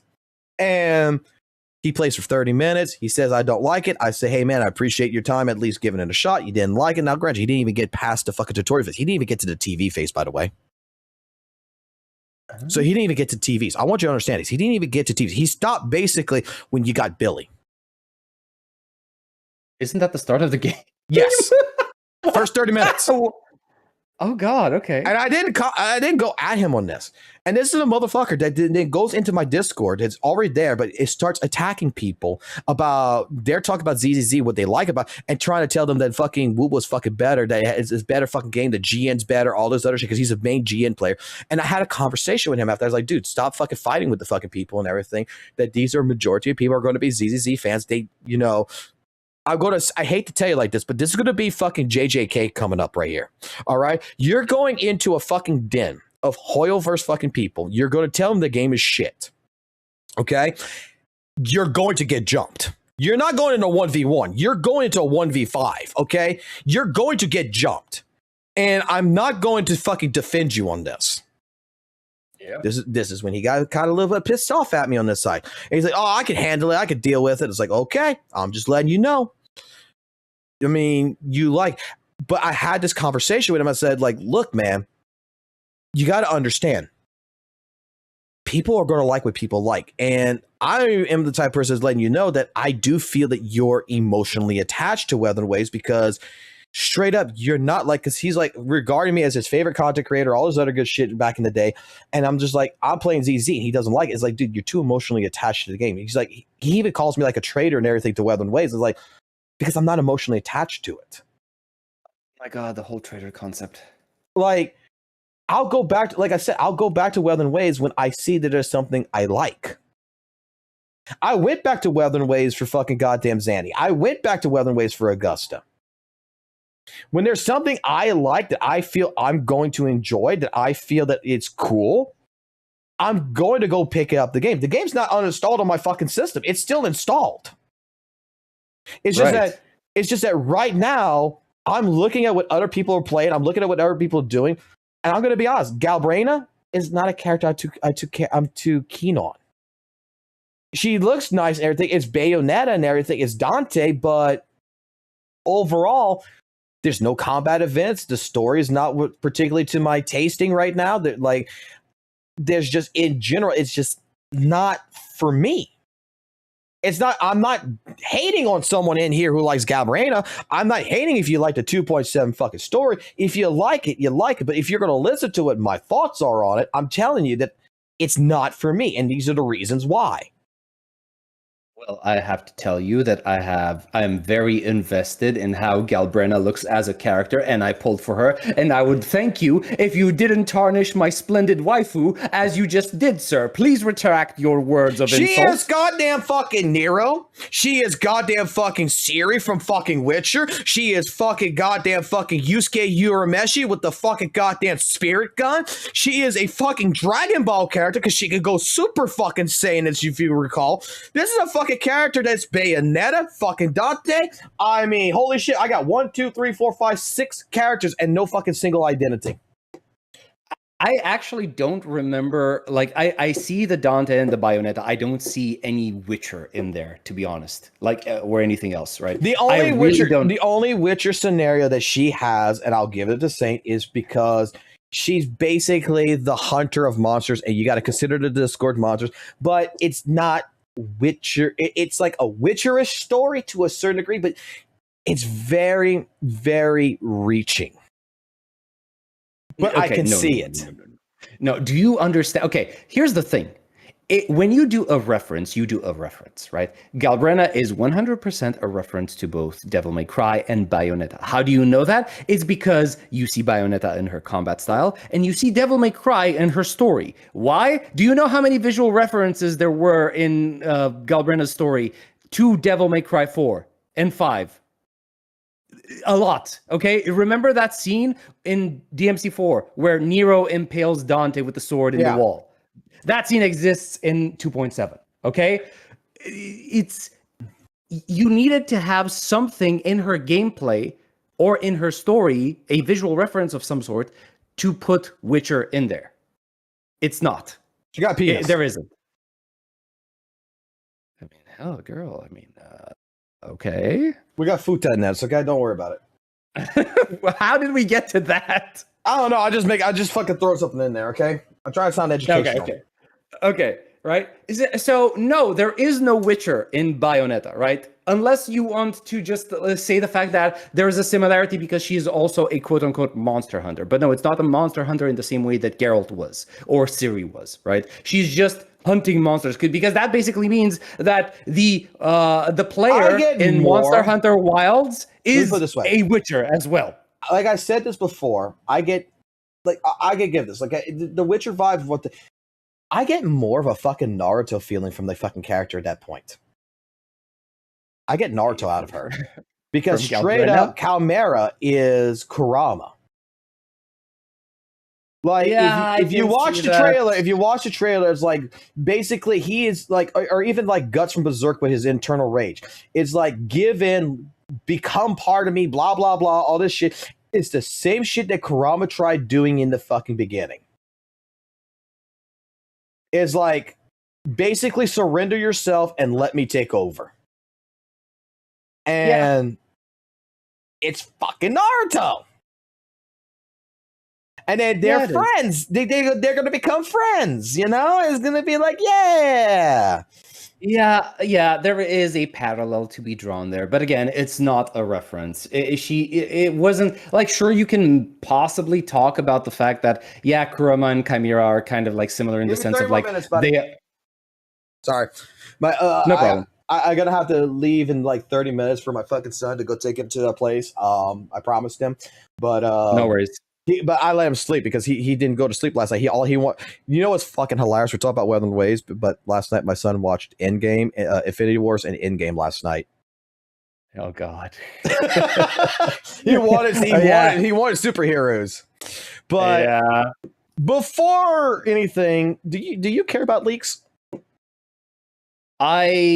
In the sense of, like, I don't cover them because I know that's a no-no in the content creator space. But if they end up on my feed every now and again, I don't mind seeing them. Okay. Really quickly, this is going to kind of change topics. I got to play something on the live stream, so that way, when I come back later, we can talk about this. Like, when I come back later for the stream purposes, we can talk about this chat. But really quickly, there's a reason why I wanted to do this live stream, and we got into the topic of weather and waves and such. We were talking originally about like dial-in and everything for ZZZ that came in with the drip marketing. And there was a remark that was made by St. Tonus on his live stream. Okay. Ironically enough, this is where I'll actually say that HSR spending event icon. Even though it was 200 pulls in one patch. I need to unmute your stream. She looks like it. Yeah. Hold on, let me find it really quickly. I'm trying to find this. He made a prediction. And I want to get to that prediction. Or this patch, 2.4. Right, let me tell me when you're ready so I can unmute the stream because I don't want to hear you twice. They're going to take Bon Yue, Giga Chad Zenyatta over here in the corner. Because that's one of the highlights of this trailer. As well as her, the Honkai sister. And they're probably going to run in 2.5. After the spending event, after you've just been over here in the corner. Okay, so he was talking about the spending event. I think everybody's going to remember this, and it's around this part right here. I'm going to play this part right here. But he's talking about like his predictions of what's going to be running for 2.4 and 2.5. And this is the part that I want to go through. We're going to let it go. I'm going to let it rock right here. But this is where I want to go ahead, and this is why I love leaks, in a sense, because this was his prediction, and this is what his statement after to predictions of like. Just listen. Yue, Giga Chad Zenyatta over here in the corner. one of the highlights of this trailer, as well as her, the Honkai sister, and they're probably going to run in 2.5. After the spending event, after you've just been FOMO pressured into pulling on the worst character designs in the history of the game, because Koyaverse always pairs a male character with a highly desired female one. And so I think she's going to be first half of 2.5. It's basically confirmed she's going to be first half of 2.5 because God knows they're not going to extend the spending event to her. And then he's probably going to run in the second half of 2.5 over here. No, nothing is confirmed. No leaks. But I'm going to put money that this is what's going to happen. Because if you actually wanted to pull this unit, you probably do belong on an FBI's most wanted list somewhere. And like, what even is this, bro? What the fuck even... What is even going on here? And what is this? Hopefully you're beginning to realize, hopefully you're beginning to understand exactly where the take is coming from. And I'll make sure to reiterate myself again. If this spending event was for this character, I would have no problems at all. And if this character is actually going live in version 2.4, I'll be happy to eat every single word that I've been saying about how bad this spending event is. But when all the clues are pointing and telling you that they're planning on putting the most undesirable characters from... I think that's good enough.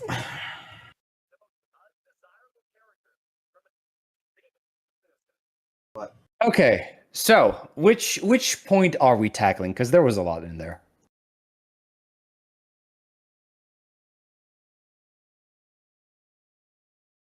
All right, sorry about that. Just talk to the wife for a day real quick. Yeah, I'll come. It's fine. So 2.4, when it comes down to it, his prediction really was that the robot and the quote-unquote void summon unit was supposed to be together, right? Okay. We're getting the robot and we're getting dial-in for 2.4. Okay. Zal's going to be in 2.5. Okay. Okay. So basically, wait, just to be sure that he said that he was going to eat his words about the spending event if the new Void Hunter is in 2.5? Right, in 2.4. In 2.4. Okay. But the thing is, what it gets to me is that his prediction is that because the devs were saying that Zhao, he was saying that the character for like this one plus Zhao was the most uninspiring, most dog shit fucking shit, that they were going to pin them together and they were going to put the two cool characters together in 2.5. Oh, well, apparently not.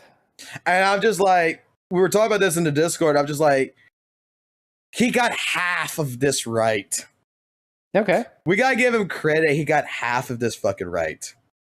Yeah, no, fair enough. Okay, like, and then I don't know which one it is. I think it was actually in his live stream. I don't think it was in the video, but he actually remarked that this character right here, Dylan, was supposed to be an A. That he said was an A character, an A rank character. And let me guess, she's an S rank. Yes, I don't know. Like she's another S rank stunner. Okay, fine. Yeah. Is that an issue by itself? I'm asking because I'm not really aware of the leak itself. Like, if she's an S rank stunner instead of an A rank stunner, what's the issue? I don't think there's an issue at all. I don't think there's nothing wrong with the design. I don't think there's nothing wrong with the character in general.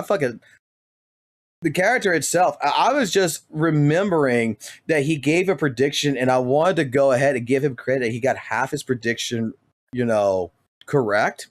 But I wanted to make it known that Zhao is a character that people are actually really looking forward to.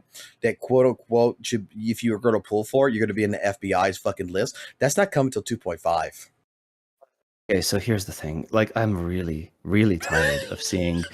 I'm really tired of seeing content creators being so scared of seeing childlike characters in the content that they make. Bro, like, okay, we get it. I know some of these characters do end up being sexualized in certain parts of the world. but that doesn't mean that you have to go every single time that you see like a kid in the fucking game be like, a child, get him out of my game. Bro, like children can be part of stories. Doesn't mean that you have to like immediately disclaimer the shit out of your content being like, nope, I don't support this, I don't like this, I just need you all to understand, okay, I am not one of them, I need to make sure that everybody knows. It's like, bro, just like calm the fuck down. Nobody said that. Let me put it this way.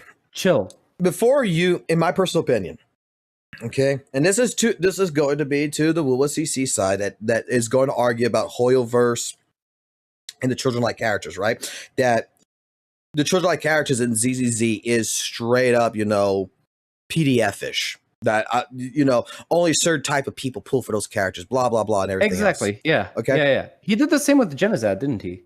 When he pulled Roshia. And the only reason why, and the only reason why he got Summon 6 Roshia was for Camellia. Mm-hmm. That was the reason why. He saw something and he wanted Roshia for Camellia. He didn't care about Roshia. He cared about Roshia as a tool for another character. That was it. That it was going to make his Camellia pop off, which is understandable. But when we're going to talk about the PDF kind of stuff and everything, before you go fucking bash a fucking Hoyoverse game and everything else, especially if you play Weapon Ways, you got Yoo-Hoo. Who legitimate... You got Rosia, you got Encore. Yeah, but Yoo-Hoo straight up is a childlike character that likes to show her ass and fucking do the fucking shit with her eye and the tongue sticking out. Yeah, I get you. The fucking shit that people fucking attacked Rexlet for. I remember, because what was Rexlet doing? Just like tweeting the crying emoji over and over again? Yeah, apparently the quote-unquote, that's what you call a lolicon or some fucking bullshit. Like, bro, like, look. When I play characters in here, like Jufufu, people like, look, there's some people who's actually started calling me a lolly lover because I made the fucking goddamn fucking bet with the chat that because I was not expecting to win the 50-50 4 times in a fucking row. That's unheard of. And in my personal opinion, that's unheard of. So we have won 3 copies of Yijuan. And when Jufufu came in, I said, if I win the 50-50 with Jufufu, which I thought was guaranteed I was going to lose to Nekomata or I was going to lose to fucking Lycon or someone else, I will fucking cosplay as fucking Jufufu. I will main Jufufu. I won the 50-50. I ended up getting Jufufu. Guess the fuck what happened. And then the fucking chat didn't make it any better because I had people who started sending me fucking polychroms, monochroms on the fucking account to fucking M6er. Hey, yo, how do I subscribe to that? How do I get people? Wait, you don't understand, bro, I like the characters that are coming out in Zenless. Okay, how do I subscribe to that? How do I get some monochrome donations like that, bro, you need to teach me. Dude, I just fucking I don't want to play fucking Jufufu because when I saw this screen right here, I'm not gonna lie, this is sus as fuck to me. This is sus as fuck. When I saw her fucking riding the fucking thing like this, I'm like, oh god, no, because I know what people are gonna say. And then I try even revert to being like, okay, because I had won both fucking weapons. I won the weapons for fucking Yijuan and everything. I'm just like, there's no fucking way I'm gonna win the fucking 75-25 here either. There's no fucking way. I won her fucking weapon. It just fucking caused a problem. Now, I changed my fucking entire layout. I changed my fucking picture, everything else. I did everything with Jufufu, and I was called a fucking lolly lover for a little while because of that fucking reason. But I don't look at Jufufu as, in that way. I don't look at her in any kind of regards that it's a fucking little girl tiger bullshit here, okay? It's a stunner. I look at Evelyn as fuckable material. I look at this is fucking breedable. When I look at a character like fucking Lucy, I look at that's Negan. It's got a baseball bat. I think fucking some reason that is Negan. And I'm not sexually attracted to fucking Negan. Like, who Negan is, just so you know. Like, don't get me wrong. I'm sure there's fucking people who looks at these little characters and let's just say they have some thought process. I don't. And you know what?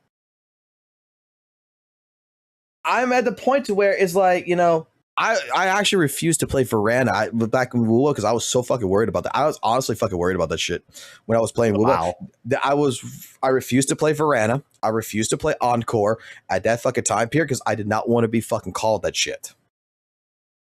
I was lucky enough to get Verena, and trust me, if I wanted to do Tower of Adversity, I was going to use Verena, no matter what anyone said. Let me put it this way. Call me whatever you want. Let me put it this way. Rights. When I did Tower of Adversity, if I would have put Verena on one of the teams when I first did it, I would have cleared it with no problems so easily. I refused and I put 3 DPSs. I think I heard the story. I just fucking did something completely unorthodox. I fucking maxed out to where I hit with their ults. I just fucking cleared this shit because I did not want to be in that category. And nowadays, the more I see fucking people talk about this shit and everything, a fucking video game character is a fucking video game character. If you want to fucking think that I fucking like the fucking goddamn character and all, go ahead and think what the fuck you want. I don't give a fuck. There you go.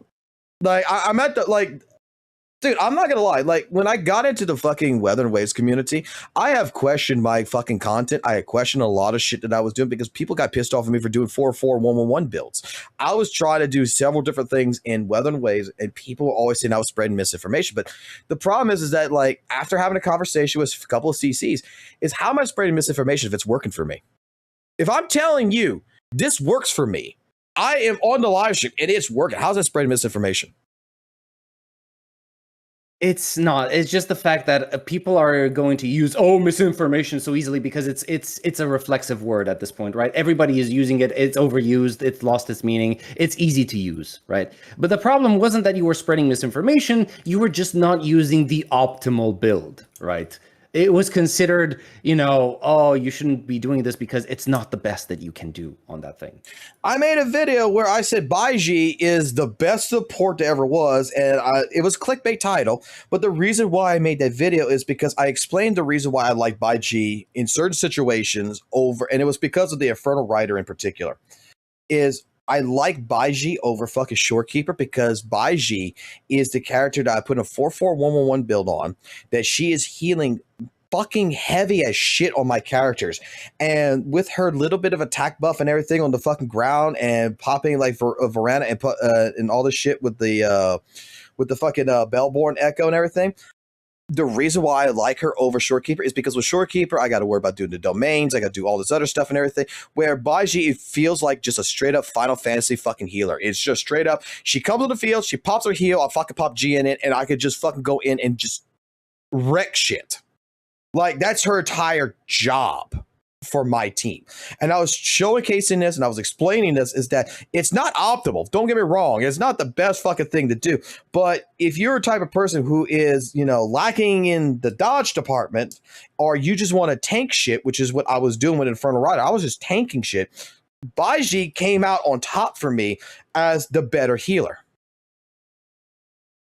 Like, I don't give a fuck about the fucking attack buff. I don't give a fuck about the crit rate or crit damage buff. I give a fuck that my character have sustain. And Baiji was a consistent character that was able to provide a faster time period in healing my characters and working them better than Shorekeeper. Yeah, no, fair enough. And I got told that I don't know how to fucking play Weather and Waves, but yet I'm showing y'all, I'm sitting here fighting Infernal Rider, and you don't see me dodging with GN. You see me on the fucking Infernal Rider's fucking nuts with my health being lowered and everything else. Me taking a 50% reduction on 3 fucking hits and everything. Me popping Baiji before he fucking dies to fucking heal him back up to full fucking health and fucking sending him right back in with Mortefe and fucking just fucking dealing damage on him.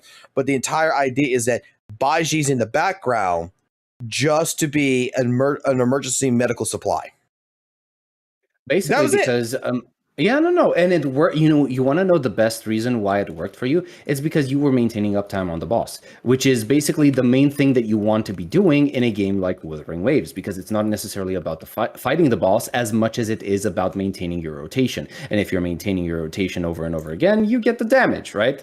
That's why I prefer, at least on my end, I prefer ZZZ's combat, right? Because I don't feel like I'm forced to do a rotation over and over. Oh, buff your characters first, then use your sub DPS, then use your main DPS. It's just like, bro, you have these guys on your team. You need Well, you need to like just fight. You want to dodge. You want to do whatever, right?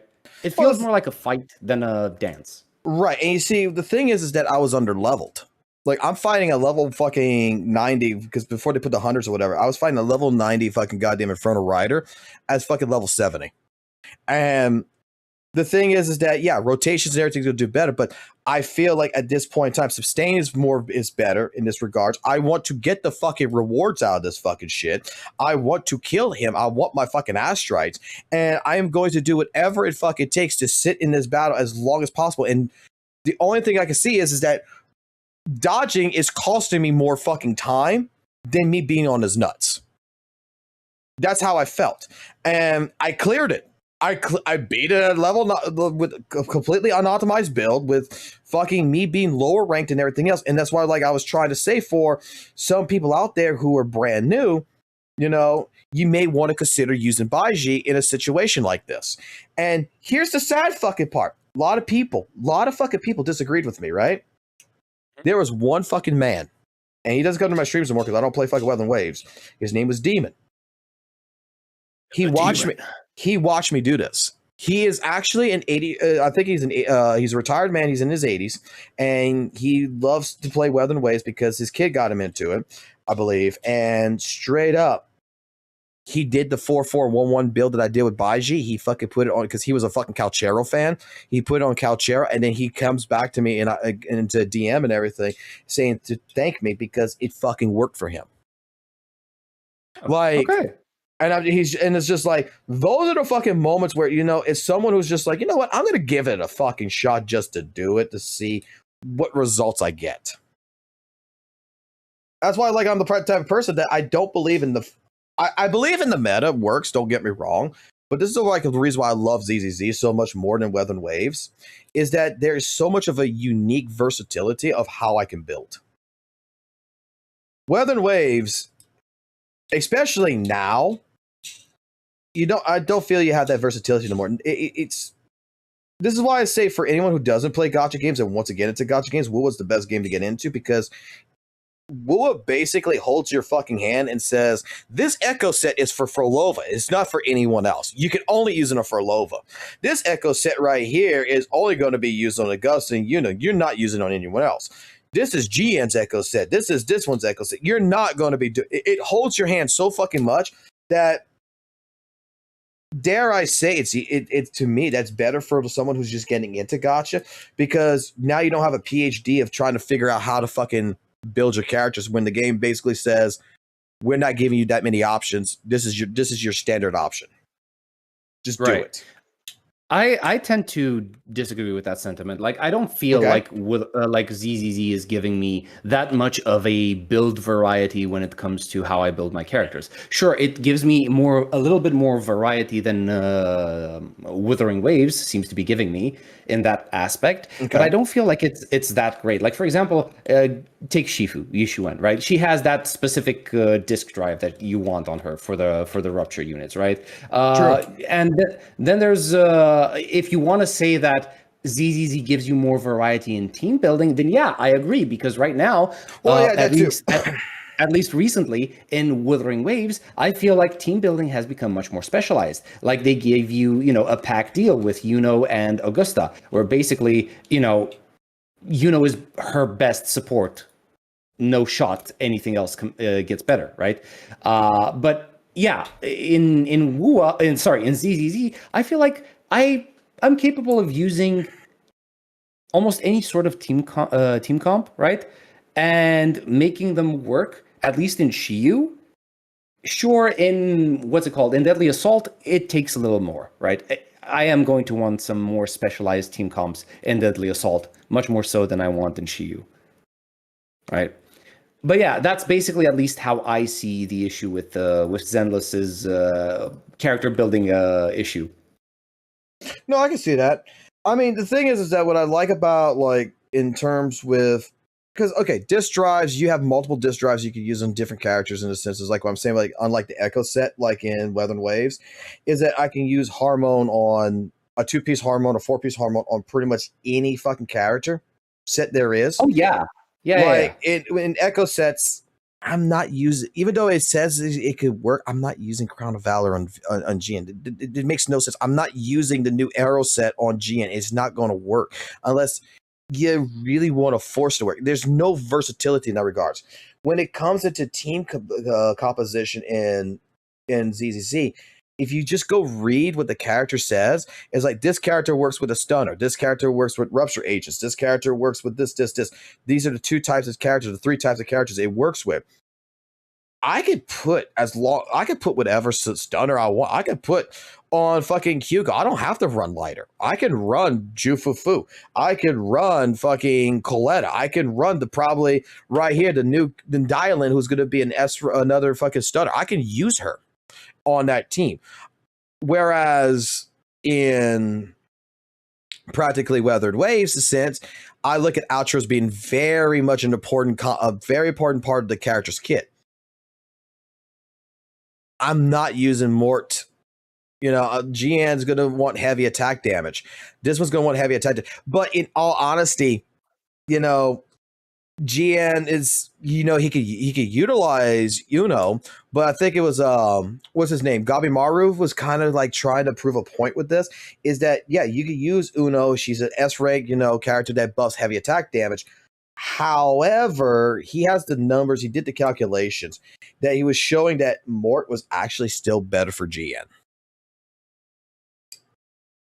Okay. That it's still reduction wise. Whereas they're still particularly like GN still does not have his actual S rank fucking support to help him. And I could see that with Weathered Waves, to where the mass majority, you're going to want to utilize this character for this character. There is no swapping that character to something else. You can make it work. Make it work. But the question is, does it really feel good? Does it really complement the characters? Where, dude, I put Trigger on fucking Hugo. I've put Lighter on Hugo. I have put fucking Jufufu on Hugo. And they just work. It doesn't make him feel. It doesn't make Hugo feel any less. It doesn't make him feel any worse. Doesn't make him feel any better or any worse. It just, it's a stunner character. It still makes him operate. Right. No, I completely agree. Whereas in Weathered Waves, let's just put it like this: I could use different characters, but. Best example, Zanny. You could use Rover. You could use Rover, or you could use Phoebe. Yep. And they'll both basically work in a sense, but let's be fucking honest here. Rover makes Zanny feel like shit. When you compare it to Phoebe. Rover. Yep. When you use Phoebe, holy shit, it fucking makes goddamn Zanny feel fucking really great. That was something that, like, I got pissed off at Weathered Waves. I got really fucking pissed off at it because, like, straight, and it's like, motherfucker, it's like, I gotta pull for, because anniversary banner, I gotta pull for Phoebe. I didn't want fucking Phoebe. I don't like the Christian girl. I don't like little Catholic girl. I don't want to corrupt her and bring her into the fucking world of my dick here, okay? She's probably got some weird kinky fucking fetishes that I don't want to deal with. I mean, if you've seen the art, yes, she does. But I got her in order to fucking operate Zanny. And then, I don't know how true it is because I'm going to wait till it happens. But apparently, a lot of people was like, oh, the Mono Fire team with Galbraith is the best fucking thing and everything. But apparently, according to some fucking leakers that I know of and some fucking people I talked to, that's like, oh, no, motherfucker. Just wait until fucking goddamn fucking Samurai Boy comes out. I was like, why? You're going to see that's her premium support. That's Galbraith's premium support.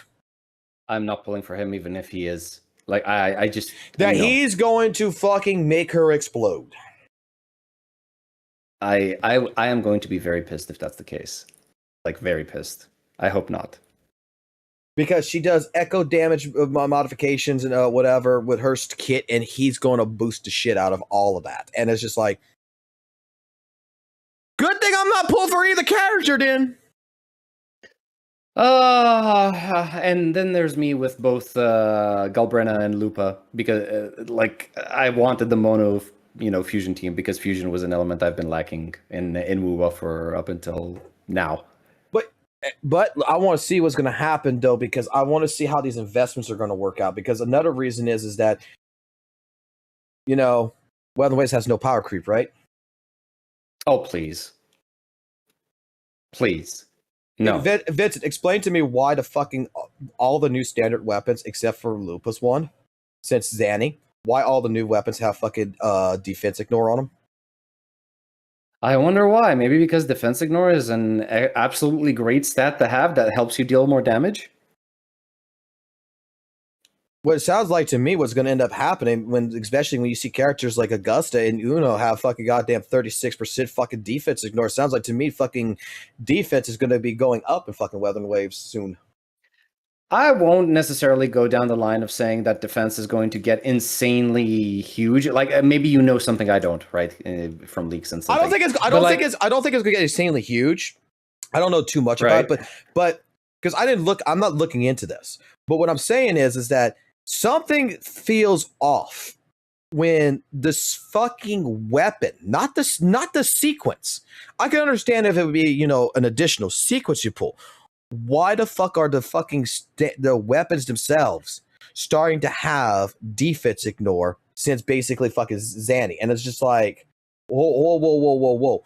What is Kuro thinking here? Because 1.0 characters don't have this on their signature weapons. None of them do.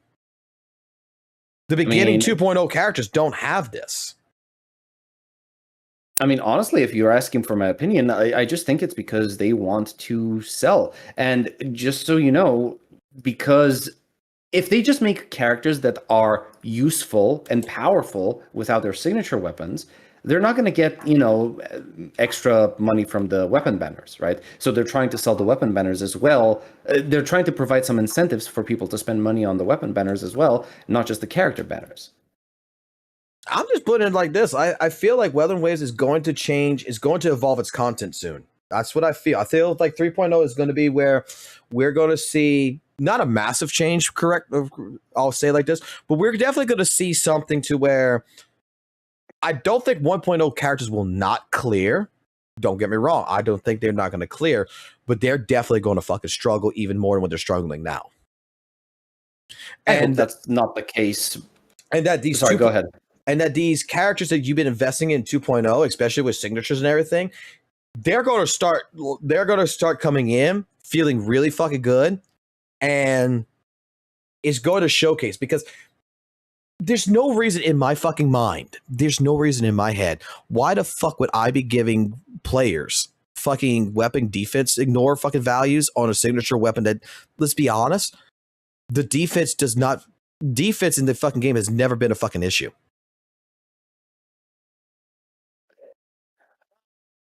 Okay, my most generous interpretation of this can be the fact that, they're just making the weapons more powerful so that, have more incentive to pull for it. It doesn't necessarily mean that they are going to end up increasing the defense rating on every single boss in endgame to basically make a very power creepy version of Tower of Adversity. I hope that's not the case. That is me interpreting this at my most generous. Now, if you're trying to ask me, hey, you've played so many gacha games for so long, what do you think this means? Yeah, I can see it becoming an issue later down the line. I can definitely believe companies like Kuro Games and Hoyo will do whatever they can to try to milk as much money from their player base as possible. So I'm hoping that you're wrong, but I can't for sure say that it's going to happen or not going to happen. Right, I can't for sure say it's not going to happen or not, but it's just very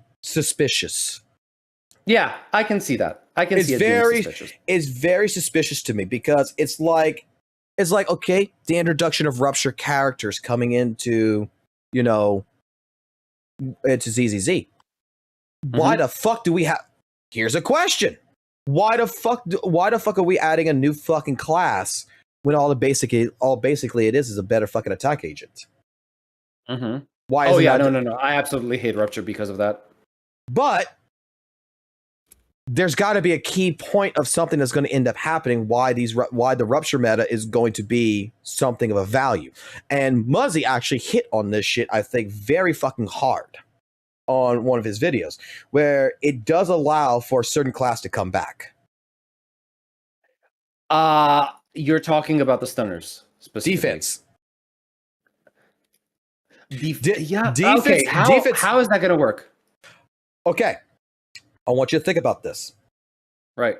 The Monato and Yudhari, right, in his theory, basically, and this kind of made me think about this. Their attack is going to be coming from fucking using their health. Their health now becomes a resource, and high risk, high reward gameplay. How do you protect them from basically being one shot if you're going to be fucking eating out 2/3 of your fucking health bar? What class can fucking put something on top of them, which is a shield, to defend them from you making a mistake? Right. That this might be a way for them to revamp and bring back defender classes that would actually help the rupture agents. Now, is that guaranteed? Absolutely fucking not, because quote unquote developers can do whatever the fuck they want to do. But it does open a door that you could make defense, you could make something like Ben Bigger come back and actually be useful. Like I was arguing this about defender class. Like defender is so fucking useless in this game, because how could I fucking take a defender? How could I take the defender class and fucking utilize it to make it actually something strong? And one only thought that I would have in process is you gotta fucking change the content of the game. Well, what do you mean by this? Take the Defiler, for example. Defiler has that one part where it shows this fucking spear in the ground. It fucking pops the shield up. You got to break it to pop the shield up to not die. What if for some fucking reason you have a boss that does a fucking insta kill move, and the only way to survive is you have to have a shield, or else your character's fucking dead. Yeah, I can see that. I don't mind that. I really don't. They give you two options. They give you the option where you can break the fucking spear, or you got the option where you have a defender on your team that gives you a shield and you can just fucking, stand in the tide. It's just going to evaporate the shield. Well, first and foremost, that is a little too powerful, because that's supposed to be a mechanic that, plays into, you need to play into that mechanic for the boss, right? But I can see where you're going with this, right? I completely understand. And sure, I'd like to see, what defender agents becoming a little bit more important, because so far you don't want to play any defender. There's no reason to, right? Right. Like if you want to play Ben Bigger just for DPS or something, that's up to you. But the thing is, the idea wise, and the reason why this comes in my head is because the idea for each class is to make it to where you have different matchups for different types of enemies, different types of situations, to where it makes it easier for you to get through. It doesn't mean you have to use it. It just makes, that would be OP, right? But that's the idea. The idea is that you want to use a defender to make this shit easier on you. It makes you feel comfortable declaring the content. If you don't want to use, then you have to go through a situation where you got to struggle. It allows you to have variation in your gameplay, because let me tell you, I have Seth, I have Ben Bigger, and I'm not using any of them. Even Caesar right now is a little useless to me, when before she used to be like a very powerful unit, right? Yeah. So I really would like to see, it's not about having to use them. I don't want characters to be required for certain boss encounters or certain fights. I just want to have the option to choose to play with those characters, right? Exactly. And right now, defenders don't do that in endgame, because the fucking endgame is designed around the goddamn fucking timer. And what are you going to do when the main point of the game is to deal fast damage quickly, right? And you bring a defender to the team. Let me just put it like this, in also regards to all this. It's like Dark Souls is where I'm going to utilize this as a comparison. If I want to play Dark Souls and I want to have a good, easy fucking time, I play Pyromancer. I play Magic. I'll fucking two-shot a fucking boss. But there's days where I like, you know what? There's days where I just want to fucking do that. I want to speed run the fucking game, basically. I want to just go through speed run, play Pyromancer. But there's other days where I just want to be fucking goddamn balls to the walls, getting my ass fucking crushed. I want ball and cock. I want fucking cock and ball torture over here. So I'm playing goddamn big fucking great sword where I'm slow as shit and I got fucking armor on and I'm fucking having a difficulty with the boss because I want that. There is times where people want to have an easy time with fucking, even with these gacha games, and you want to have a hard fucking time. People have different experiences. It's the preference in gameplay, right? You don't necessarily have to go for the top of the line best damage characters that you do. It's just the fact that maybe I just like Seth because he has a fucking switchblade. Sorry, what is it? Like the weapon in Monster Hunter, right? Yeah, yes, the switch axe. Yeah, like maybe I just like that theme. I like that thematic. Right? Let me play that in Endgame. If you want fucking furry boy, fucking goddamn switchblade motherfucker right here, but by all means, you can have that shit. I mean, I got fucking titties over here. Okay, I'm fucking happy with fucking titties. Hey, listen. This is another thing that I dislike about gacha games, right? Fine, you want to have female characters? Perfect. Make them hot, make them amazing, make them whatever you want. But give me some bros, my guy. I want to feel like a badass at some point, right? Yeah, sure, I can like Evelyn and her sick BDSM style combat that she does, where she basically twirls her dagger on the string around her heel. I got over that conversation a long fucking time ago because you know the reason why there's so many fucking females over males is because, let's be completely honest, women sell more than men everywhere, and you can't. And I'm not saying that they shouldn't. Right? Twitch is the fucking prime example of this. Like, I love Lighter. Don't get me wrong. I want a fucking character like fucking, more male characters. I would love it. But you know what? When the few and far come in between, like Hugo or Lighter, guess what? I appreciate them. Like Monato is an A rank. I don't give a fuck. He's an A rank. That's gonna be my main DPS coming into this fucking game for the fucking rest of my life. It's so fucking bad guy. It's low tier motherfucking goddamn fucking shit. I'm going to play him against every fucking goddamn boss. I don't care if they're fire resistant. Motherfucking Monato is clearing this shit, whether people like it or not. Because I appreciate the fact that he is coming in and he's got pecs for fucking days, okay? I might be a little gay at that point, but you know what? I fucking love him. But I understand something now that, you know what? I'm tired of fucking arguing the fact with people and this shit. I agree now. I understand. Ever since fucking Twitch used to be a website that was about the bros too, man. It was about the fucking bros. We were people who played fucking video games on Twitch. Justin TV was for your quote unquote IRL streams, but Twitch, when it first came out, was about video games, and it was about more of that manhood, that brotherhood. And we were playing fucking World of Warcraft, we were playing Warhammer, we were playing fucking fighting games. And then these fucking bitches that came from fucking campsites that were fucking showing their body for fucking money was realizing, oh, if I just put my fucking tit cleavage on a fucking stream and not actually strip down naked, and I just fucking put it fucking bigger than the goddamn game, and I put it up there, that these fucking males are going to fucking love it, and they're going to give me money. And then what did Twitch do? Twitch supported them to where Twitch now allows fucking girls to be in the fucking swimming pool in their fucking bikinis. But yet, the first time a man takes his fucking shirt off on Twitch, he gets fucking banned. I mean, didn't Tectone get banned because of this?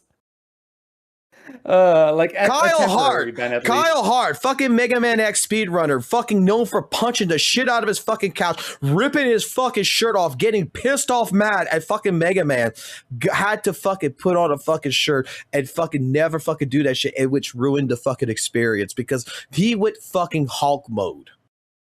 Yep. I mean, what's the difference between a fucking girl and a string? Dude, I got so fucking pissed at this shit. This is why I don't fucking stream on fucking Twitch, man.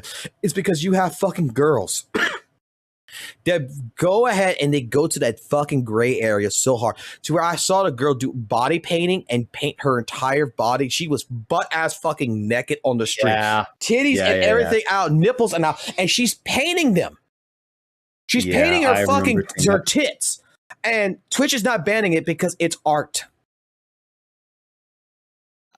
I already know that Twitch is, it's as bad as bad fucking YouTube, but YouTube fixes this shit. It was almost as bad on YouTube when they had the fucking naked fucking maids on YouTube cleaning house. It was called fucking cleaning ASMR, to where they're butt ass naked and fucking see-through gowns and shit, fucking cleaning houses. Yeah. Oh wait, holy shit. Okay, emergency. We have an event in Wuthering Waves. Holy shit. What? The first event is live. It's here. The Vampire Survivors, whatever it is. Well, you go ahead and you enjoy that.